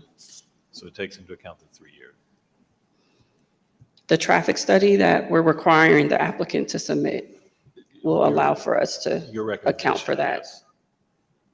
Your recommendation overall. Our recommendation overall accounts for the use that they're asking for, which is to allow for a daycare to be located at that facility. Okay, all right. Thank you. Any other discussion?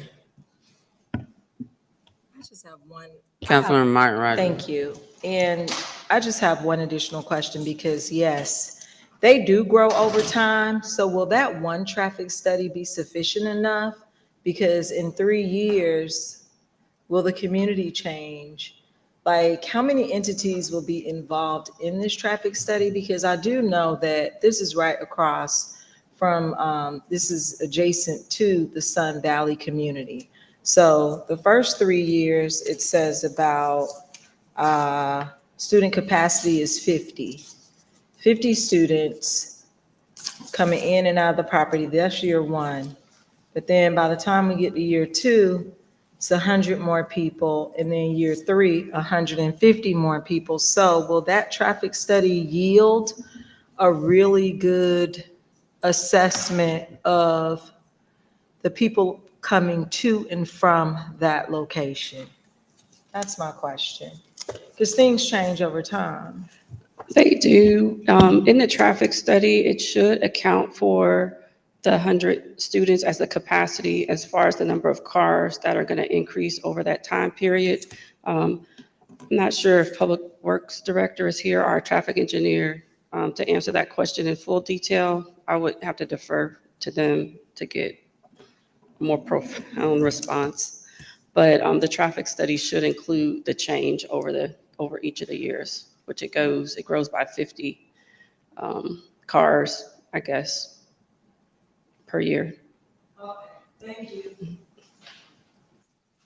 Councilmember Cumming. Thank you, Madam Mayor. Let's see. But we're talking about a daycare, right? Yes. Daycare center, so the times that traffic would be affected potentially coming out of that area, your morning hours from 6 to The time 7. of hours are 6:30 a.m. to 6 p.m. So I would assume it would be the morning and The the morning and evening. the afternoon? Yes. Okay. Well, okay, all right. Just wanted to be clear on that. So I understand. I know it because they're currently doing some, I don't know if it's expansion, but I know they are doing some extensive work in that area right now along that bridge and with that sidewalk area there coming out of the church because it's right at 285, correct? The entrance for 285, Washington Road and 285. Yeah, I'm not familiar with It that. is. I know exactly Okay, what yeah. you're talking about. And I know they have a big enough frontage on Washington Road that it shouldn't, I don't know if it would make a huge impact on that neighborhood that backs into it. No, it won't. Okay. All right. Thank you. I yield. I'll just say, I know that there have been concerns by the community about traffic congestion just from services, which is why I think the traffic study is being required as well as the traffic calming requirements, because just from that alone, and that's just on Sunday, right? Allowing the daycare would be Monday through Friday, at least. And so I think that might have been the reason for that, because those concerns were shared by the community. Ms. Smith, you Yeah, pressed that- the mic. I'm assuming that came up at the community zoning information meeting. Yes, it absolutely did. They were very concerned with the traffic that was going to be caused by the residences that are surrounding that area. And that is the intent of us putting a traffic study requirement in there so it could be assessed and mitigated at that time. Staff is not, we do not object to council tabling this, so the applicant can kind of come and give a more detailed explanation of what their plan is, as well as giving time for our traffic engineers to kind of give you all overview of what exactly is entailed in the traffic study and how that will help us get to a level of comfort in making a decision. Well, at this point, we're in a discussion on the motion to adopt the ordinance. So if that is council's desire, there would have to be a substitute motion to allow that. The applicant's not even here tonight. I'm not sure why.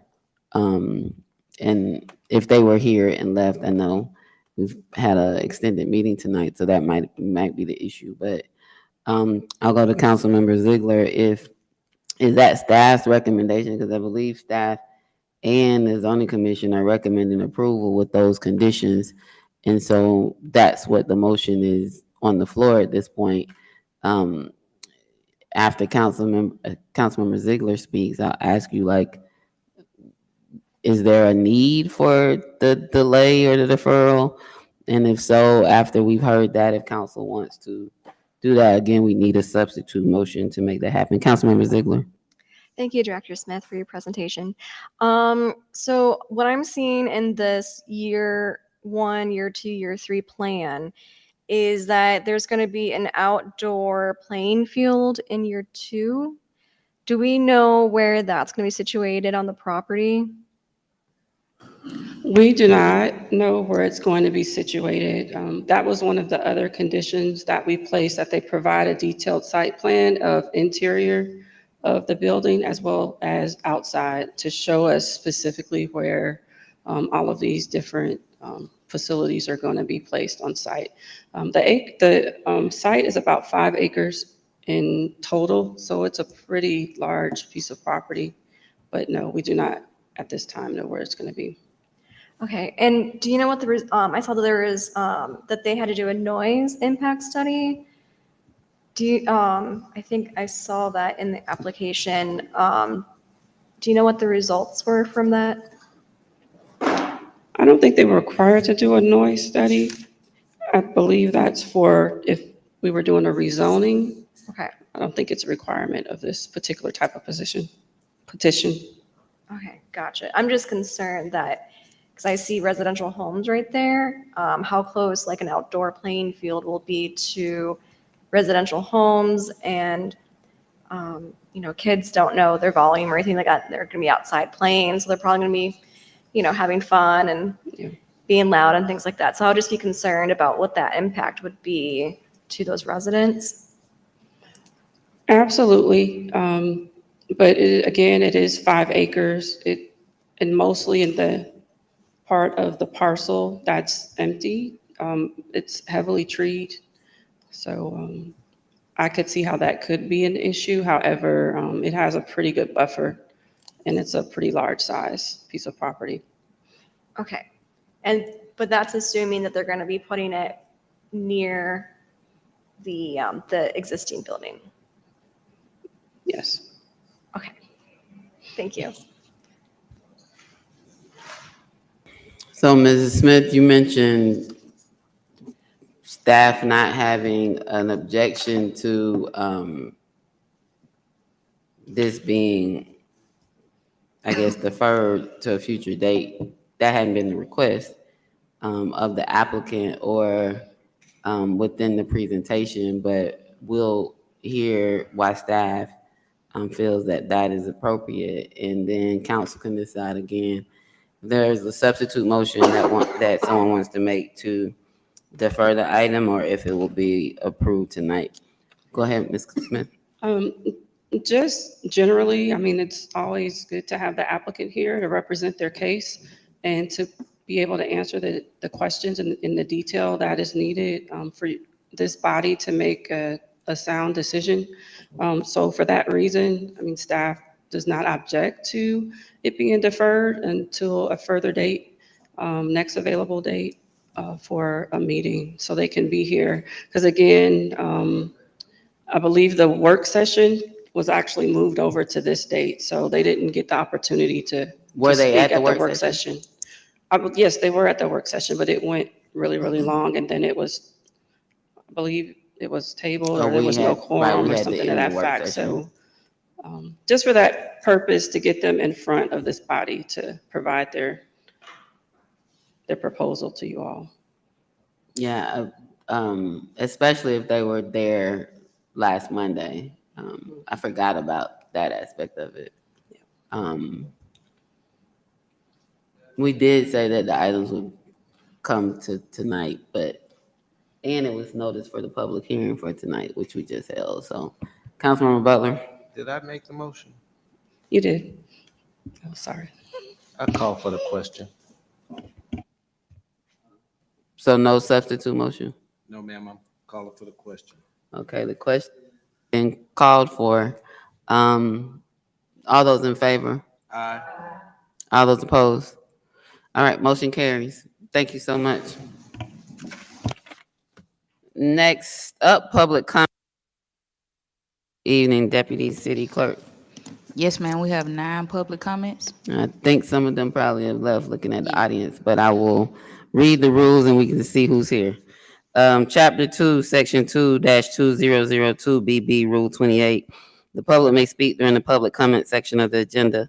Speakers must complete a comment form prior to the start of the meeting. Subject may include any subject of choice. There will be a 3-minute time limit for each speaker. Speakers that have signed up to speak may give all or part of their time, up to 3 minutes, to another speaker for a total of 6 minutes of speaking time. Speakers may address the council only once during this time of the agenda. Speakers must identify themselves and their address prior to speaking. Questions from the speakers may not be addressed during the public speaking section of the agenda. East Point residents will have priority over other speakers. There will be a total of not more than 60 minutes for the public speaking section of the agenda. Speakers may only address the presiding officer. Speakers shall observe all rules of decorum. No debate, disrespect, or obscenity shall be tolerated. The presiding officer shall rule any such individual out of order that fails to comply with the foregoing. Madam Deputy City Clerk, you can call the first speaker. The first speaker is Stephen James. Mr. Stephen James. Saw him leave earlier. All right. The next speaker is Falada James. I saw her leave as well. Miss Sharon Lovett. Yep. Miss Sandra Cole gave her time to Sharon Lovett. Miss Teresa Nelson. There we go.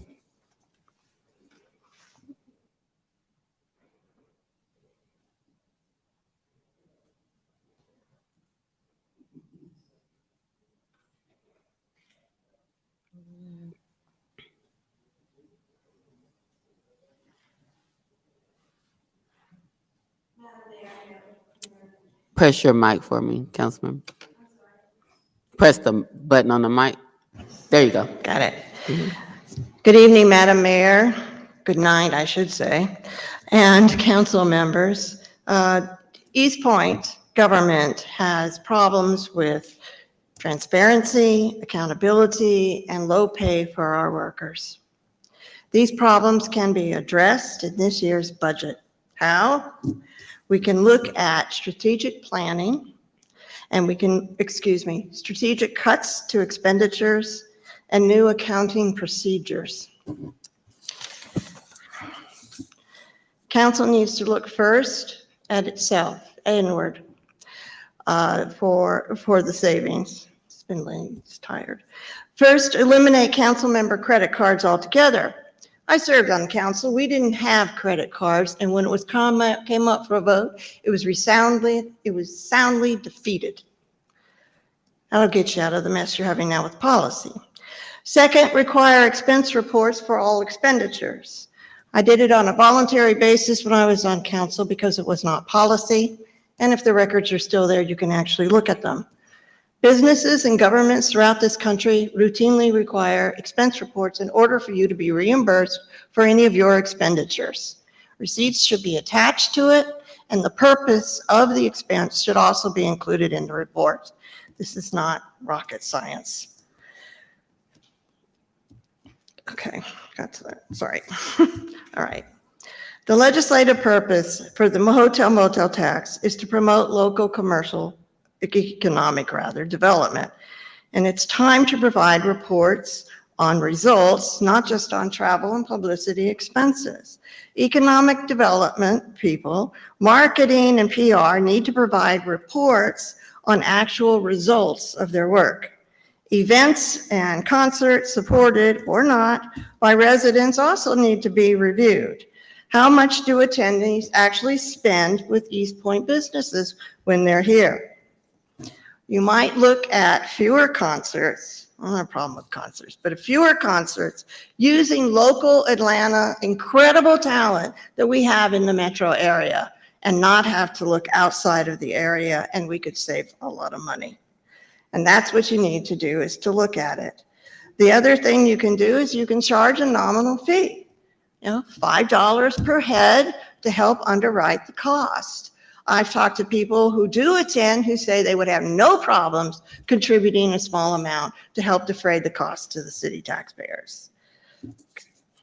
Council needs to address the concerns of transparency, accountability, and our employee salaries with this year's budget.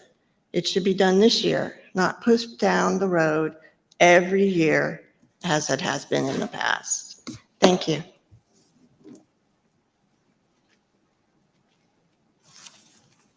Ms. Dee Mosley.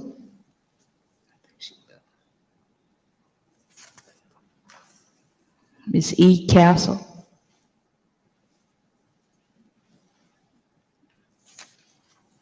Ms. Tracy Love.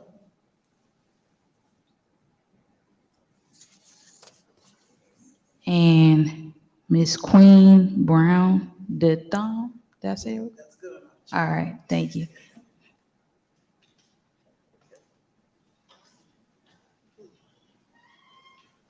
All right, we actually have something for City Council. Hi, Madam Mayor, good evening to City Council. My name is Queen Brown DeChum. I am the founder of the QEB Foundation. We're a 501c3 based in Atlanta, Georgia. Our mission is to bring literacy to education and finance through technology. Okay, so with that being said, I don't know if you guys know this, but homelessness has been up 12% this year because the rent is too high and the wages are too low. So most Americans, especially here in Atlanta, who goes viral almost every week, whether it's East Point or Decatur or what city you're in, most Americans are now using social media to supplement their income. Looking at this trend, we have created what is called the Cafe City movement. CAFE stands for Community Alliance for Empowerment. Our goal is to bring 1,000 jobs here to the Metro Atlanta area. The cool thing is 50% of those jobs will be based right here in East Point. We are in the process of rolling out our app and acquiring a hotel resort right off of Washington Road. But more importantly, there are funds available, community project funds for nonprofits through U.S. Representative Nikema. It does require that we have 2 elected officials to recommend our proposal. The one initiative that is under the Cafe City movement is our Drive for Drive proposal, which includes 3 food trucks, 3 box trucks, and 6 15-passenger vans to help us with transitioning the homeless through employment, low-income families through employment, and the at-risk youth that we already mentor through employment. We feel that a livable wage is the best tool for change. We're inviting all of you June 1st to meet us at Piedmont Park for the Cafe City Fest to see the work that we've already been doing in Atlanta that we would love to bring here to East Point. Thank you. You could just pass those to the Deputy City Clerk and she'll give them to us. Thank you.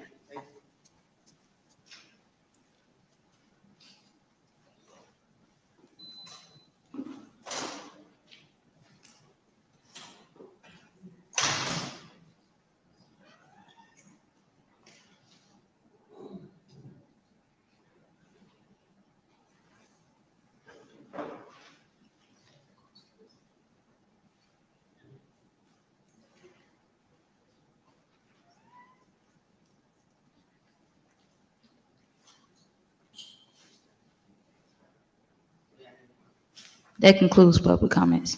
Thank you to everyone who signed up and those who spoke this evening. We next have approval of consent agenda items 7 through 18. Is there a motion? Madam Mayor, Yes, Councilwoman I Shropshire. make a motion that we approve the consent agenda items 7 through. That's my time up. Oh, look, I'm hearing buttons. I'm looking like, what was beeping? Okay, thank you, because I was getting a little concerned. That was a timer. Go ahead. I make a No, motion that we move. approve the consent agenda 7 through 18. 15. 18. 18, 7 through 18. It's been moved and properly seconded. Any discussion? All those in favor? Aye. All those opposed? Motion carries. Is the chief still here for item number 25 to Rule 75 of the Public Safety Retirement?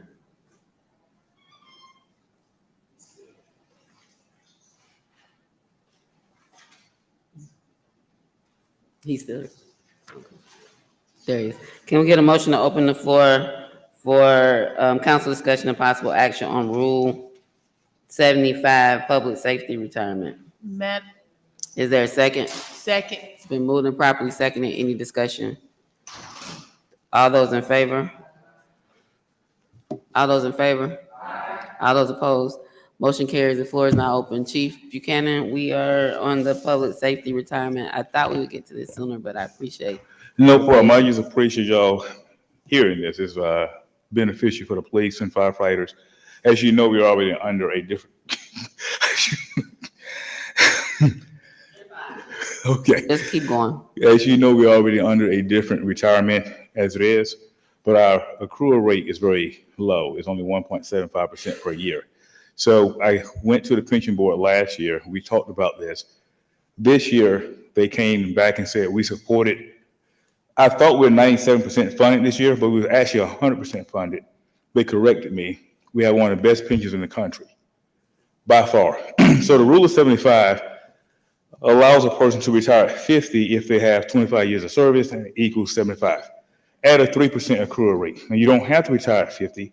People start at different ages, but at least it puts us in a better situation to retain our veteran employees. And so I know our pension representative, Charlotte Cagle, provided some information to us. Is this for police and fire? Police and fire, yes. And what is the specific ask that's needed by this council? Is it just approve Just adopting? approve. Yes. Is it rule of 75? That's the name of it, yes, the rule of 75. And the biggest thing is, it doesn't change the contribution rate. So you don't have to pay an additional contribution. So that's the biggest deal of it. So that's why the pension board was on 100%, because when they looked at it, they looked at the status of our pension, the funding of our pension, and they saw it does not include, when I say contribution rate, that means we don't have to pay more. No one has to pay more. We just continue to pay what we're paying. So it won't increase the funding. There's no funding asked for it. It's the approval of this policy change, and it's already included in the funding we provide. Correct. And that's directly from Ms. Cagle. Any questions for Chief from anyone? Councilmember Butler. Madam Mayor, I make a motion that we approve the chief's request for, I'm sorry, I'm trying to get the. Number 25. For item number 25, the 75 rule, I think it is. Rule of 75, public safety retirement. So correct. I take the motion. It's been moved and properly seconded that we approve the rule of 75, public safety retirement. Any discussion on that motion? All those in favor? Aye. All those opposed? Motion carries. Thank you, Chief, for your patience. No problem. Thank you all very much. Next up is the compensation and classification study update. We get a motion to open the floor for discussion and possible action. Is there a second? Second. It's been moved and properly seconded. Any discussion? All those in favor? Aye. All those opposed? Motion carries. I know we had discussion about this at the work session. My understanding is tonight the decision or that potential action before council is to approve the $20 per hour hybrid parity plan. And that it's already included in the proposed budget, but that will just give the support from council for it to be there. And I think based upon our discussion at work session, there was support for that. Ms. Jessie has sent to us the pay philosophy, Compensation philosophy. Compensation philosophy for us to look at, and potentially staff could just share a brief overview if we want to tonight.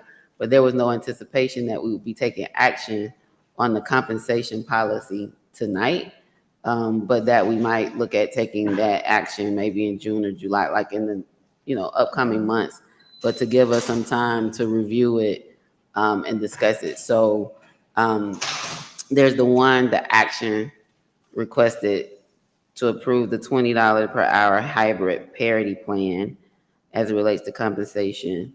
And then the two, I don't know if we want a brief discussion on the compensation philosophy. We're not going to take action on it tonight, though. What's the desire? It's been emailed to us.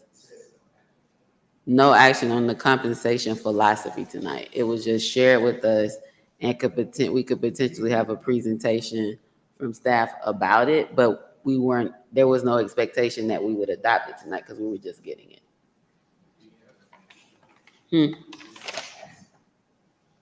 Oh, Do you have an actually, ask? thank you. It was, we have the PowerPoint presentation that staff has shared. They printed out as the compensation, draft City of East Point compensation philosophy. So we could go through this tonight and or just look at it, digest it, have it on our June 10th work session for further discussion and potentially action in June or after that. Does that? Look at it in June. Okay, so if we're looking at it in June, thank you, Ms. Jessie, for providing that to us. It gives us a lot of opportunity to look at it, digest it, and ask you any questions prior to then. And then the action item needed for tonight is to approve the $20 per hour hybrid parity plan as it relates to compensation. Is there a second? It's a second. It's been moved and properly seconded. Any discussion? No, ma'am, I'm not. Do you have something you want to add? All those in favor? All those opposed? Motion carries. Next up is professional property and casualty insurance brokerage services. Can we get a motion to open the floor for discussion and possible action? Is there a second? It's been moved and properly seconded. Any discussion? All those in favor? All those opposed? Motion carries. The floor is now open. I know Councilmember Butler had questions. I don't know if we want to open it up with a presentation and then go on to the questions. Or Councilmember Butler, we can start with your questions. Madam Mayor, I'll start with the questions. Do we have the bid, I'm sorry, the gentleman in charge of our bid process? Yes.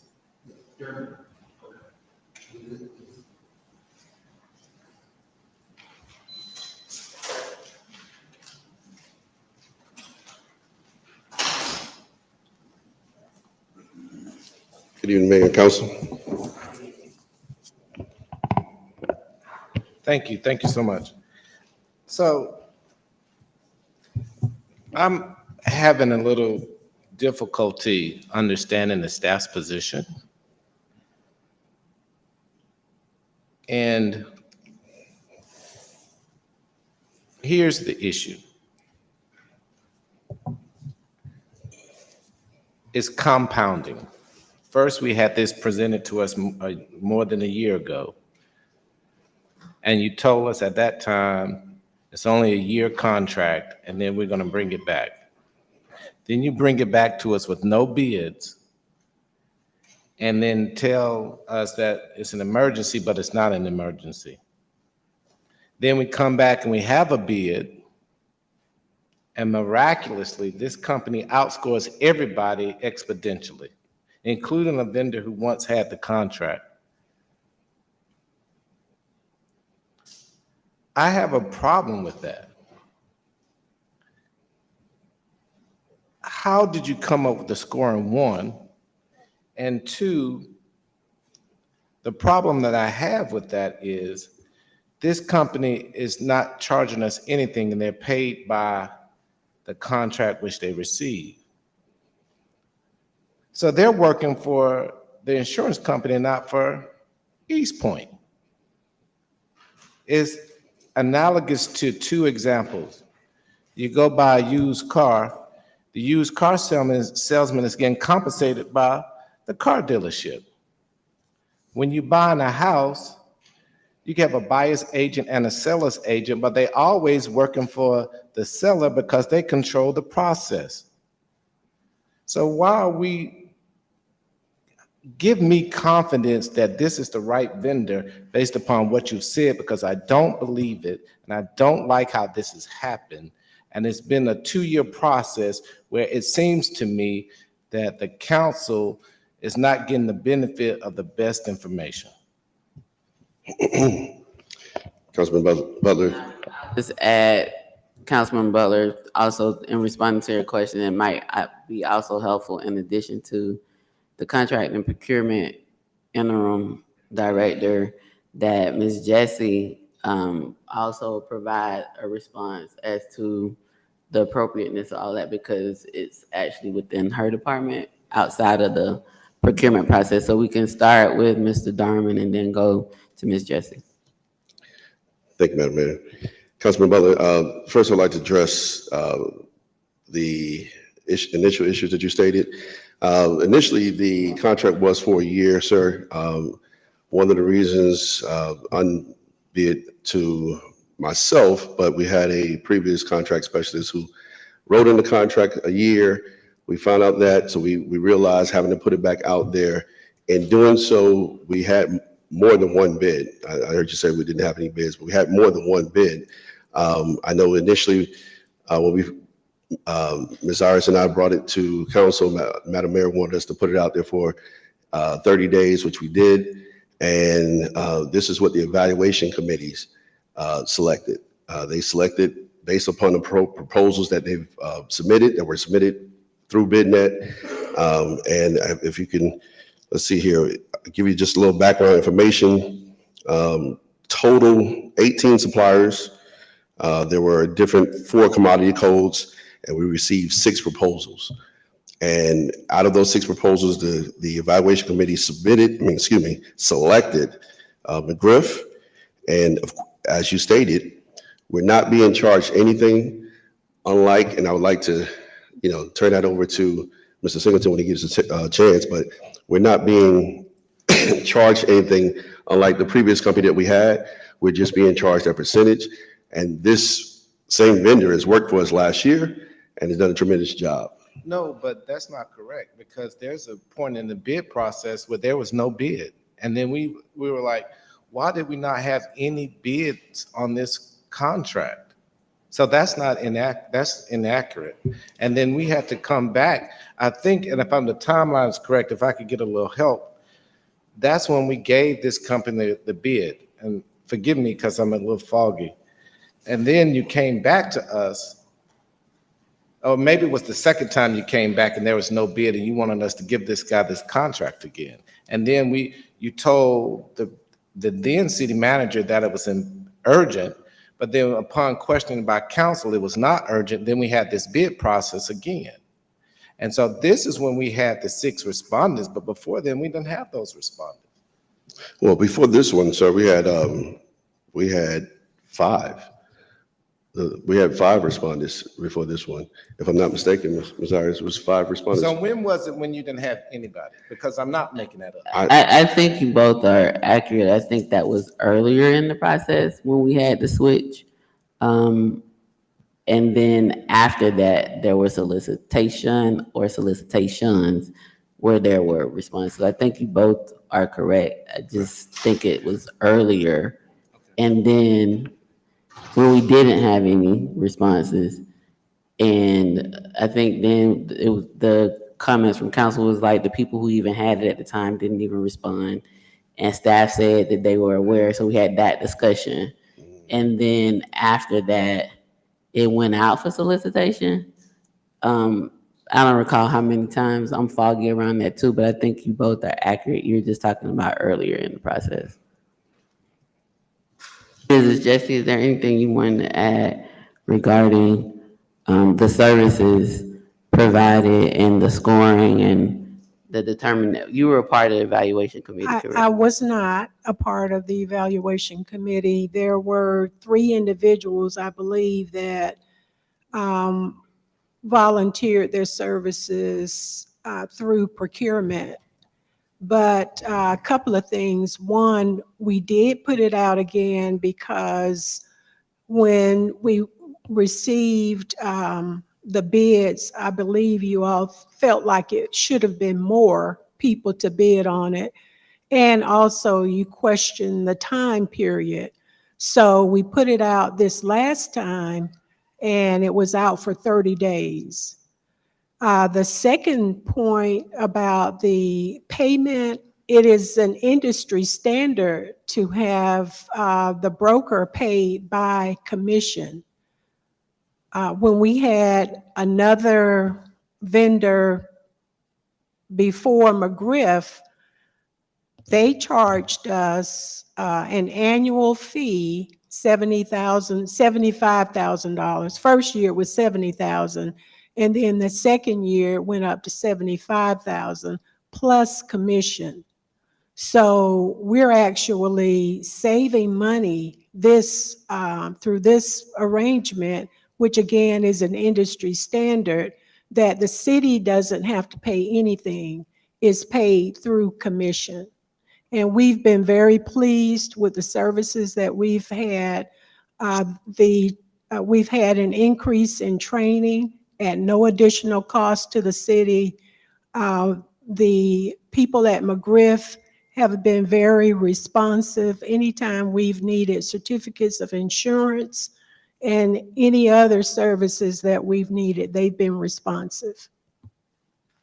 And so to keep this in bid land, I think there is a provision within there regarding provision of services and recommendation or referrals from other cities or cities that they work with. And so this discussion is not outside of that. Madam City Attorney. No, Madam Mayor, I don't think so. I think you're within the confines of the conversation, speaking about the other cities that they've worked for. I think that's fine. I have a question. Councilmember Butler, anything Yes, else? ma'am. So that brings me to another question. I read through all of the proposals, and on one of the proposals, there was a vendor who got a very low rating in terms of experience. But then when I did my homework, it's one of the largest insurance companies out there, and they've done municipal work for a lot of people, but it was not included in the scoring. How do you describe the discrepancy in that? Councilman Butler, the only thing I can say in reference to that is, even though they may have done this work at other municipalities, other local governments, they might not have included it in their proposal. So you have different people looking at the same proposal, and they're basing it off of what they provided specifically for that proposal. Well, I found it in the proposal. I don't understand why they didn't. Yeah, I mean, that's where I got it from. Like, here's the problem. There is something deficient about our bid process. We have too many piggyback bids. We have bids where nobody bids. Then we come back, you tell people it's an emergency and it's not. And then we have to go through the entire process all over again. And you're asking us to trust your judgment, but you're not giving us anything to trust. And it's not one error, it's a repetition of errors. And then you want me to vote on something where you're making it very difficult for us to support this or to trust what you're doing because there are too many errors.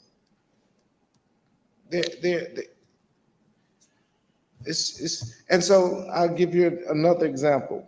How do we know that this is the best option when none of the people that are bidding for it has provided an insurance quote? So we're picking this guy to be the broker, then he goes out there and picks who provides the services for us, but we don't know what that is compared to what anybody else does. I will have to defer to Mr. Singleton. I'll say something. We are, so I'm gonna ask Attorney Wiggins, this is still in the bid process. And I know the recommended vendor is here. Yes, this is a part of the solicitation process. It's a solicitation for professional services, which technically you could do without a solicitation. But we have done one. Correct. And I know the vendor is here and he's raising his hand, but because we're in the solicitation process, Madam City Attorney, is the vendor able to respond before being selected, or should we be dealing with staff? Madam Mayor, I'm looking at the applicable law that just talks about the openness of documents, the conversation when it comes to a bid that has not been awarded yet. So if you give me one moment, I will tell you in just a second. So I did find it. So one piece of guidance is in 50-1872, which is in our Georgia code. And it talks about when disclosure is not required. And that includes pending, which this is, sealed bids. And I would need to ask Mr. Lawrence if these were sealed, or sealed proposals, and detailed cost estimates, which we technically haven't gotten into.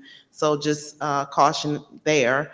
Related thereto until such time as the final award of the contract is made, or the project is terminated, or the agency in possession of the records takes a public vote regarding the sealed bid, whichever comes first. So my first question would just be to staff, Madam Mayor, as to whether or not these were sealed bids. If they weren't, then this would not be applicable. They were sealed bids. Okay. So in that case, then the detailed cost estimates would be off the table. I don't think I've heard that conversation come up yet, but certainly we need to be cautious when discussing sealed bids up until the time a vote is made, and this is no longer pending.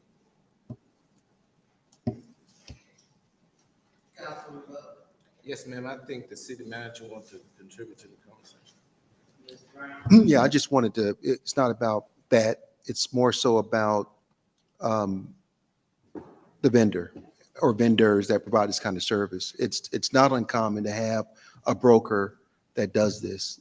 It's a number of cities that have these brokers that go out, they procure it for you, and they're paid by the other entity. And it sometimes could look like a conflict, but apparently this is the way things are going now. So I don't like it, but it's just how it is. So.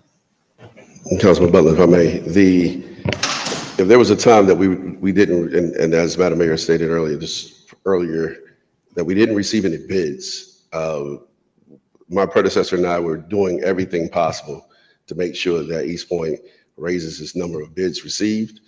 And in that doing so, we've seen it go from 0 to 6 bids, right? So I guess the words would be transparency to say that we've had 0 bids. Now we're doing another solicitation to make sure that we welcome more people. So more people opened up and came and proposed on this actual solicitation. So going from 0 to 6 is actually a good number, to be honest with you. But here's the problem. Every time the same guy gets the bid, it just seems improbable. So when you had 0 bids, he got the bid. Then there was an emergency, he got the bid. And then he comes back, you get 6 people, he gets the bid again. And then the scoring seems arbitrary at most. Mm-hmm. You know, arbitrary at least. I don't know what the council wants to do, but I have a problem with this. And it's ongoing, and it just is too many questions about this process. And it's too many fumbles of the ball and then asking us to understand. And then when I go and do a deeper dive, then there are further questions. And Madam Mayor, if anyone else has any questions, I'll do that, but I have deep concerns about the process.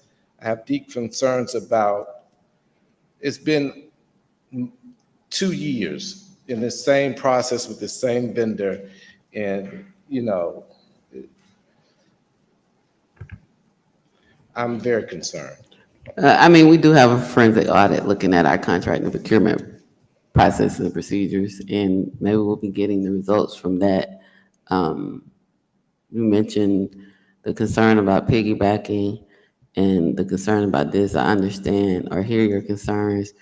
Piggybacking is permitted under Georgia's law, and this process is permitted. It doesn't mean your concerns aren't noted.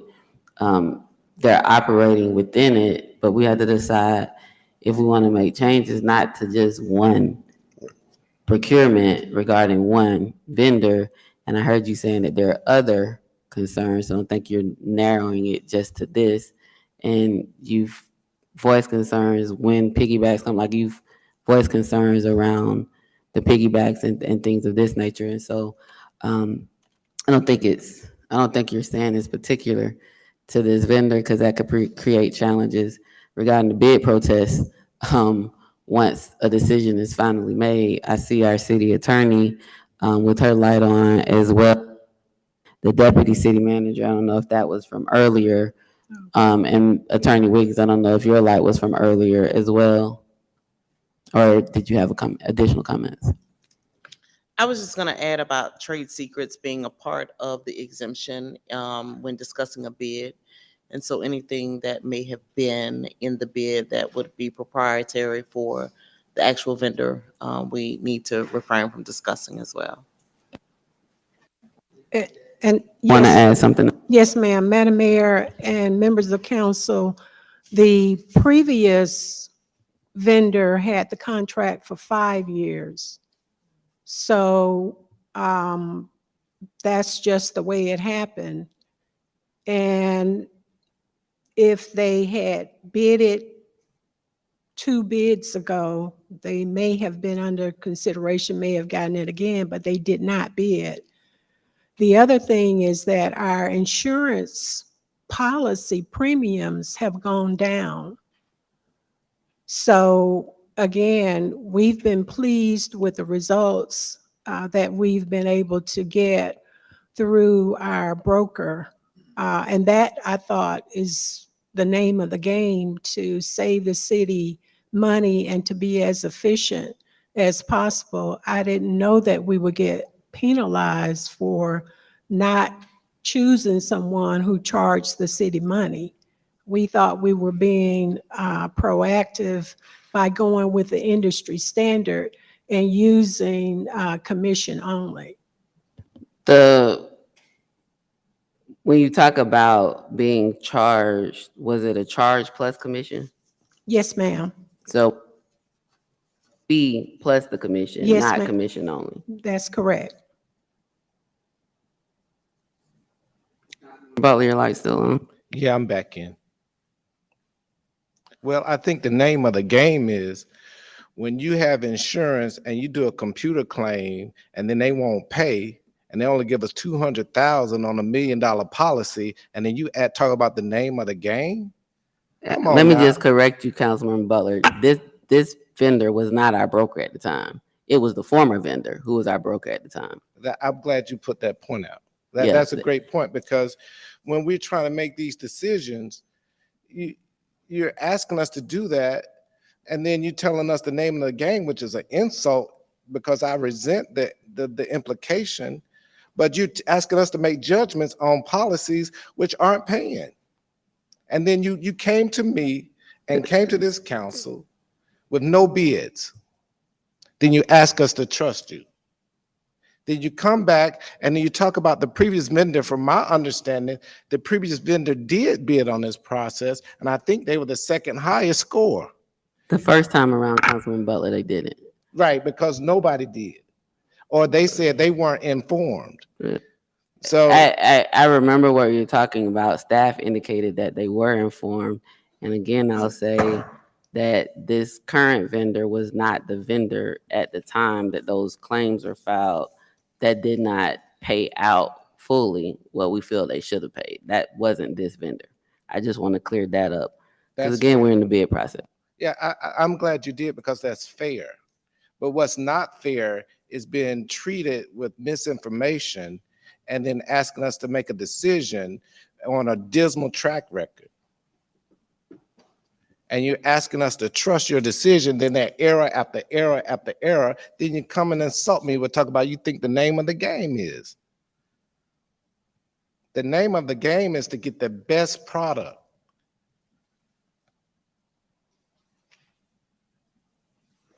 And so based upon your recommendation before, we pick the vendor and then they won't pay on our insurance claims. And then you're asking us to do it again and you fumbled the ball 3 times. So that's what the name of the game is to make sure we're covered. Madam Mayor, I'm not comfortable with this. I understand, and you voiced that very clearly. There's a request from staff tonight that we approve the contract with, I pulled it up, McGriff, no, the full name, I have it up on my computer, with McGriff Insurance Services, Inc.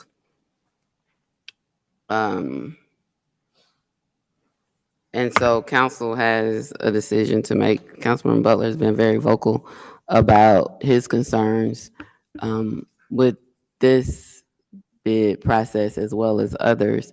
I think that is a system issue that we will have to address. That's not necessarily addressed through this. In the forensic audit, one of the scopes within that was looking at our contract and procurement process, if I'm not mistaken. And so we'll have to make some decisions based upon recommendations. I'm not sure what those recommendations will be, or we haven't received a report on that yet. But there is an ask from staff to approve the contract with McGriff Insurance Services. And so there's an ask that council take action on that this evening. I see Councilmember Cummings in. Go ahead, Councilmember Cummings. Thank you, Madam Mayor. So McGriff, this is the only vendor that we have now? There were others or currently? Because I know we're asking now the ask is to renew their contract, correct? It's the grant to award them the solicitation. So we went out for a solicitation. Right. And were they the only ones? No, ma'am. There were a total of 6 proposals. Total of 6. Correct. And of the 6, they had the best. Correct. They were scored by staff, and the previous times they were scored by different members, so it wasn't like the same staff members. So the procurement process is the procurement process. Simple as that. As I stated earlier, if you had 0 bids and you go from 0 bids to 5 and then 6, and we're having different evaluation committee members, and this company still ended up having the highest score, that's just where we are. Okay. Thank you. I yield.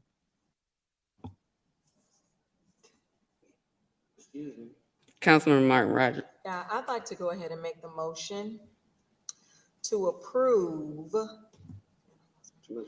McGriff Insurance Services for the professional property and casualty insurance brokerage services. There's a motion. Is there a second? Discussion. Is that discussion? We need a second for discussion. It's been moved and properly seconded. Discussion. Councilmember Mitchell.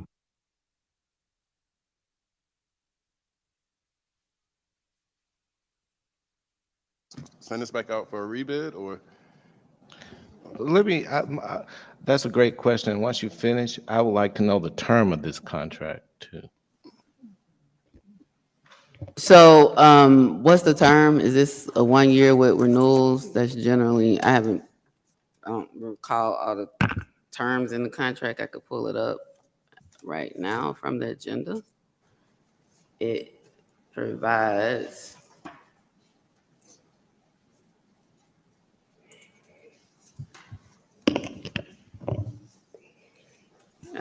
It's a multi-year contract. It was multi-years. I think it was 2 years with the option of renewal.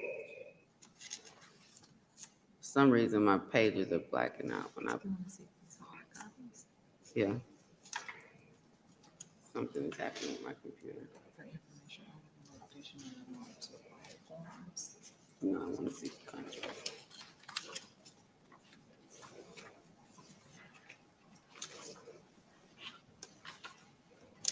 This was in the book last week. Oh.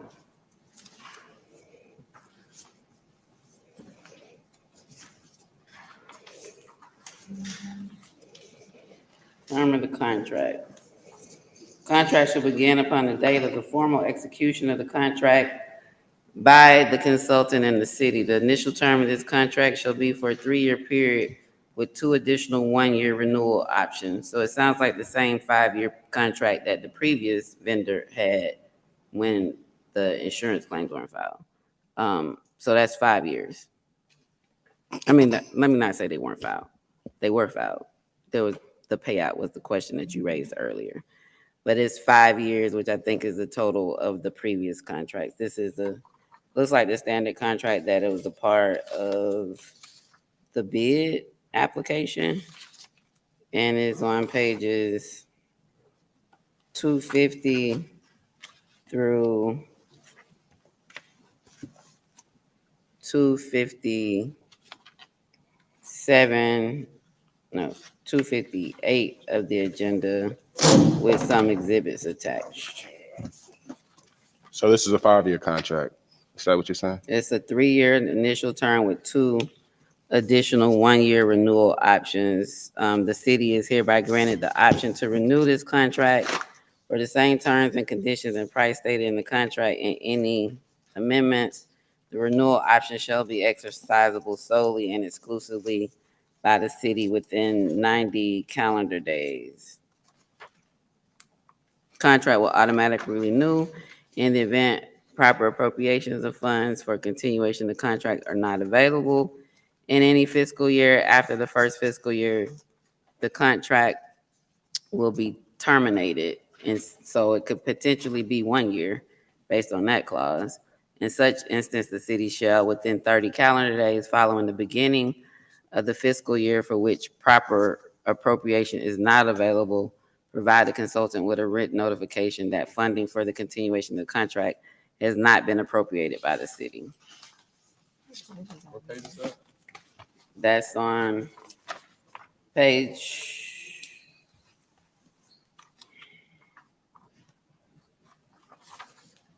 250 to 251. So Bottom of 250 to the top of. So my question is, we'll be voting on signing it's a 3-year contract with a 2-year option. And you said there was a clause that it could only last 1 year?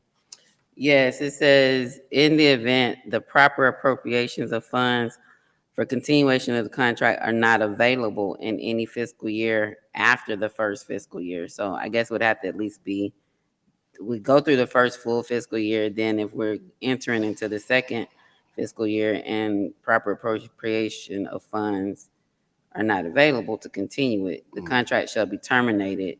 In such instance, the city shall, within 30 calendar days following the beginning of the fiscal year for which proper appropriation is not available, provide the consultant with a written notification that funding for the continuation of the contract has not been appropriated by the city.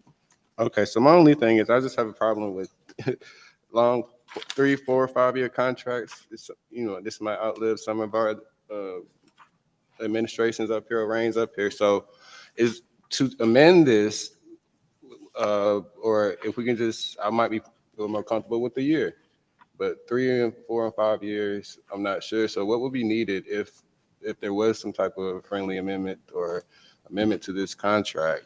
What would we need to do to enact like in a year limit, or get reassessed after a year or something to that nature? So there is not a motion on the floor right now as it relates to the contract. So the initial motion could be to adopt the contract with whatever term the council decides.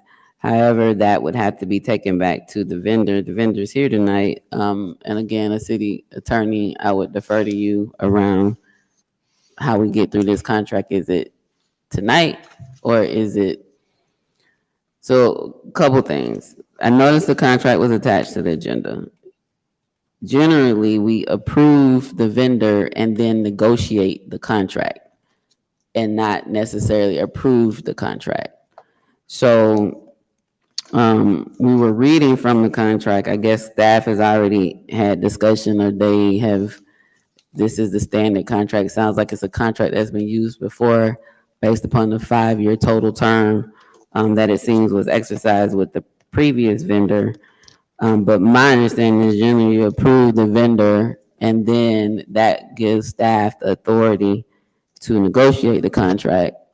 And if there are concerns regarding term, that is something that staff would talk with the vendor about to see if they could come to a resolution, and then that contract will be brought back before us. Am I correct, Attorney Wiggins? That's correct, especially given that some of the terms in the proposed contract would require amending if it pleases the council. So I would certainly agree with that approach to approve the vendor, if that's the will of council, and then allow procurement to negotiate a contract with the vendor that will meet the council's will. Right now, the motion is to approve the contract as is. There's no motion on the floor. We're in discussion. Nobody's made a motion. I thought Dr. Rogers did make a motion really? to approve the vendor, and then Mr. Mitchell seconded that. Is how Oh, you for got in discussion, that's right, because you asked for discussion previously, and I said we didn't have a second. So you're right. So at this juncture, it's either a friendly amendment, but I think actually it would be a substitute motion, but Well, her motion was just to approve the vendor, so it wasn't. oh, it wasn't to approve the contract. It didn't even touch the contract. And if you want to add, and that procurement brings back a contract, I think that's appropriate. But her motion did not mention the contract. Okay. I'm tracking. I didn't write it down, so. The motion that was made by Councilmember Martin Rogers was to approve the vendor. That's right, I read the vendor.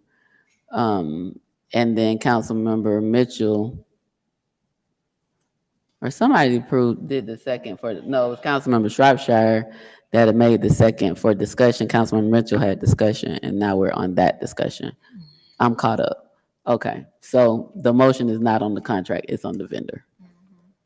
Okay. So I guess the next question is, when do we discuss the actual contract? Or does that come before us, or is that? Yeah, so if the motion to approve the vendor passes, then staff will work with the vendor on the contract, and that contract has to come before us in order to be effective. Okay. And can we get recommendations, I guess, on what we would like to see in that contract, or? And I think they heard the concern regarding the term, and the length of the contract.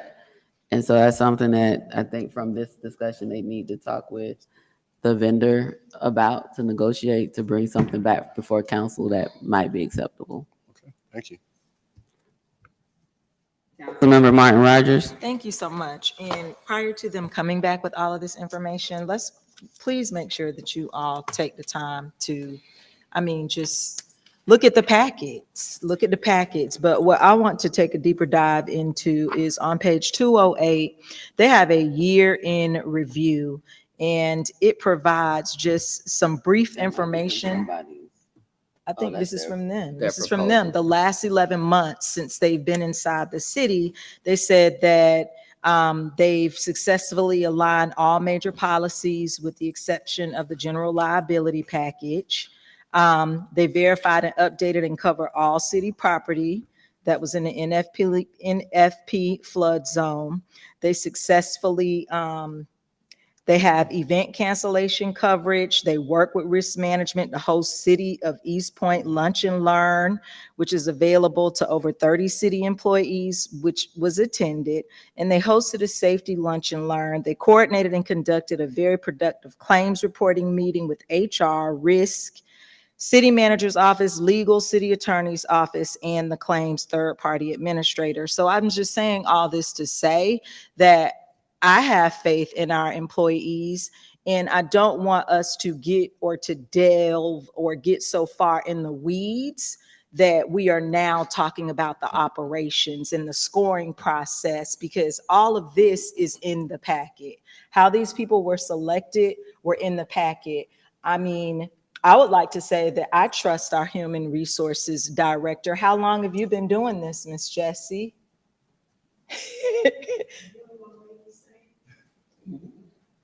Yeah, so decades, 3 decades? No, I'm just kidding. Yes, ma'am. Okay, so I'm just saying that to say I would like to move forward on this, and the information is provided here. They've been in our city. based upon their snapshot that they provided to us.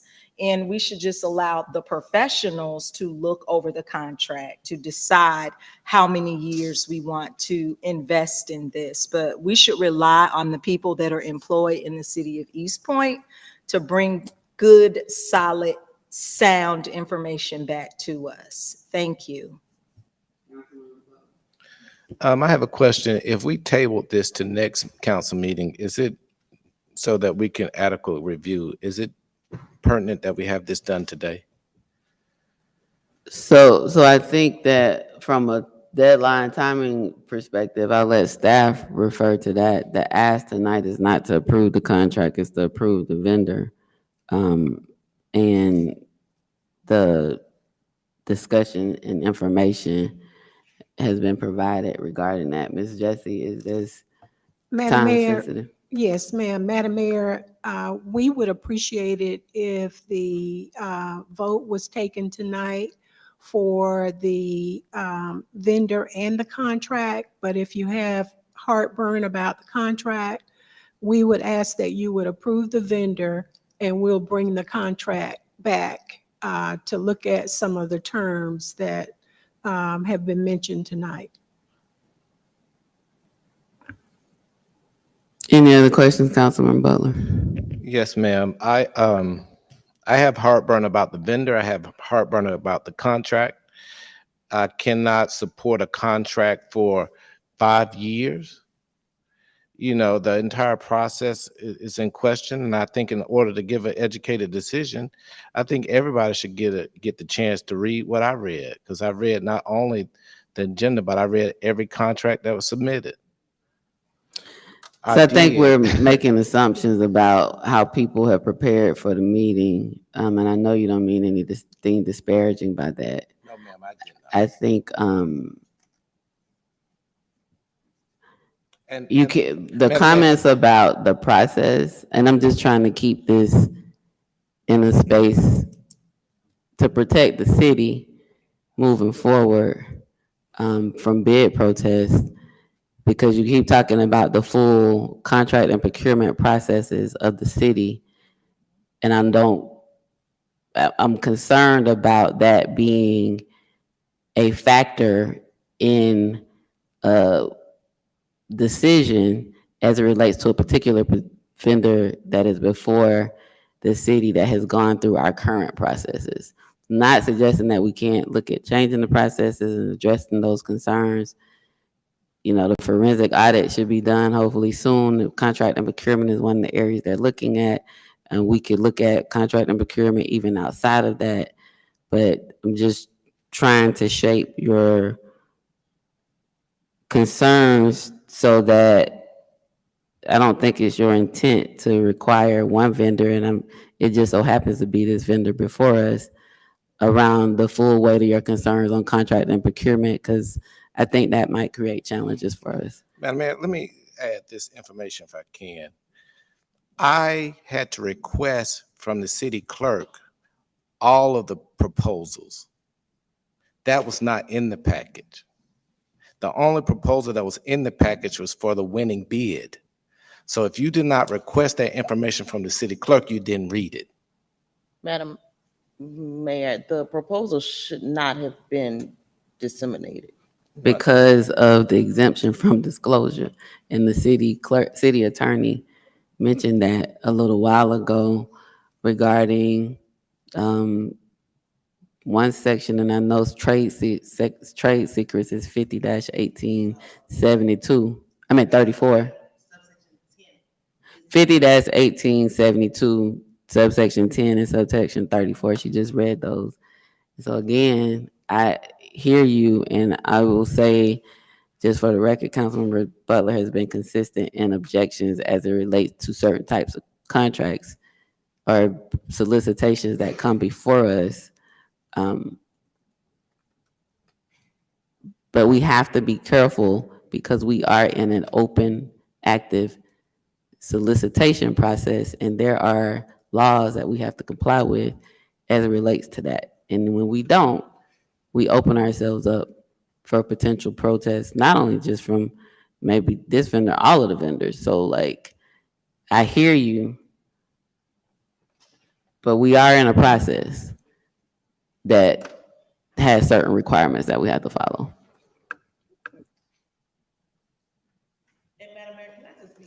Transparent. If you don't have to approve this vendor, right? Like you can make a motion to do something else, right? The law allows you to cancel the bid and rebid, but to have, like you said, the extensive discussions about the process with a active solicitation going on, that's somewhat problematic, not only for this bidder, but maybe the other 6 or 5 that won't get approved. Or even if this vendor is approved, the other 5 or 6 that may say, well, was there a problem with the process? And should we be concerned that this vendor was selected over us? And so we certainly do need to take heed to your guidance and be cautious in the conversations.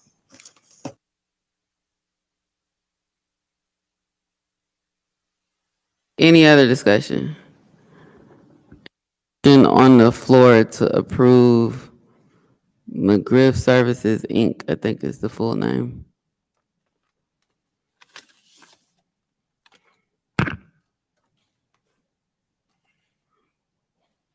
McGriff Insurance Services, Inc., as the vendor for the professional property and casualty insurance brokerage services. It's been moved and properly seconded. I don't see any other lights for discussion. All those in favor? All those opposed? Roll call, please. Councilmember Butler. Councilmember Dr. Martin Rogers. Councilmember Mitchell. Councilmember Cummings. Councilmember Ziegler. Councilmember Freely. Councilmember Shropshire. Motion passed. Thank you so much. And so you all will work with the vendor on the contract, and then that will be on a upcoming, can't find my pen, council meeting agenda.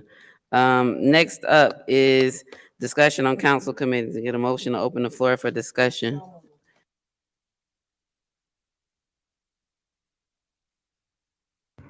Any discussion? All those in favor? All those opposed? Motion carries. Let me find my charter. Here it is. So this is on because of the current ordinance regarding appointment of chairs of the subcommittees of council. Section B says the council shall appoint from among the appointed council members of the committee a chairman of such committee, and the committee shall meet at such times and places as the committee may select. There's this discussion about whether or not the mayor could also serve as a committee chair. Section A says, Can we pull no, this not up? A. Excuse. Can we pull this up? I sent it to Ms. Hardy. Can you pull this up? I mean, let me share my screen, please. Okay, yeah, that'll work too.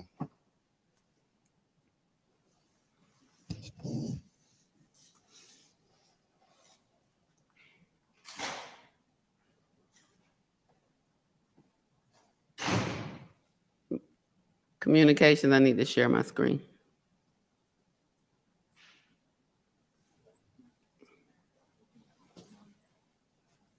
Yeah, I mean, probably be discussing in no time for you to come back.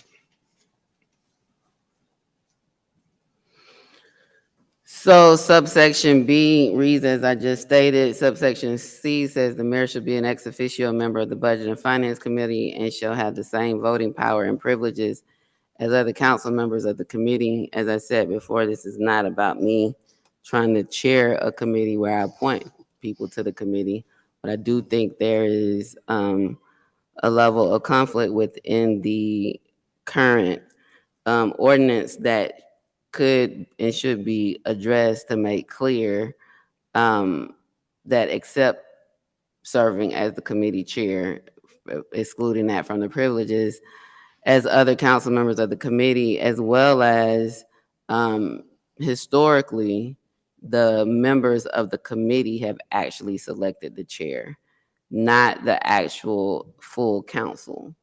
And so in looking at this at our Budget and Finance Committee meeting, I don't know if it was February, our first one, this came up, and it also is the same provision in the HR Human Resources Standing Committee of Council. So the main question is, what is the desire of council? Again, historically, the appointment has been made by the members sitting on the committee and not the full council.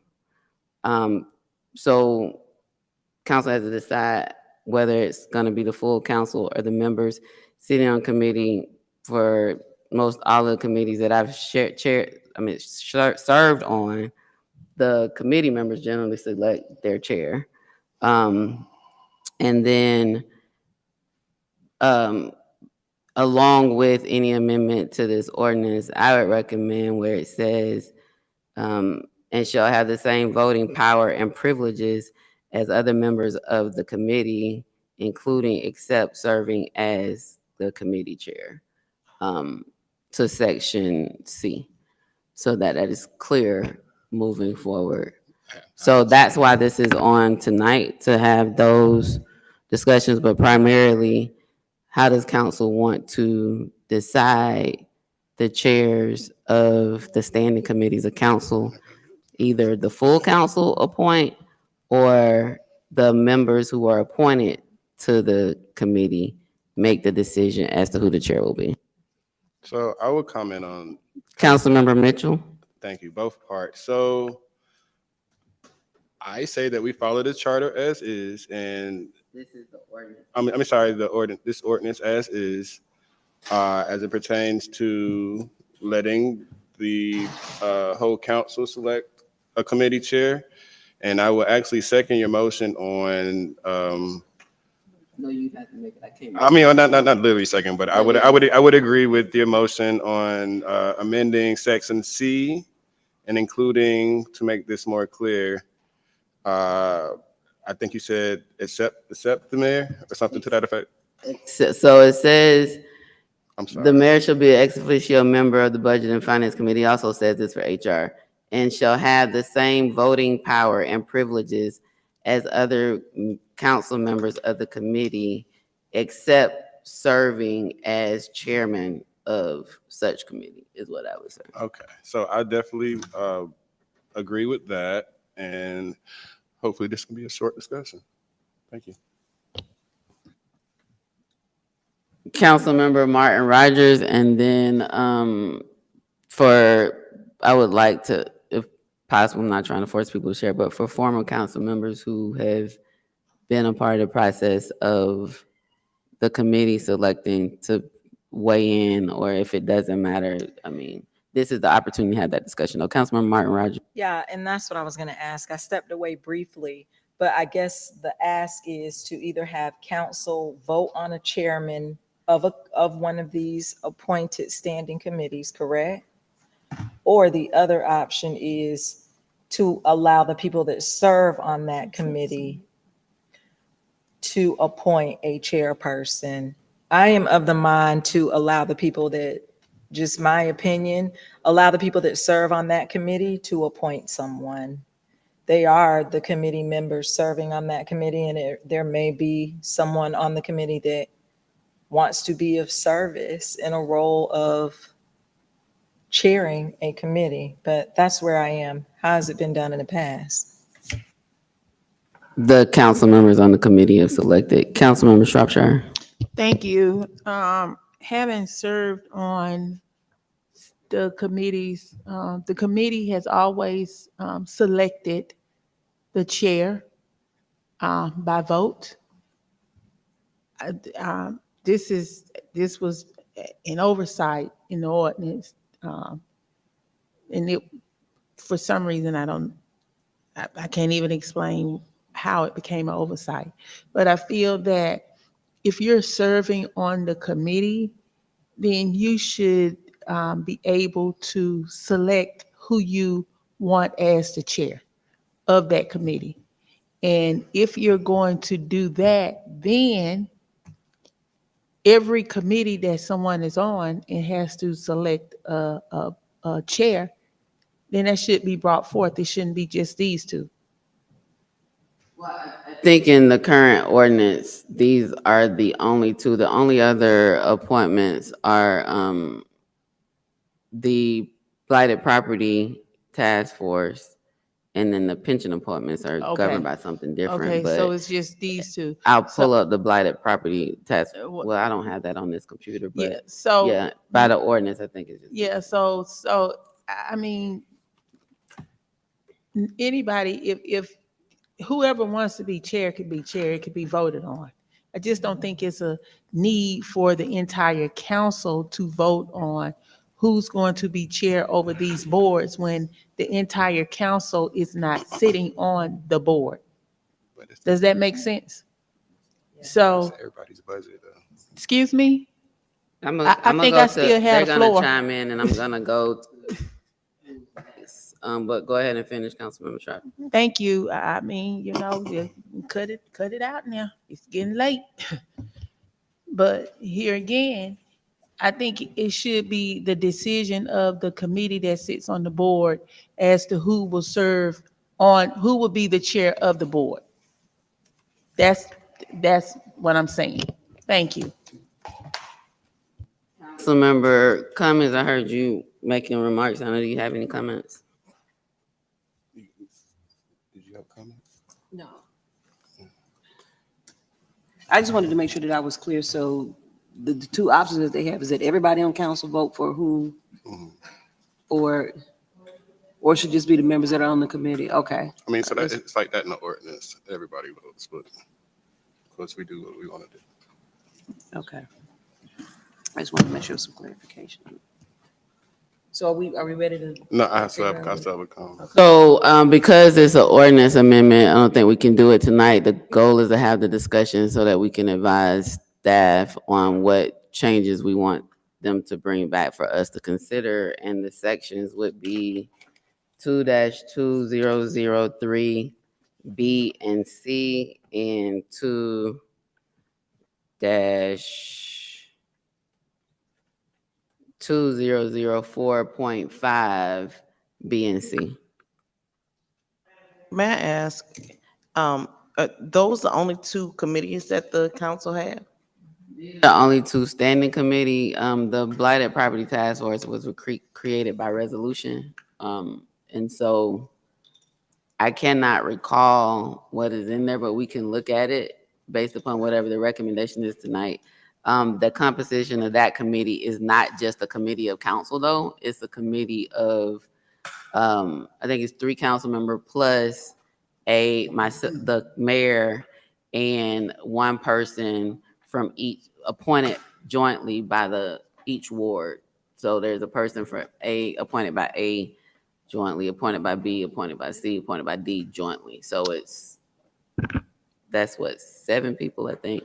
And so it might be a little different, but based upon the discussion here, we could. So I just want to make 2 points. Can we scroll back up to 2-2003?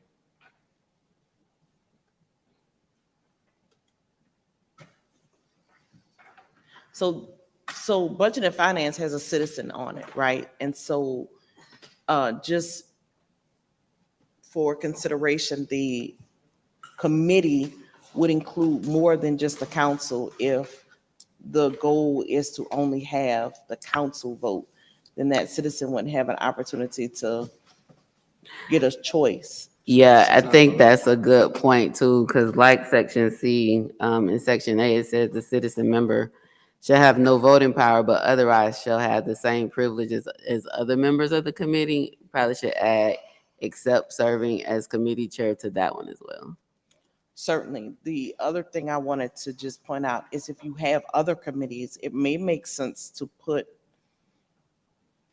a general rule to apply to any committee that is now and may be created in the future. Unless the council wants different rules for different types of committees, like the task force that you just explained that has about 7 people with appointments from everybody. But if it's the mayor's committees, it would seem to me we should have one rule that applies to all the committees. I agree, but right now we only have these 2 standing committees. Okay. So, to get ahead of, so once committees or standing committees are created, we have to adopt ordinances, right? And so those can be considered at that time with whatever guidance that are from the changes that are made to this. I think that's very speculative, because we don't know, we haven't created outside the Blighted Property Task Force, and that's not even an ordinance at this point, it's still a resolution, right? There haven't been other changes. We consolidated budget and finance, but it had the same provision, right? So I hear you, I agree. I just don't know if that's too speculative because we don't know what future committees might be. And there might be appointment of citizen members and an opportunity for them to chair. Like, it's not about the position. I mean, while here, I would have the same position around mayor, because generally the rules require that the mayor appoint and council confirm. As it relates to committees, there's one on budgets and committees and task force. So there is a general rule, but there's just specificity when we decide to create the actual standing committees. Councilmember, have you talked, Councilmember Ziegler? Councilmember Ziegler? Yeah, just real quick, I was just going to chime in that I also agree that I feel like that the people who are on the committee should be the ones that appoint the chair or vote on the chair. All right, Councilmember Mitchell. Cool. So I just think moving forward, we need to adhere to the charter. I'm sorry. The reason I keep correcting you is because any charter change would require home rule. If it's a home rule, there's a whole number of procedures that we have to go through, or if it requires local delegation. So that's why I keep correcting you. It's an ordinance, which is why we're able to make the change. Okay, so with this ordinance, and I think the biggest issue with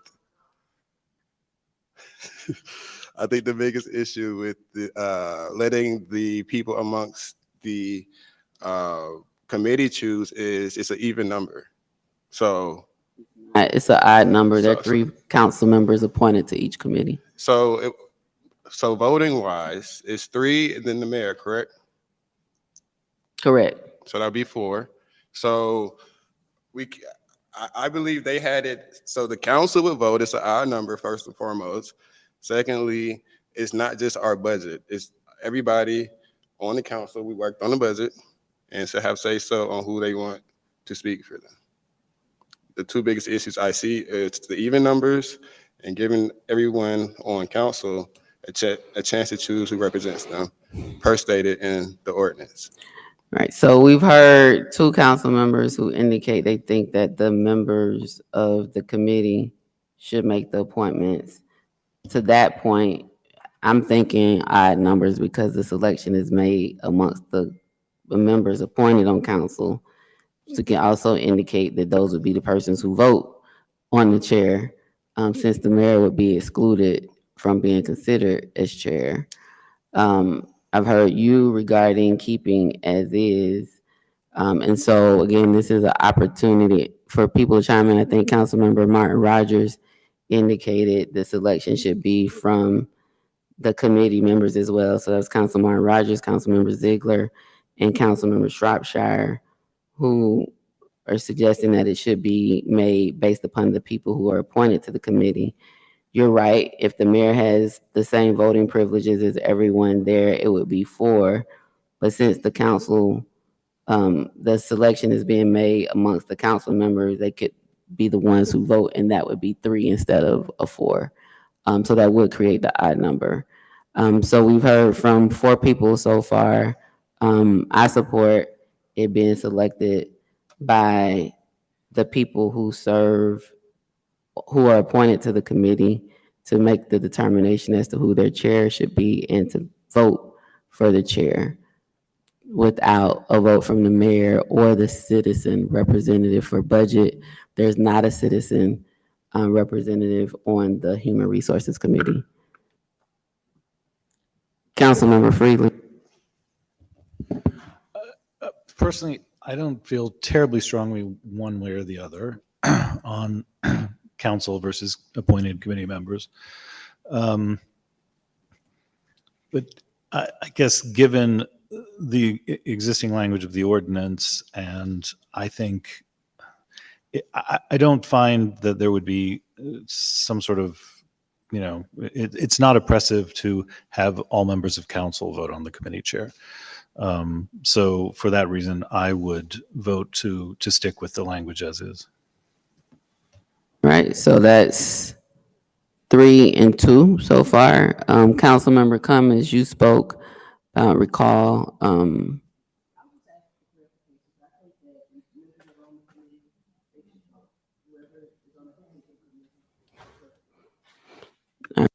that would be 4 around members of the committee voting for who the chair is. It would be 5 if you include me, but I don't get to vote because there won't be a tie.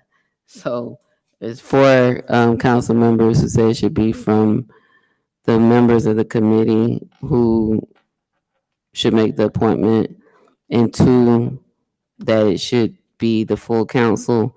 Councilmember Butler, do you want to weigh in? So right now, and we're not voting tonight. So I do have just around the straw poll with the 4-2. I think, Madam City Attorney, if you could draft an ordinance that allows the members of the committee to choose a chair from among them to be voted on by the council members, excluding the mayor, excluding the citizen on the Budget and Finance Committee, and then HR with those as well, and bring those back to us at the June 10th work session for further discussion. And then we could actually, you could bring it back to us at the June 3rd council meeting in draft form, and then council could decide if they want to take action that night and make whatever amendments, additional amendments or whatever to the proposed ordinances before us, or go to another work session. I had a question. Councilmember Mitchell. So as of right now, so we went from clarification to adding these certain caveats to C and about, I guess, the other, about the mayor not being able to be the board. But now this is making an actual change to this ordinance. Does that require a different process? No, so we're not making an actual change because we don't have the ordinance before us. And so what we do have is 4 of the council members saying they think it should be amongst selected from the council members on the committee, and 2 saying it should be the all of council. So this isn't a decision. I think those numbers just get us to a place where staff could draft an ordinance because we have to actually vote on it. So we're not voting tonight because we don't have the ordinance before us. We'd have to wait for first reading, all of that. This is just to get a draft before us based upon the discussion of all of council, so that then those draft ordinances can be brought back to us for either further discussion or action. So can we even get someone to speak on it? I don't even think we can do that because it'll be 4 votes. It'll be an even number. Even if it comes to council, you have the tie-breaking vote. Wait, 1, 2, 3. So right now, I don't have a tie-breaking vote because we have 8 people. I think what has been, I don't get to vote unless there's a tie. There's no way to have a tie when I'm a part of the 8. We have 7 council members and myself. So there's no way to create a tie. But as it relates, that's not the way it's going to be moving forward. We will have somebody in the position. I think what we have discussed as it relates to that is the mayor nor the citizen would vote as it relates to the chair for budget and finance, and on human resources, the mayor would not vote as it relates to the chair. So that would be three votes, not 4. And so there wouldn't be a potential for a tie because there would be an odd number. So we have to change. Okay, that's fine. That's all I want. Madam City Attorney, if you could draft the ordinance, do we want it to come back to our June 3rd meeting, which would be a council meeting where we could take action? Do we want it go to the June 10th work session for further discussion and then potentially on June 17th for action? June 10th? Who cares? Okay, June 10th for work session. Okay.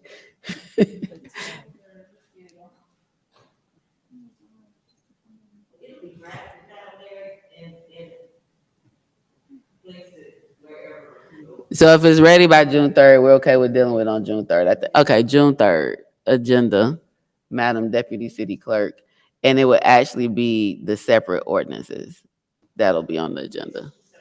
Yeah, 2 separate actions, 2 separate ordinances.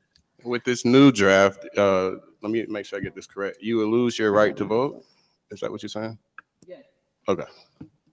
Yep, I have offered to exclude myself from serving as chair and from vote. Like this is,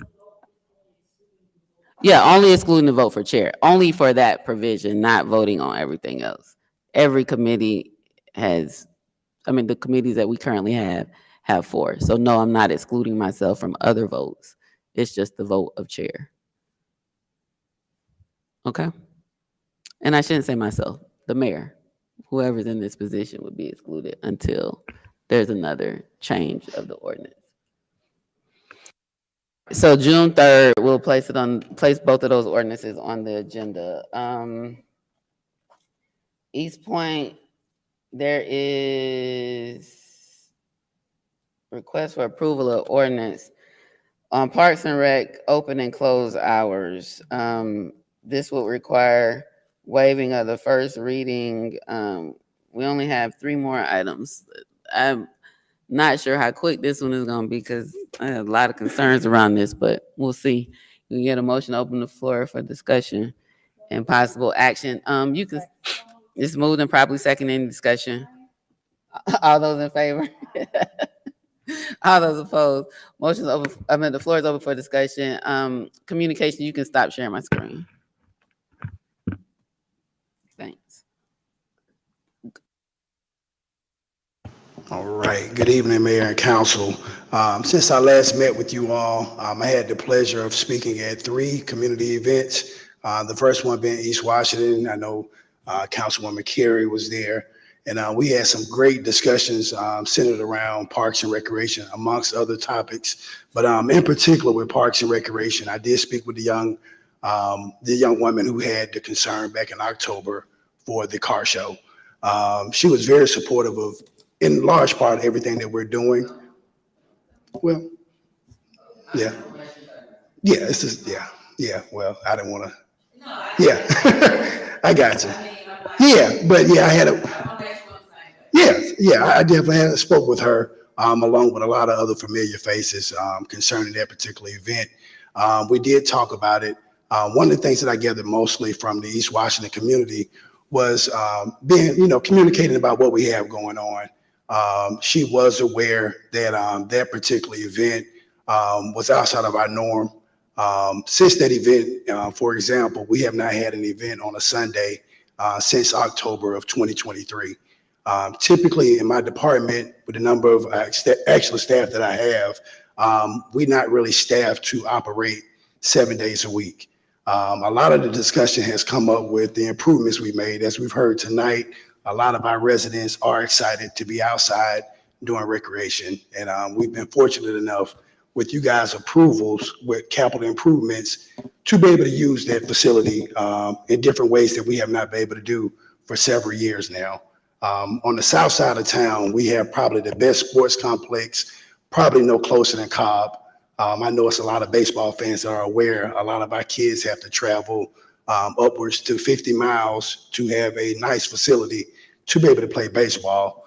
Currently, our baseball field in particular is used the last quarter of the year primarily for flag football and the second quarter of the year for baseball, which we're about to wrap up now.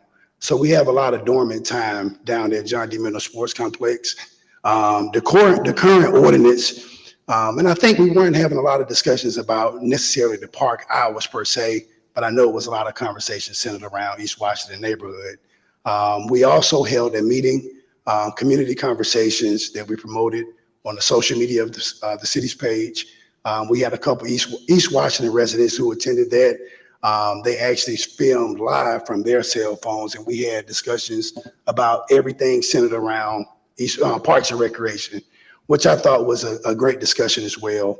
And more recently, I spoke at Sumner Park Neighborhood Association, and we had some open discussions about all things about Parks and Recreation when I spoke.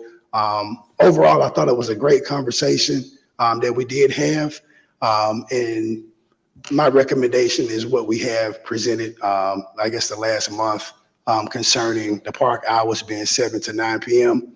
And doing daylight savings. We moved to a sunrise to sunset closing, and that is what I'm recommending.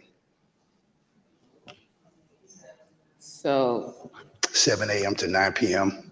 and daylight savings, sunrise to sunset. So, C says it shall be an offense for any ball game to be played at any place in a city park within a quarter mile of a religious service in any church or place of religious worship, so that a religious service or worship is not disturbed by noise from such game from 11 a.m. to 1 p.m. or after 6 p.m. or on Sunday. My concern is one that only speaks about ball games. I don't know what offense we're saying, like a citation, and who are we citing? But this leaves open the parks for anything on Sundays. And I know you said you spoke with a young lady in East Washington about the car show, but the whole conversation came up because of that. Mm-hmm. I don't see any indication that issue of is only speaking to ball games. So car show, whatever else that would want to come on a Sunday could come, and it can come outside of these exclusion for religious services because it's not addressed. This ordinance only deals with park hours, but then it goes into really talking about specific use and rental of a facility for one specific activity, which is a ball game, and doesn't exclude any other activities. I don't see any other amendments in this ordinance, and I'm not looking at the full ordinance to know whether or not there are exclusions somewhere else, but I see the city attorney wants to chime in. So you're right, section 9-1031 makes it offense for any ball game to be played in a city park, blah, blah, blah, close to a church, outside of those hours. The ordinance that I was asked to weigh in on is this next section, which is 9-1032. 1031, while it's very limiting, 1032 provides that the park shall only be open during those hours, except those that are properly permitted through the Department of Recreation, which means if there is a city program that extends beyond those hours, or someone has gotten the necessary permits from the Parks Department to have an event outside of those hours, then it would be allowed. The offense, however, for not operating within those hours would need to be amended in 1031, 9-1031, which we certainly can come back. However, you have 9-1022, which allows for no person shall use the park without permission it goes on to say park, playground, recreational building or facility at any time without permission from the manager of Parks and Recreation. So you have language that's that governs prohibitive behavior. It's just that 1031 is very limiting. So I don't think that a car show that's not permitted on a Sunday outside of those hours would be allowed, because you have other sections that address that type of behavior. The park staff the ability to allow a car show on a Sunday. To permit it, yes. Right. See, and that's the concern.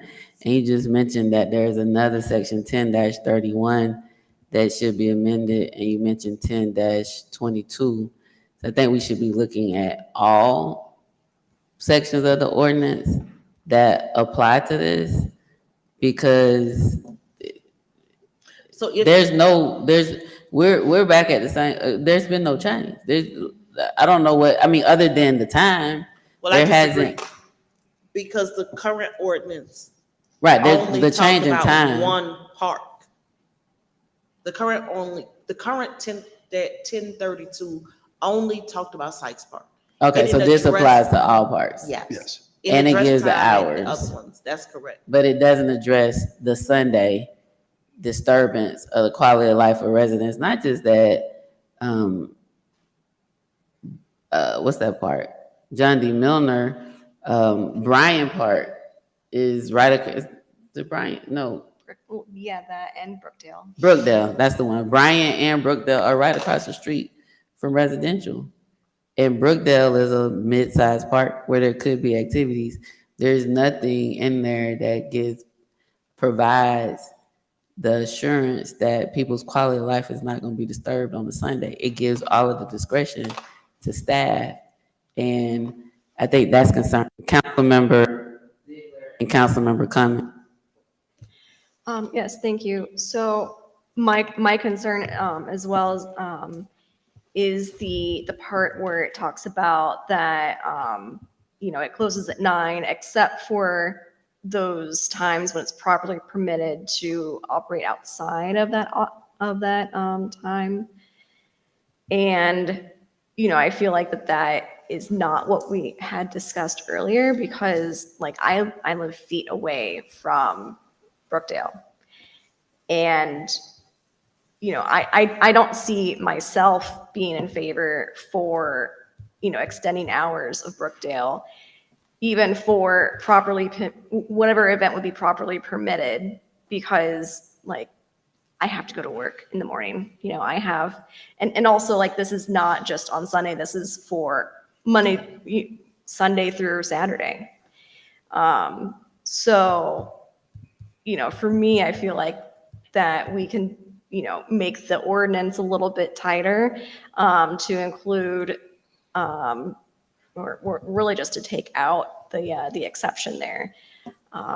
When I had talked to the East Washington neighbors who were really concerned about it, they were vehemently opposed to anything outside of what's being done now. And they feel like that what's being done now is still not as strict as they would like, because they would really like Sunday to be completely quiet. And they don't want anything that is, past 9 p.m. And I'm talking about the people who live right around the park too, not, people who don't live right around the park. But with that, I'll yield. I can actually speak to Bryan Park, for example. That is a small pocket park. And I can speak more so to what we do with our programs. None of the current programs that I've run since 2010, our kids aren't out there beyond 9 o'clock. Most of our practices end at 8 p.m. And that's pretty much the practice we've run for the entire time. In particular with John D. Milner Sports Complex, that is the one sports complex that we have in the city. To me, we have more opportunities now because of the improvements we've made as far as the lights go. But as far as what you were saying about Brookdale and Bryan Park, if people out there on a public basis, that's not a program of Parks and Recreation. they're just using the tennis court, for example, at Brookdale. But from a programming standpoint, we have no programs that go beyond 9 o'clock. But if they're out there playing tennis, we do need to apply, like the attorney was saying, some hours to actually dictate what time the park actually closes where nothing goes on. So I'm not sure if that's answering your question or not. No, I think they're okay with the time. Staff just has the ability to go beyond the time. And that's the discretion is the challenge. Gotcha. That is concerning. 'Cause So if that terminology was removed, that 9 o'clock was a hard deadline, would that suffice? It would suffice me, and I believe it would suffice for The East concern. Washington. Yes. Yeah, and I'm perfectly okay with that. Sunday issue. Yeah. So except the really we Sunday back issue. to Sunday at John D. Milner. No. I'm gonna let Councilmember comments go, but no, it's Sunday nowhere. So no organized sports period on Sundays. We would be fine. I mean, I think if we either have to be consistent with all, Because it's gonna have to be or- with every park. if right? that's the case. Or we could put a distance requirement, like X number of feet from residential, so that maybe there can be activities at other parks, but they're smaller. Sumner Park is right by residential. Egan Park is right by residential. John D. Milner Park is right by residential. Brookdale Park is right by residential. Madam Mayor, if I can, when we first bought this, we bought you guys an ordinance that said pocket parks versus, or neighborhood parks versus Program parks, which treated them differently because of the very thing you guys are talking about now. That was not okay with the council, respectfully. So we brought you something else, and now this is not okay. So I am hard pressed to get some direction so I can write something that will pass the majority of council. But with the different, and certainly everybody is welcome to their own opinions. I'm not trying to stop that, but I need direction because we're back to where we were the first time we brought it, which was neighborhood versus program, to address none of that noise in neighborhoods, no activity. And it was an earlier in time, close time in the neighborhood parks versus your program parks. Yeah, I think we made some progress from all parks 7 to 9. So not distinguishing from park it to program parks. The concern now is staff can extend it beyond those times, right? And I said this before, my daughter plays travel softball, and there are places where we can play until midnight, and there's places where they turn out the lights based upon what the ordinance is. And everybody knows if the game isn't over, it's gonna stop because the light's gonna go out. So in those are parks that are like right by residential. There's some that are further out where that hasn't applied. I forgot the name of the park in Atlanta, but it's like you done or you done. Right. So I think the concern is we've made progress. There's no separate pocket park or program park. There's a set hours of 7 to 9, but staff has the discretion to change that. Councilmember Cummings. Thank you, Madam Mayor. So the thing is, you aren't gonna have any programs past those times, 9 o'clock. No. Okay, so he's not gonna have any programs past that time. So now the issue we're talking about is the parks on Sunday. So are you all saying that y'all just wanna close parks down on Sunday altogether? Because I mean, I don't understand. And I'm really trying not to be insensitive about it, but if the park is there, if you choose to move in those areas where those parks are, because I mean, I just think about if I wanted to go to the park, if a group of kids want to go and play a softball game or something, or a group we get together, say, hey, we can play kickball over here. Yeah. On Sunday, is there gonna be somebody there to regulate to put people out of the park? I mean, No. So I think that's a good point. The park hours are the park hours. Right. This allows activity on Sunday, so organized activity, and I think that's a good distinction. It's not about closing the parks for people to utilize them individually, but for organized activities. So when we say organized, that's something that's gonna be, like, I go to Parks and Rec and say, I wanna be in this particular, okay, and that's fine, because sometimes I just know maybe my family may say, hey, we're gonna have a cookout at the park Yeah. on Sunday.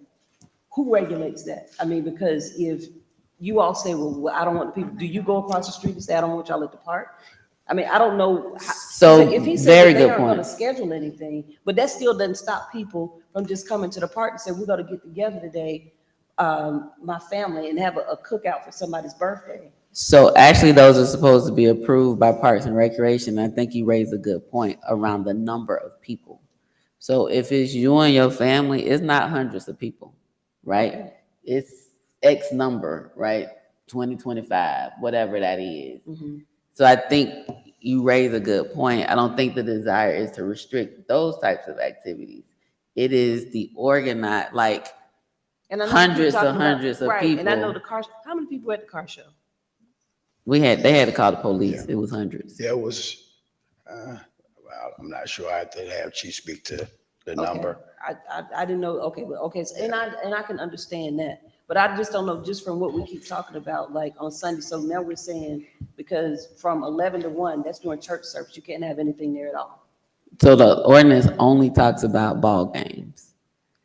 And so I think that ordinance is drafted for John D. Milner, Okay.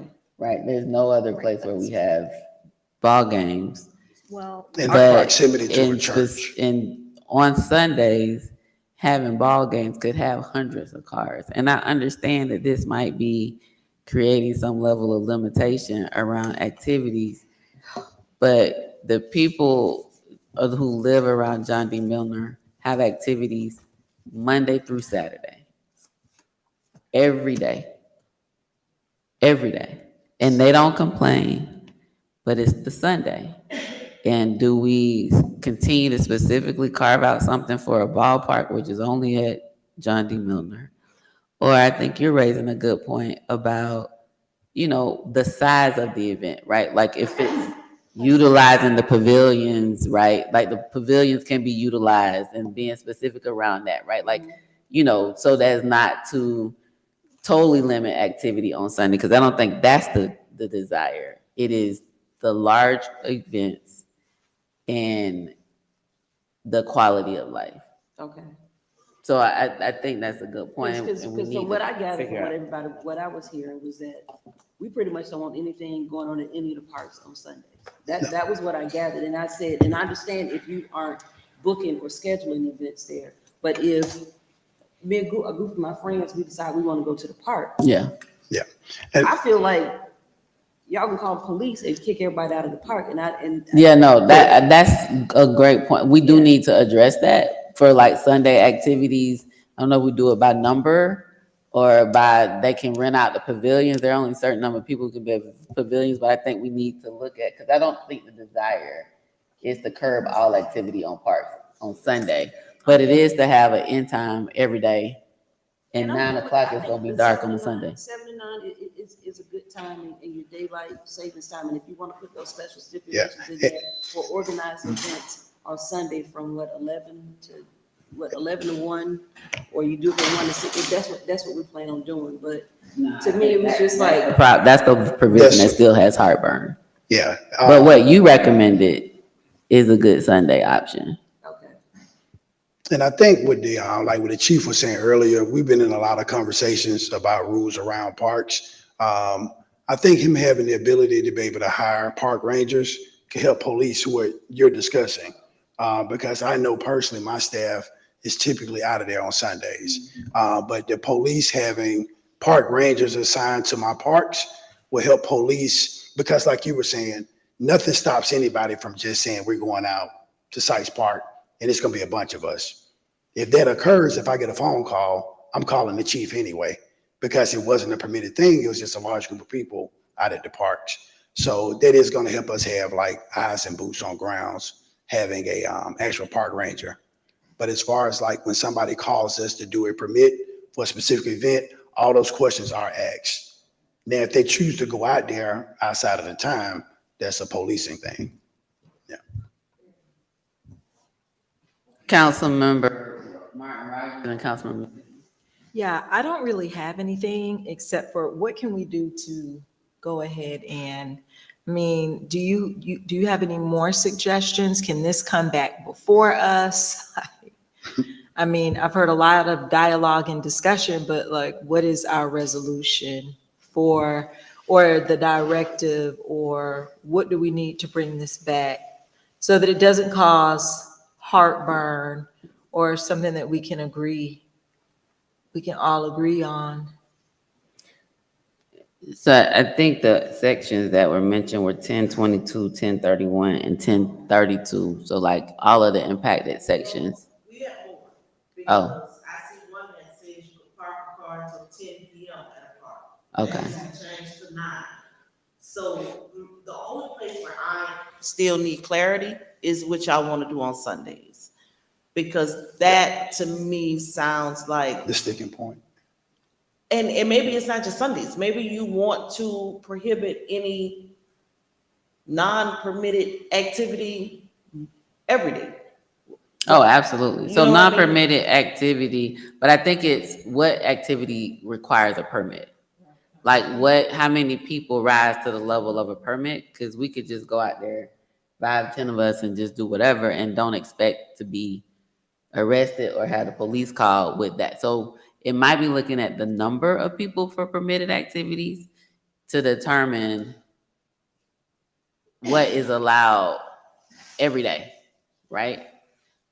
What are those, like looking at the permitting process that is administrative and handled by staff, but using that as a guidepost around numbers.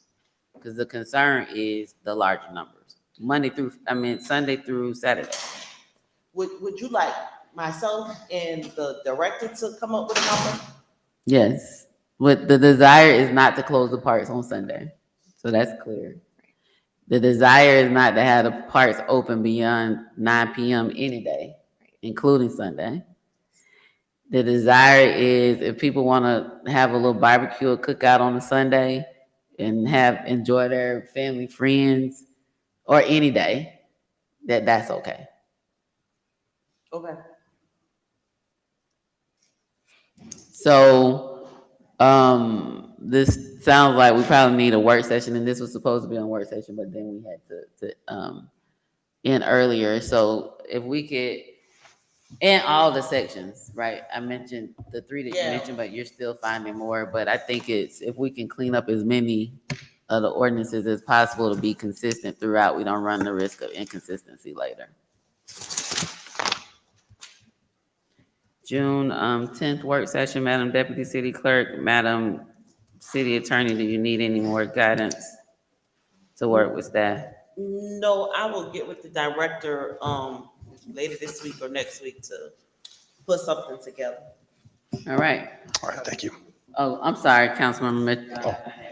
And this is just Go the ahead. start. It was just irking me the whole time. Can we clean up the language ball game? Can we specify what type of ball game? Or I don't know if how old or when this was written or. I think we are leaning now towards taking out that whole section about ball games and just not calling out a specific activity, but dealing with the size, the number of people on Sunday. All right, sounds good. Thanks. Uh-huh. All right.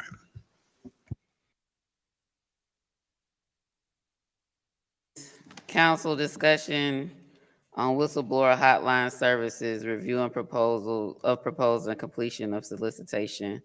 Mr. Derman.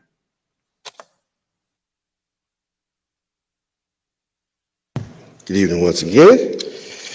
Madam Mayor and Council, if I may, just to give you all a recap of where we started. You all wanted a solicitation done with this, and I shared with you all the proposals that we received. And then it was turned back over to staff's hand to evaluate it. And I am before you with that recommendation of the winner of that evaluation. We received 4, and the evaluation committee selected Turnkey Solutions, not to exceed an amount of $38,325,100 for the first year. The second, every year after that, the annual subscription would be $26,125.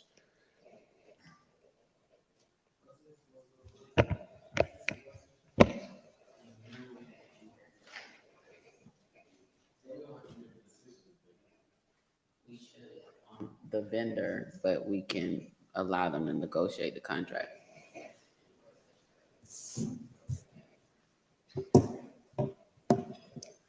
So,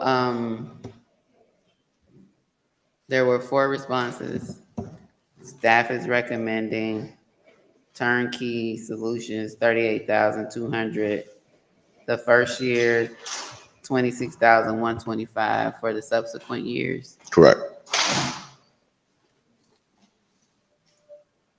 Any questions?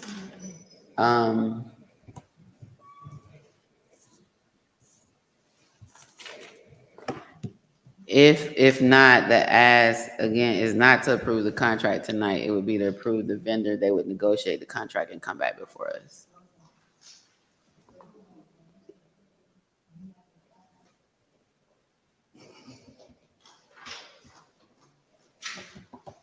I think we need our other colleagues. Can you share the experience of the vendor that you're recommending? Like the years? That okay? Yeah, I think it would be the same thing. Right. I don't want to. Do you have a proposal? Yeah. It should be a proposal with it too, Madam Mayor. For the Yes, ma'am. Yeah, their proposal, their credentials are in tab 3. If that's in the packet, that's now public records.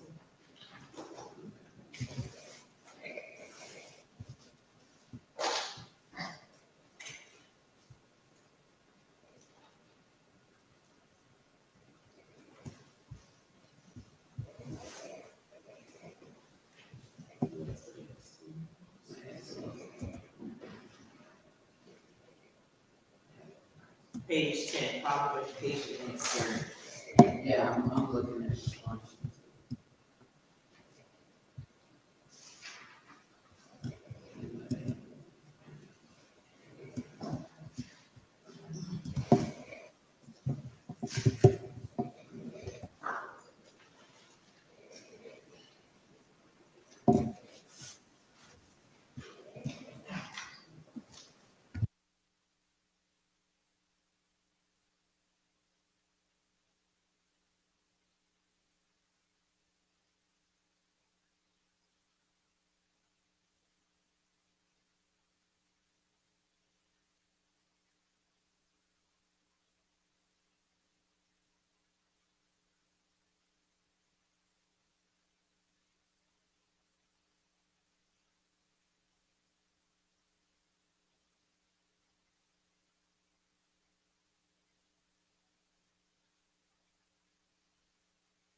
Yes, ma'am.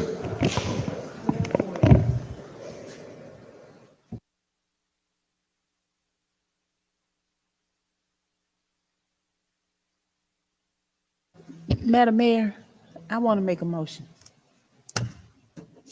What number we on? I make, and what we voting on? To approve, I want to make a motion that we approve the vendor for the whistleblower hotline service. Turnkey solution.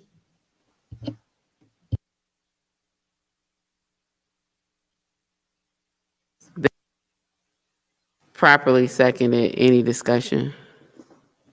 All those in favor? All those opposed? I knew that was a strategy. Y'all got to think ahead.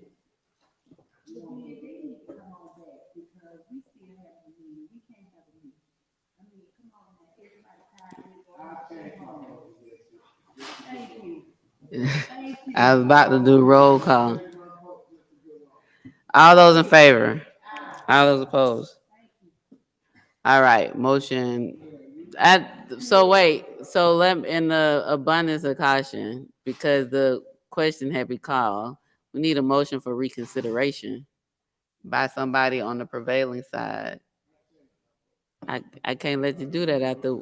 I can, but I have to do it this way. So move, Councilmember Mitchell. Is there a second? It's been moved and properly seconded that we reconsider item number 23. All those in favor of the reconsideration? Huh? Yeah. I'm just trying to keep the record clean. All those in favor? All those opposed? Okay, roll call on the reconsideration. Councilmember Dr. Martin Rogers. Oh, sorry. She was out. Right. No, it's the motion for reconsideration. We're going to go through the roll call. We're going to let the votes be at the roll call. Okay?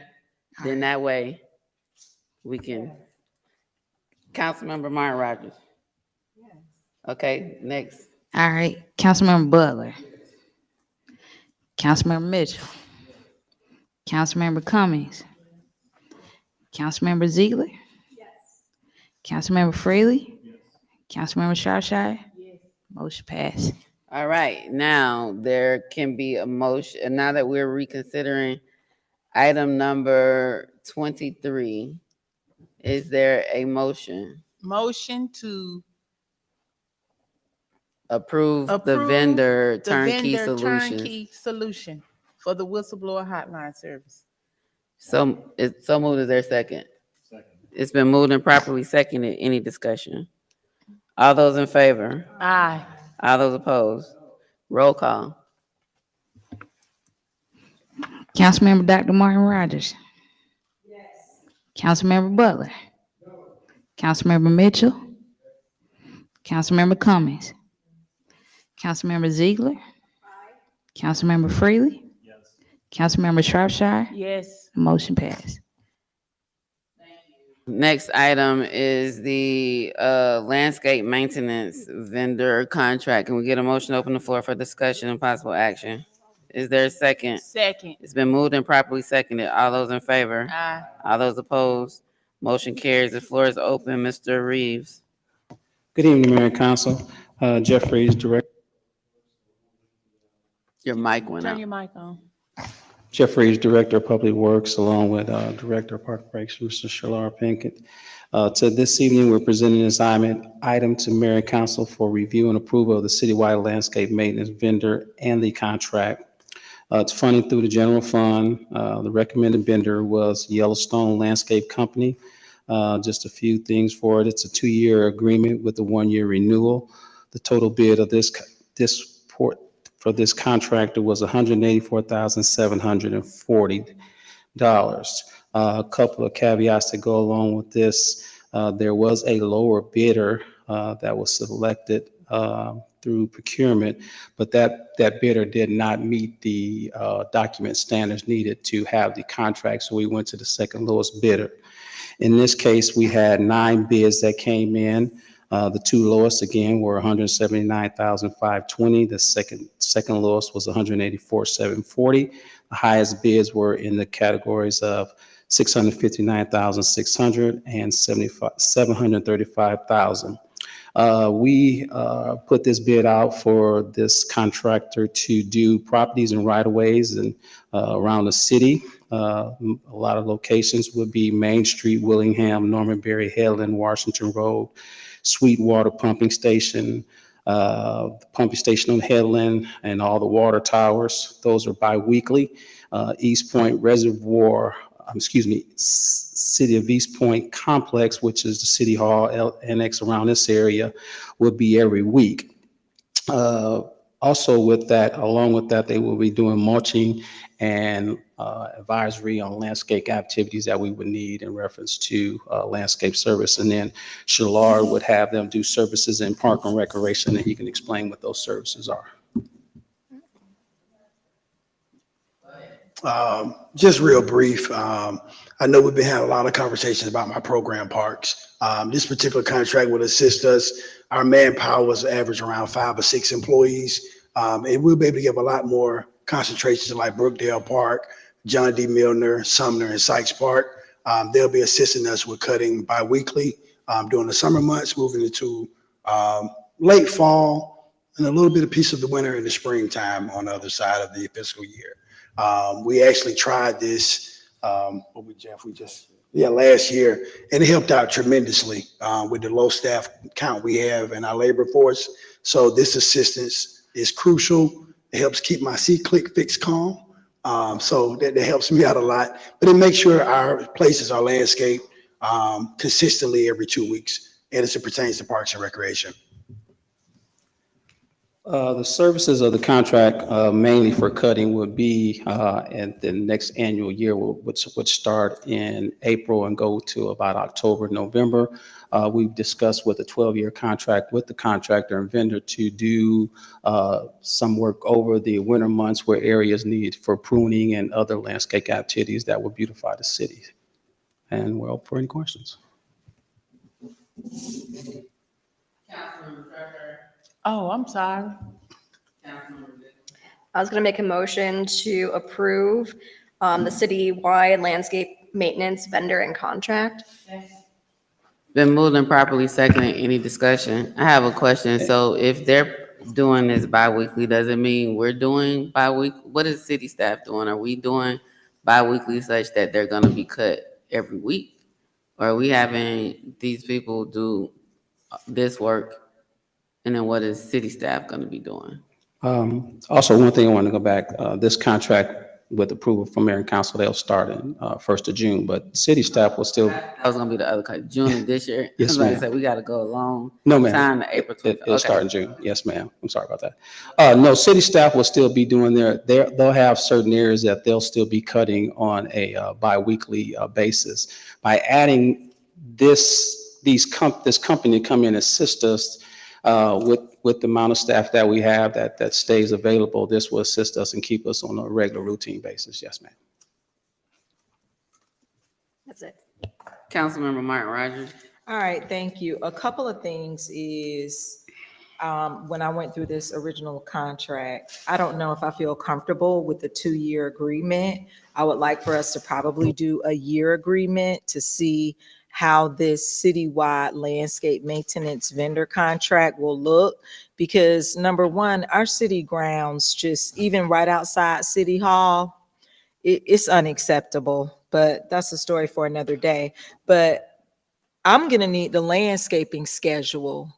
Like, it appears as though they are going to be doing everything.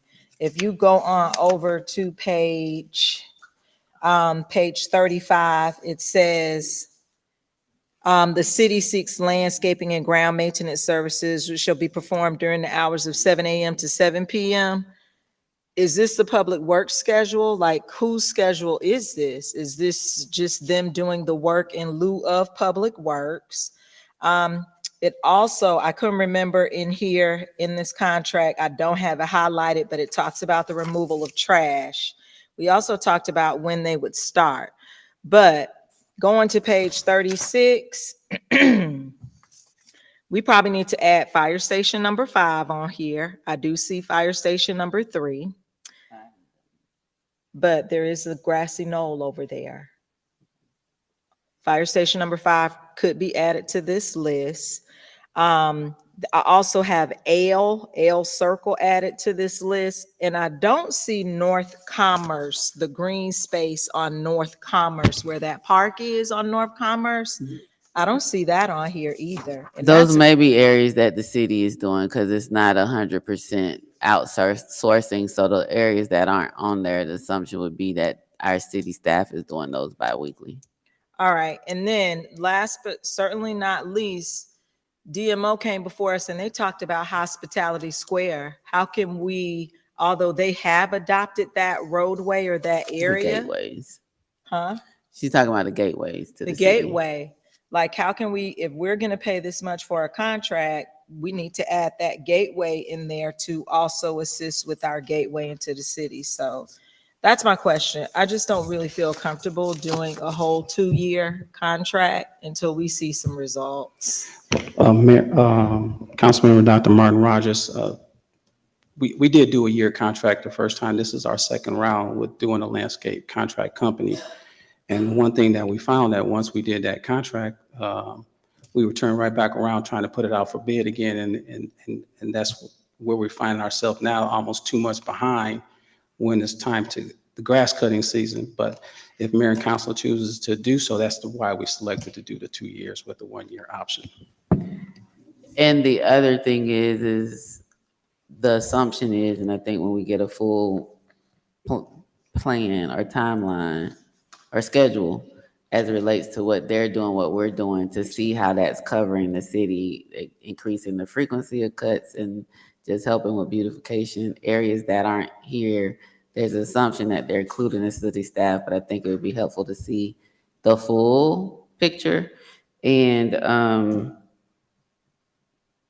it was something, as we've done with previous vendors tonight, it could be approving the vendor and then allowing the contract to come back later with the terms. I do hear the concerns on this one, though, regarding having a level of continuity and service and giving the ability to keep up a level of beautification that I think we all desire.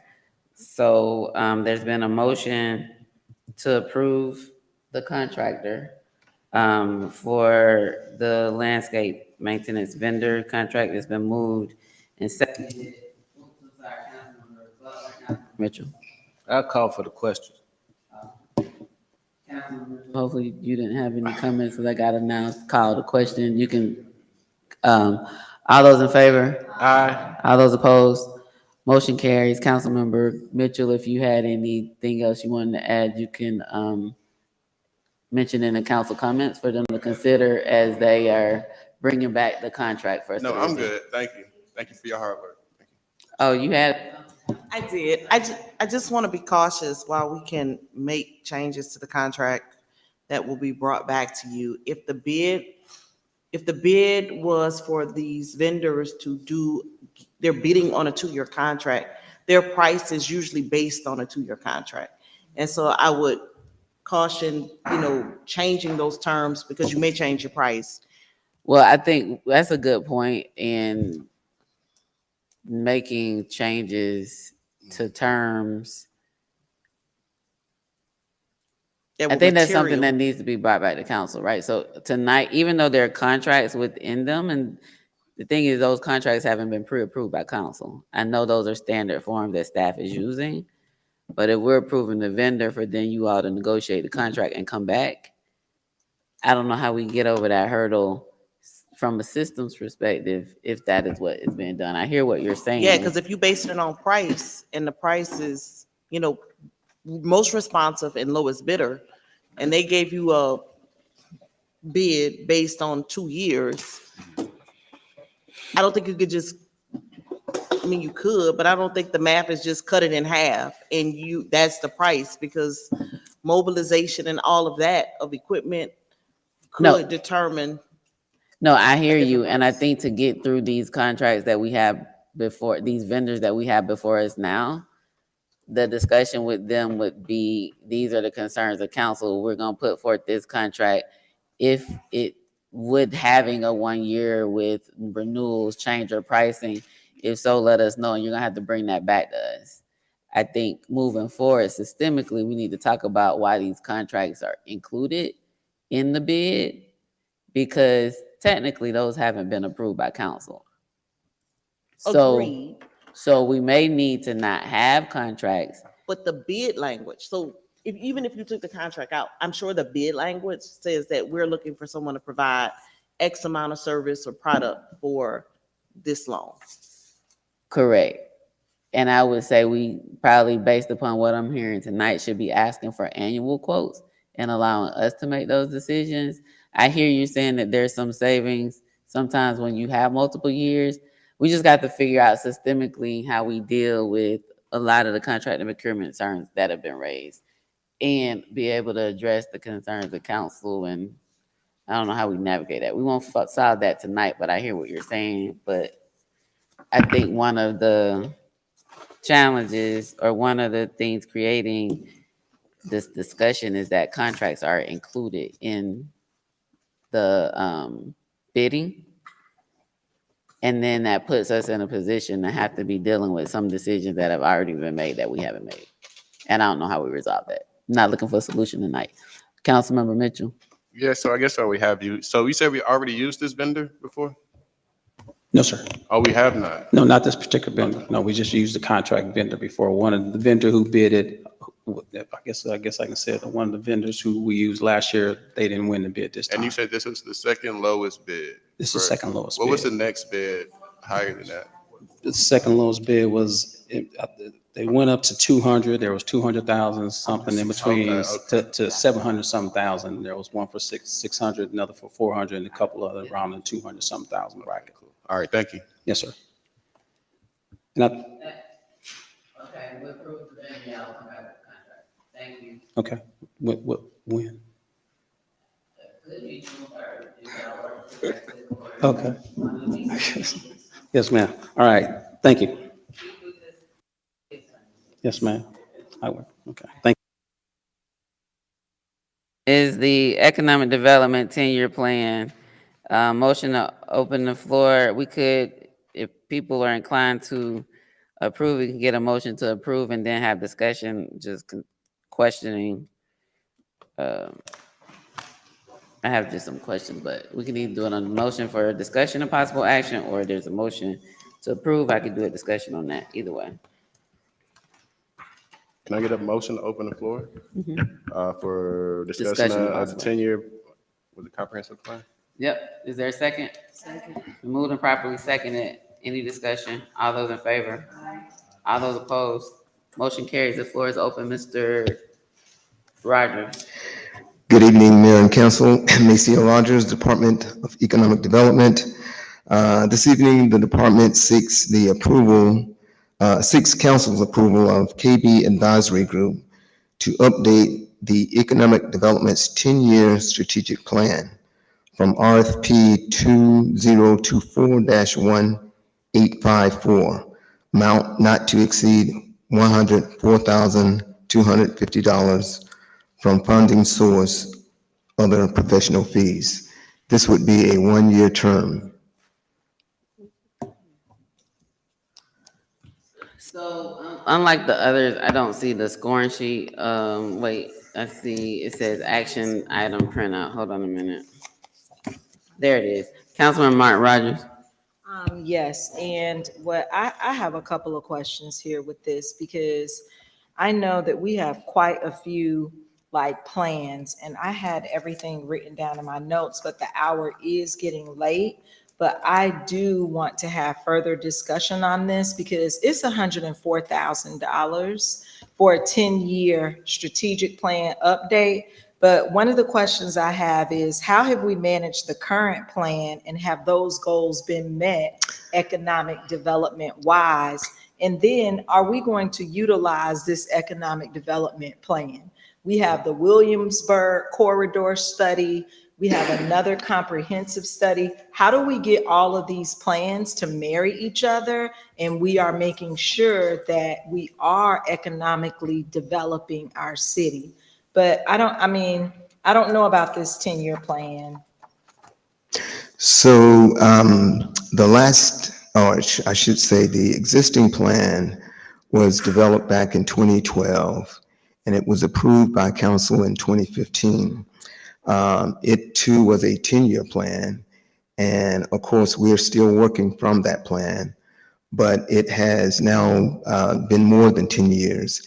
And the effort here was to look at that plan and determine that it needed an update, because things have changed tremendously since COVID, and we wanted to get an update to this plan to see how the landscape has altered and impacted businesses, how it has impacted the city, so that we might be able to build upon the things that we've done from the existing plan to the future ahead. Okay, and my next question is, how has the Economic Development Department measured if those goals have been reached in the past? You said that's a plan that we're currently working on. Well, I did have a little time to peruse through that plan, but how are we ensuring that that plan and everything that was in that plan, because there was something in that plan as it related to developing something in the city of East Point. I can't quite remember the area, but it was on the lines of the Chattahoochee Food Hall. I believe I read that in that previous plan. So So let me get my thoughts together. How are we measuring that we've reached those goals before we go out and purchase another 10-year plan? So the existing plan called for 4 pillars. Those 4 pillars included enhancing the quality of life, targeting the retail sector downtown, building upon the business sector, and of course, increasing the actual or enhancing the business environment. We've been able to touch each of those pillars by the number of businesses that we've been able to recruit and expand. We got the city's first brewery that just opened last year, for example. We've had new restaurants to move into our downtown area, small businesses to move not only in downtown, but throughout. We've successfully increased the number of jobs and investment ever since this plan was put into place. And so whereas everything that the plan calls for has not been accomplished in fullness, we have certainly touched each of those pillars, and we continue to do so.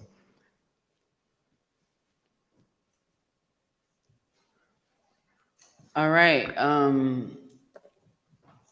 don't see any other lights. I think there's always the concern of when we adopt plans that we're implementing them. If this was done in 2012 but not adopted to 2015, 10 years arguably is 2025, which means we would be coming up on the expiration of that 10-year plan, and maybe not beyond it. I'm looking forward to the community engagement aspects of this plan, but also the actual implementation. I know some of the recommendations that come back in these plans include goals or visions that actually have to be actualized by private developers, but we need to be working to attract people who want to do things in line with the plan. I know we have a separate transit-oriented development plan, but as we're thinking about economic development within the city, I'm hopeful that that is going to be a part of this, and that we don't have to do a separate TOD study, or there's a way to connect the two, because there's quite a bit of activity and a need to ensure that we have a plan in place that is recently adopted. The ones that we've had, I've heard several developers talk to me about different ways that they might be able to get points, but the plans are too old and we need to update them. So I'm hopeful in this update we'll be able to address different areas, or that there's at least transit-oriented development component to this economic development plan, because it's a broad plan, and if we later have to do something more specific, but I know as it relates to some development interests within the city, we do need a more recent plan. I'm not sure what the timeline is on this. I looked through it. I saw the length of the contract. I think it's supposed to start in June or something of this year, but not to move it through in a hurried fashion or in a way that haste makes waste. I know that this is needed and there needs to be input from this council, but also the community, and also taking into consideration the development interest, as well as transit-oriented development and, the building of our skyline in downtown, and how we really work towards doing that. And so Was a motion on the floor to open the floor for discussion and possible action. If council wants to take action on this tonight and approve this vendor with the contract coming back to us, not to exceed $104,250, we can take a motion to approve KB Advisory Group as the vendor, and then the contract will come back to us. Councilman Martin Rogers, Yes, that's a motion. is there a second? It's been moved and properly seconded that we approve KB Advisory Group as the vendor to update the economic development 10-year strategic plan, not to exceed $104,250. Any discussion? Yes, I just have one thing I want to say. I'm gonna go ahead and support this, but I would like a presentation of the 10-year plan brought before this council in all of transparency. What are they saying? Once we pay this $104,000, what are they saying about our economic development and how do we get there? And I do think that's a collaborative process, right? There's gonna be some community engagement. I'm hopeful that this vendor has high expectations of our community and not the typical low expectation plan development that we generally get that doesn't really look at highest and best use and what we could be. But that will be a collaborative process, and we should be getting information along the way before the plan comes to us for adoption. But I agree, we need to know what that is. Discussion? All those opposed? Motion carries. Comments from council? Any comments? Councilmember Freely? Yes, thank you, Mayor. As was mentioned earlier, I was not at the meeting last week. I was traveling in Washington. So unfortunately, I missed the meeting. And I want to take this opportunity to apologize for not being able to be here to raise a point of order when Council Member Ziegler was being attacked from a member of this body. These comments not only violated the civility pledge that is on that wall, but also Section 2-205 of the Code of Ordinances. Subsection 2, council members shall refrain from attacking the motives and character of other council members participating in the debate. So I was disappointed that that was allowed to stand, but I just wanted to raise that issue. Thank you. Councilmember Cummings? Thank you, Madam Mayor. Thank you to everyone that tuned in, that came in person, and for those that are out on social media outlets. Again, I'd like to offer my condolences to Councilmember Butler, the passing of his grandmother over a century here on this earth. That's a long time. I'd love to have just sat and had a conversation with her. Also, due to the inclement weather this past weekend, we did postpone our senior stroll, but we will be out strolling on June 1st. Everything else is still going to be the same. We'll meet, we will be registering and warming up in the parking lot at St. Stephen's, and we'll have vans that'll shuttle everyone up to Sykes Park, and we will stroll at 8:30. So again, we want everybody to come out and support a wonderful event. Thank you. Councilmember Martin Rogers? Thank you, and thank you all for being engaged. East Pointers, what I wanted to encourage everyone to do is to please visit the East Point Farmers Market. I had the opportunity to go a couple of weeks ago, and I really enjoyed meeting Oyun. I don't know if that's the correct pronunciation of it, but it's Oyun Botanical Gardens. And I had the opportunity to purchase some farm fresh cabbage, kale, peas, and collard greens. So let's remember to visit our very own East Point Farmers Market. And another entity I wanted to highlight, the Botanical Garden kind of borders Ward C and D, but another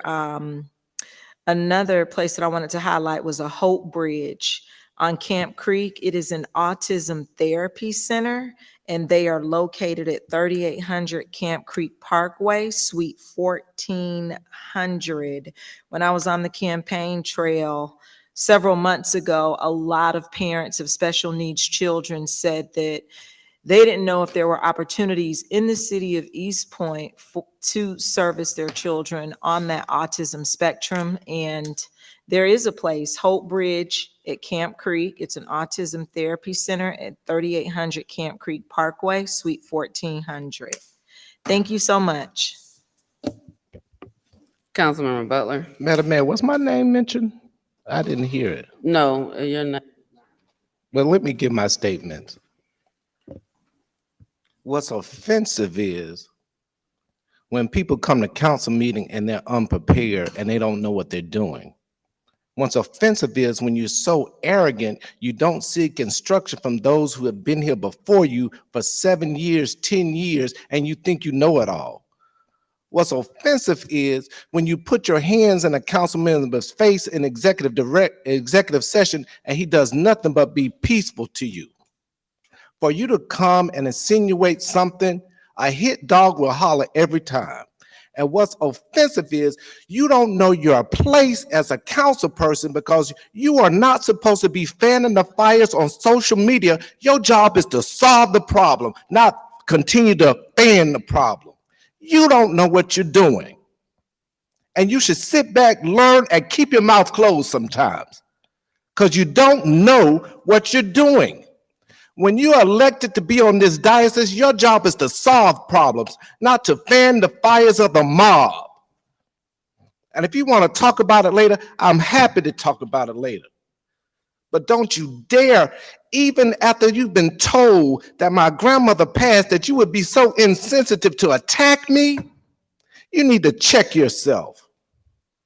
Let me tell you what else is offensive. To tell lies about my character and insinuate that I'm a violent person when I have never put my fingers in a council person's face. And if it had not been for Karen Renee standing up for my defense, and then you want to sit back and fan the fires on Facebook and talk about stuff, you don't know your job.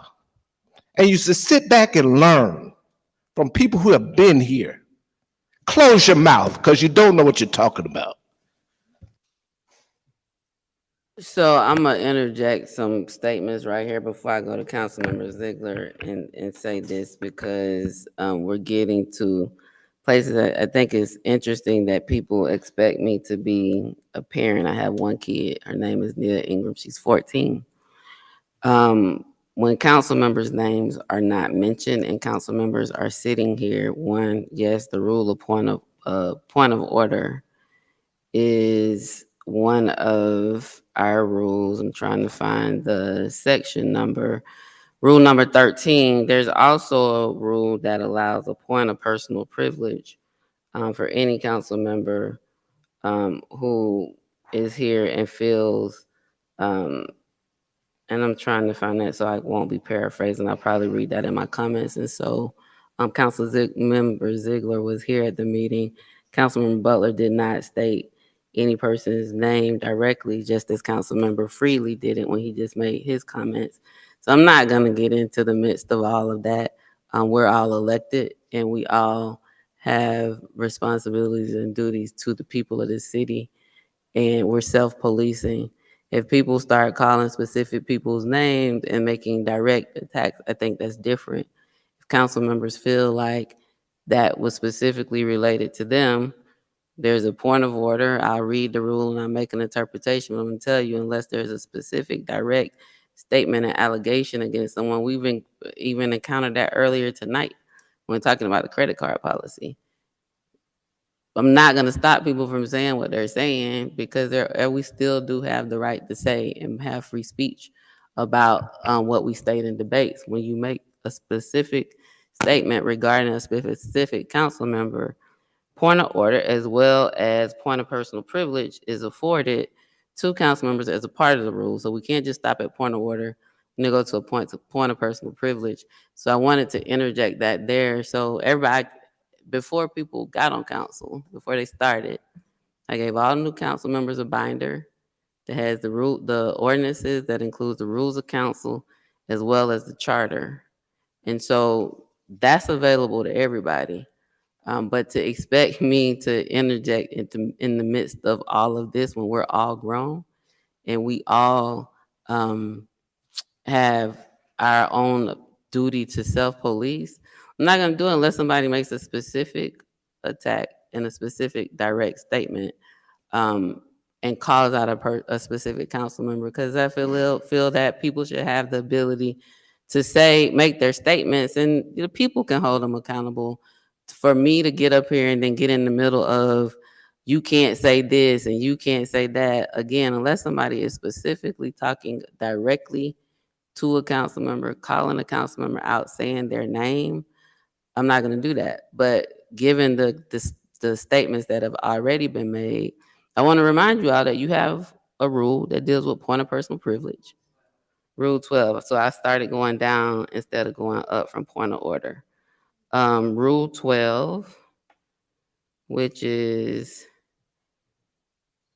question of personal privilege. So Rule 12 and Rule 13.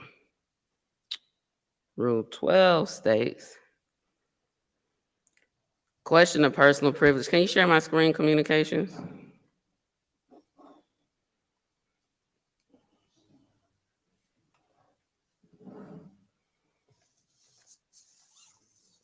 Rule 12, question of personal privilege. The right of a council member to address the council on a question of personal privilege shall be limited to cases in which integrity, character, or motives are assailed, questioned, or impugned. The question of personal privilege must be entertained during council comments for a period of 8 minutes, which includes the 3 minutes allowed for council comments. Rule 13, point of order. A point of order will take precedence over all other business. The chair must recognize the council member calling a point of order. Once recognized, the council member may only quote the rule number and the rule. No discussion, explanation, or debate is allowed during a point of order. The chair will recognize the point of order and then rule as to the point of order. The council member calling for a point of order may appeal the ruling of the chair.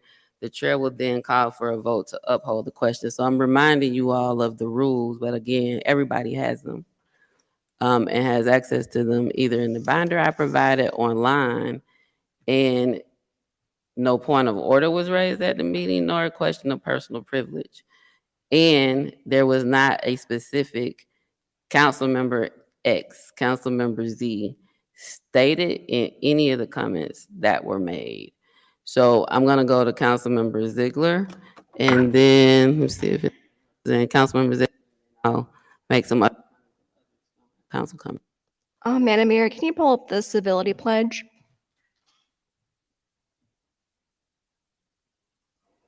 I don't have Lynn's laptop. Madam City. Oh, it's actually on the agenda. I can pull it up.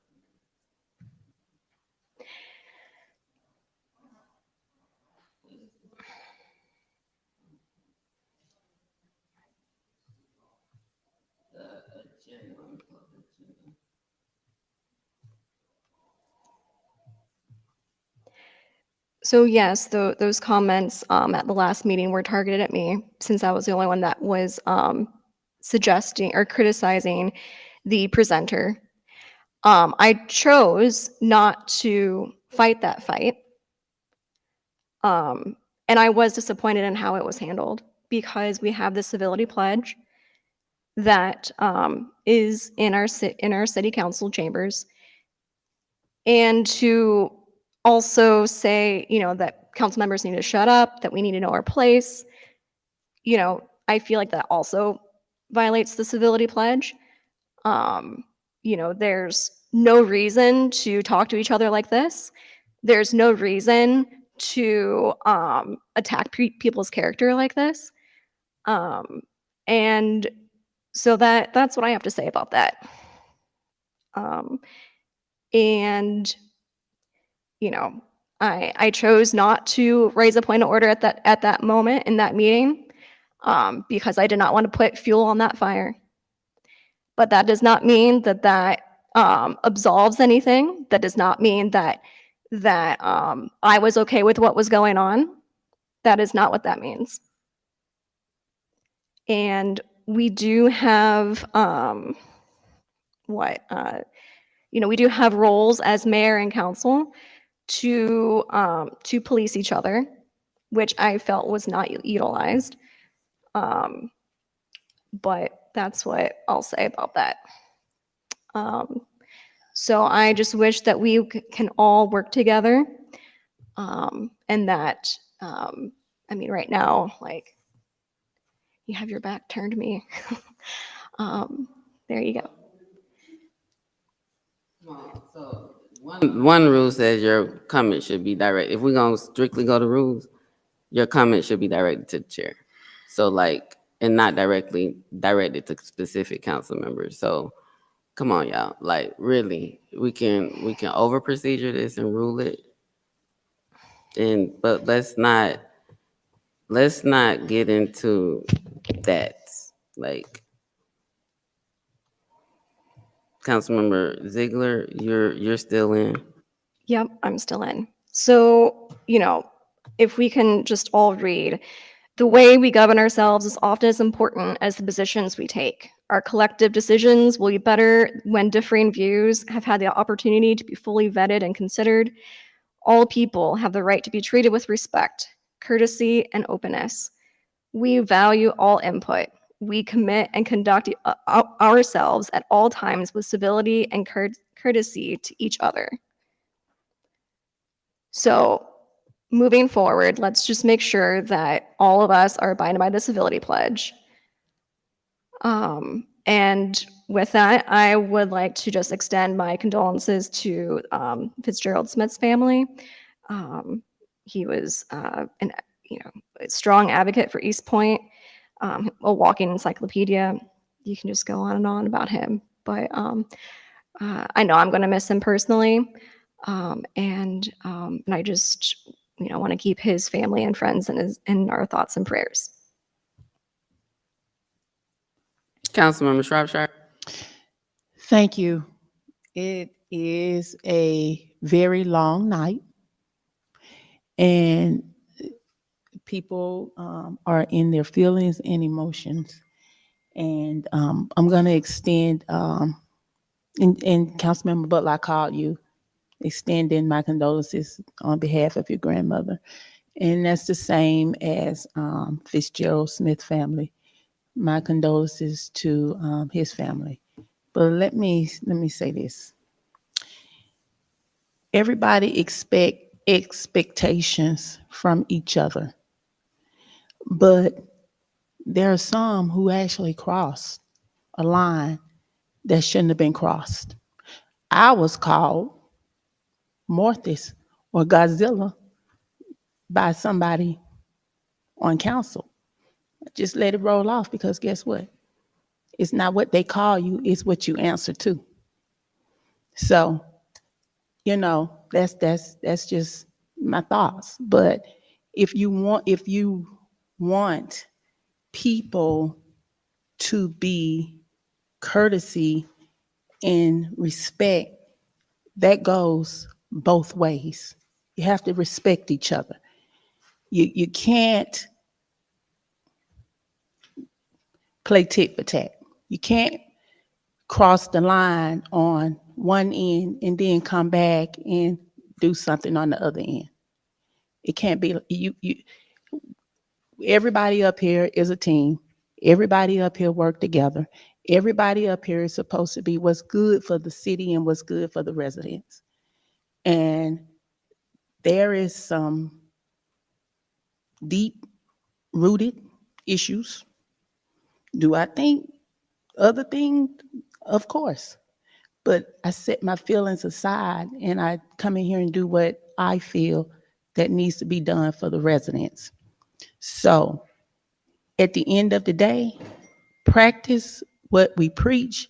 If we want to talk about stability, so that goes a long way. You can't keep fueling the fire out there in public. You can't keep doing that. We all got to work together.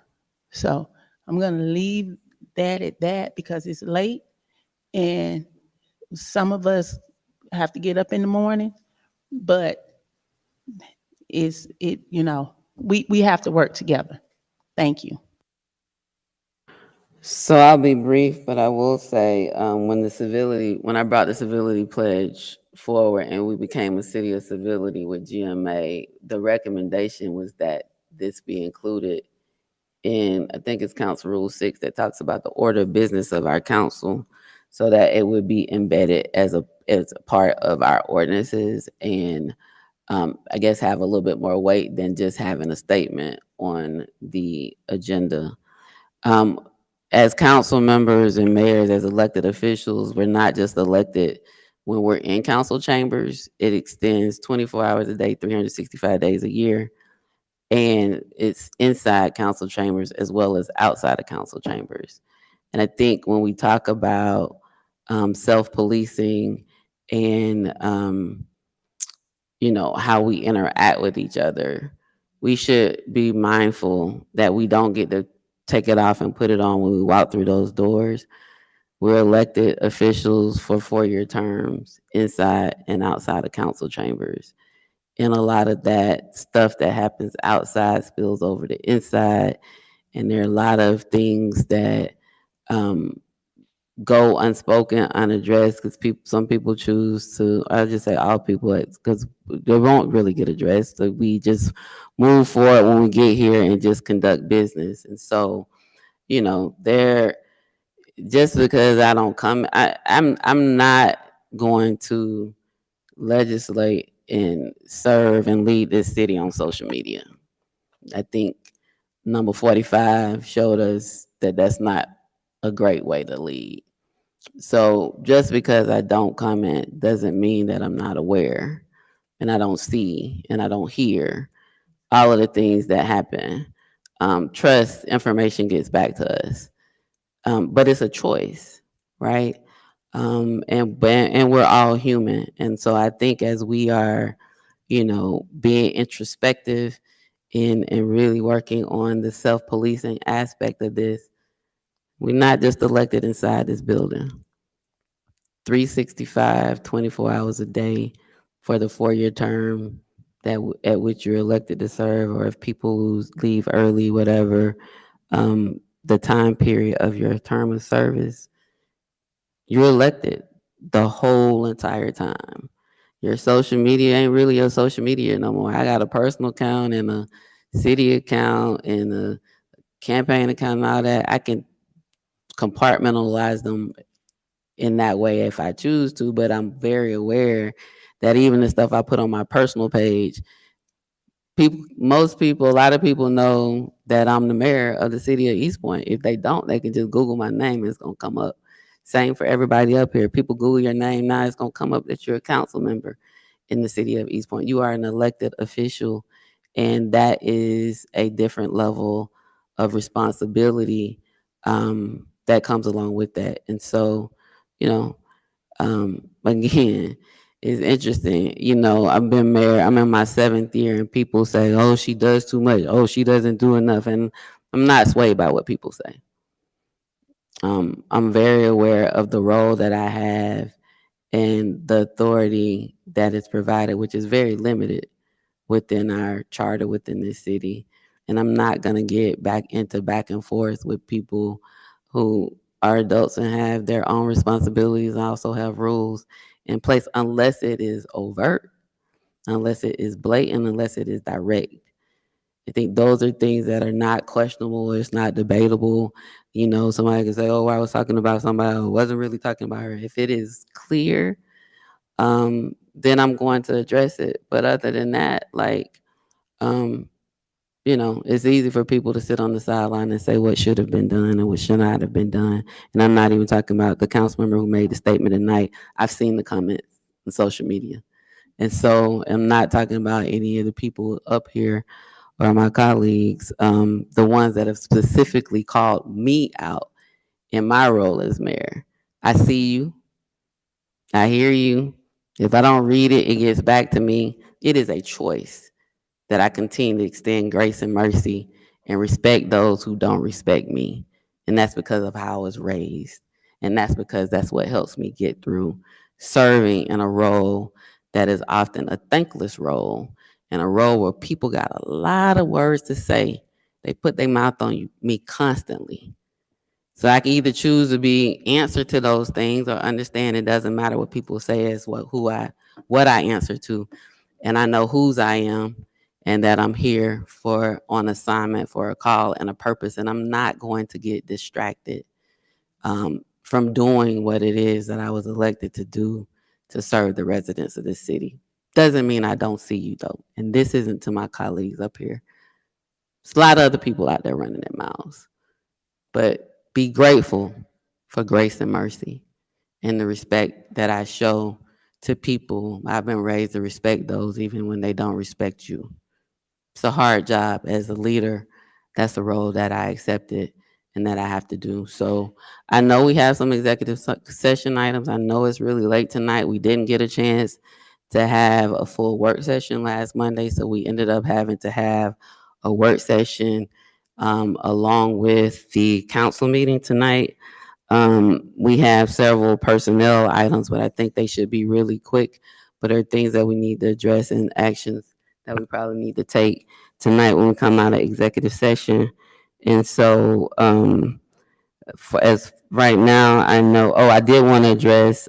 There was a comment made earlier, I think during public comment or at some point, that we should not have addressed the credit card policy here tonight. That's something that we should have discussed off the record, and I totally disagree because the questioning and everything that has been coming in has been putting our direct report staff who report to all 8 of us in compromising positions. And I felt it important that we have a public discussion about it so that we can get on the same page and actually decide how we want to move forward. So we're not putting direct reports, people who report to all of us, in compromising positions. For personnel, I have 1 for city manager, 1 for city attorney, 1 for city solicitor. And I think those are 3 personnel. Is it 3 or 4? City manager. So 4 personnel. I have a legal. 4 personnel, 1 legal. I meant 1 real estate, 4 1 legal. personnel. 4, so city attorney, city manager, city solicitor. The city manager has a personnel. It's maybe that finance director position that somebody asked me about today that I hadn't heard anything about. Do you have anything else, So interim city manager Brown? 1. So how many personnel? So far, that's 4. Councilmember 4 Mitchell personnel. said he had 1 legal. 1 legal. Councilmember Martin Rogers said she had 1 real estate. Real estate. Anything else from council? 4 personnel, 1 legal, and 1 real estate. I gotta ask the city attorney though. Oh. How many? What she had? How many? So just so you're clear, 2 of them I have asked, 4 of them I just have to tell you that they exist. So you have 6, but 2 will be asked. 4 you just need to inform us. 6. So I that's lost count. 7. 7 legal, 1 real estate, 1 personnel. 4 personnel. 4 personnel, 1 real estate, and 7 legal. Okay. Motion to adjourn to executive session, and please don't make me repeat those So numbers again. I'll say it for you. Motion to recess into executive session. Can we get a motion to recess into executive session for 1 real estate, 7 legal, and 4 personnel? So moved. Is there a second? It's been moved and properly seconded. Any discussion? 1, 2, 3, 4. All those in favor? Aye. All those opposed? Motion carries when recessed.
Can I get a motion to reconvene?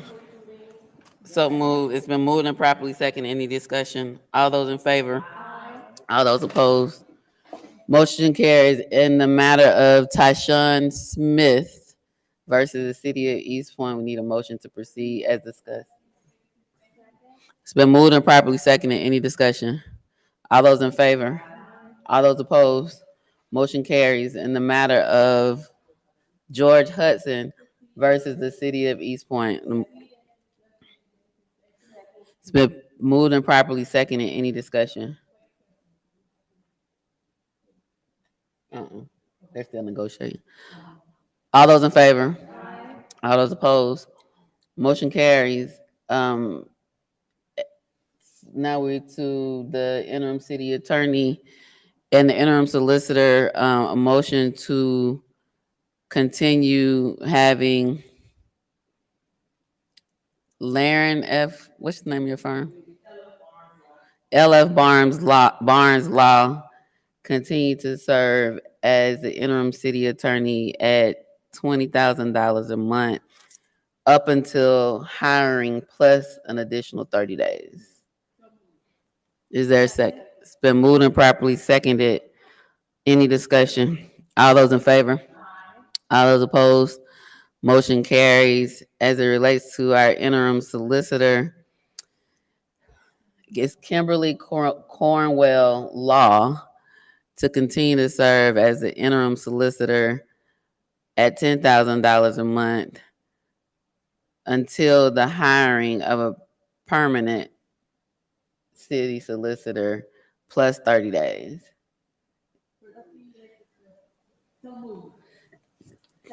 It's been moved and properly seconded. Any discussion? All those in favor? All those opposed?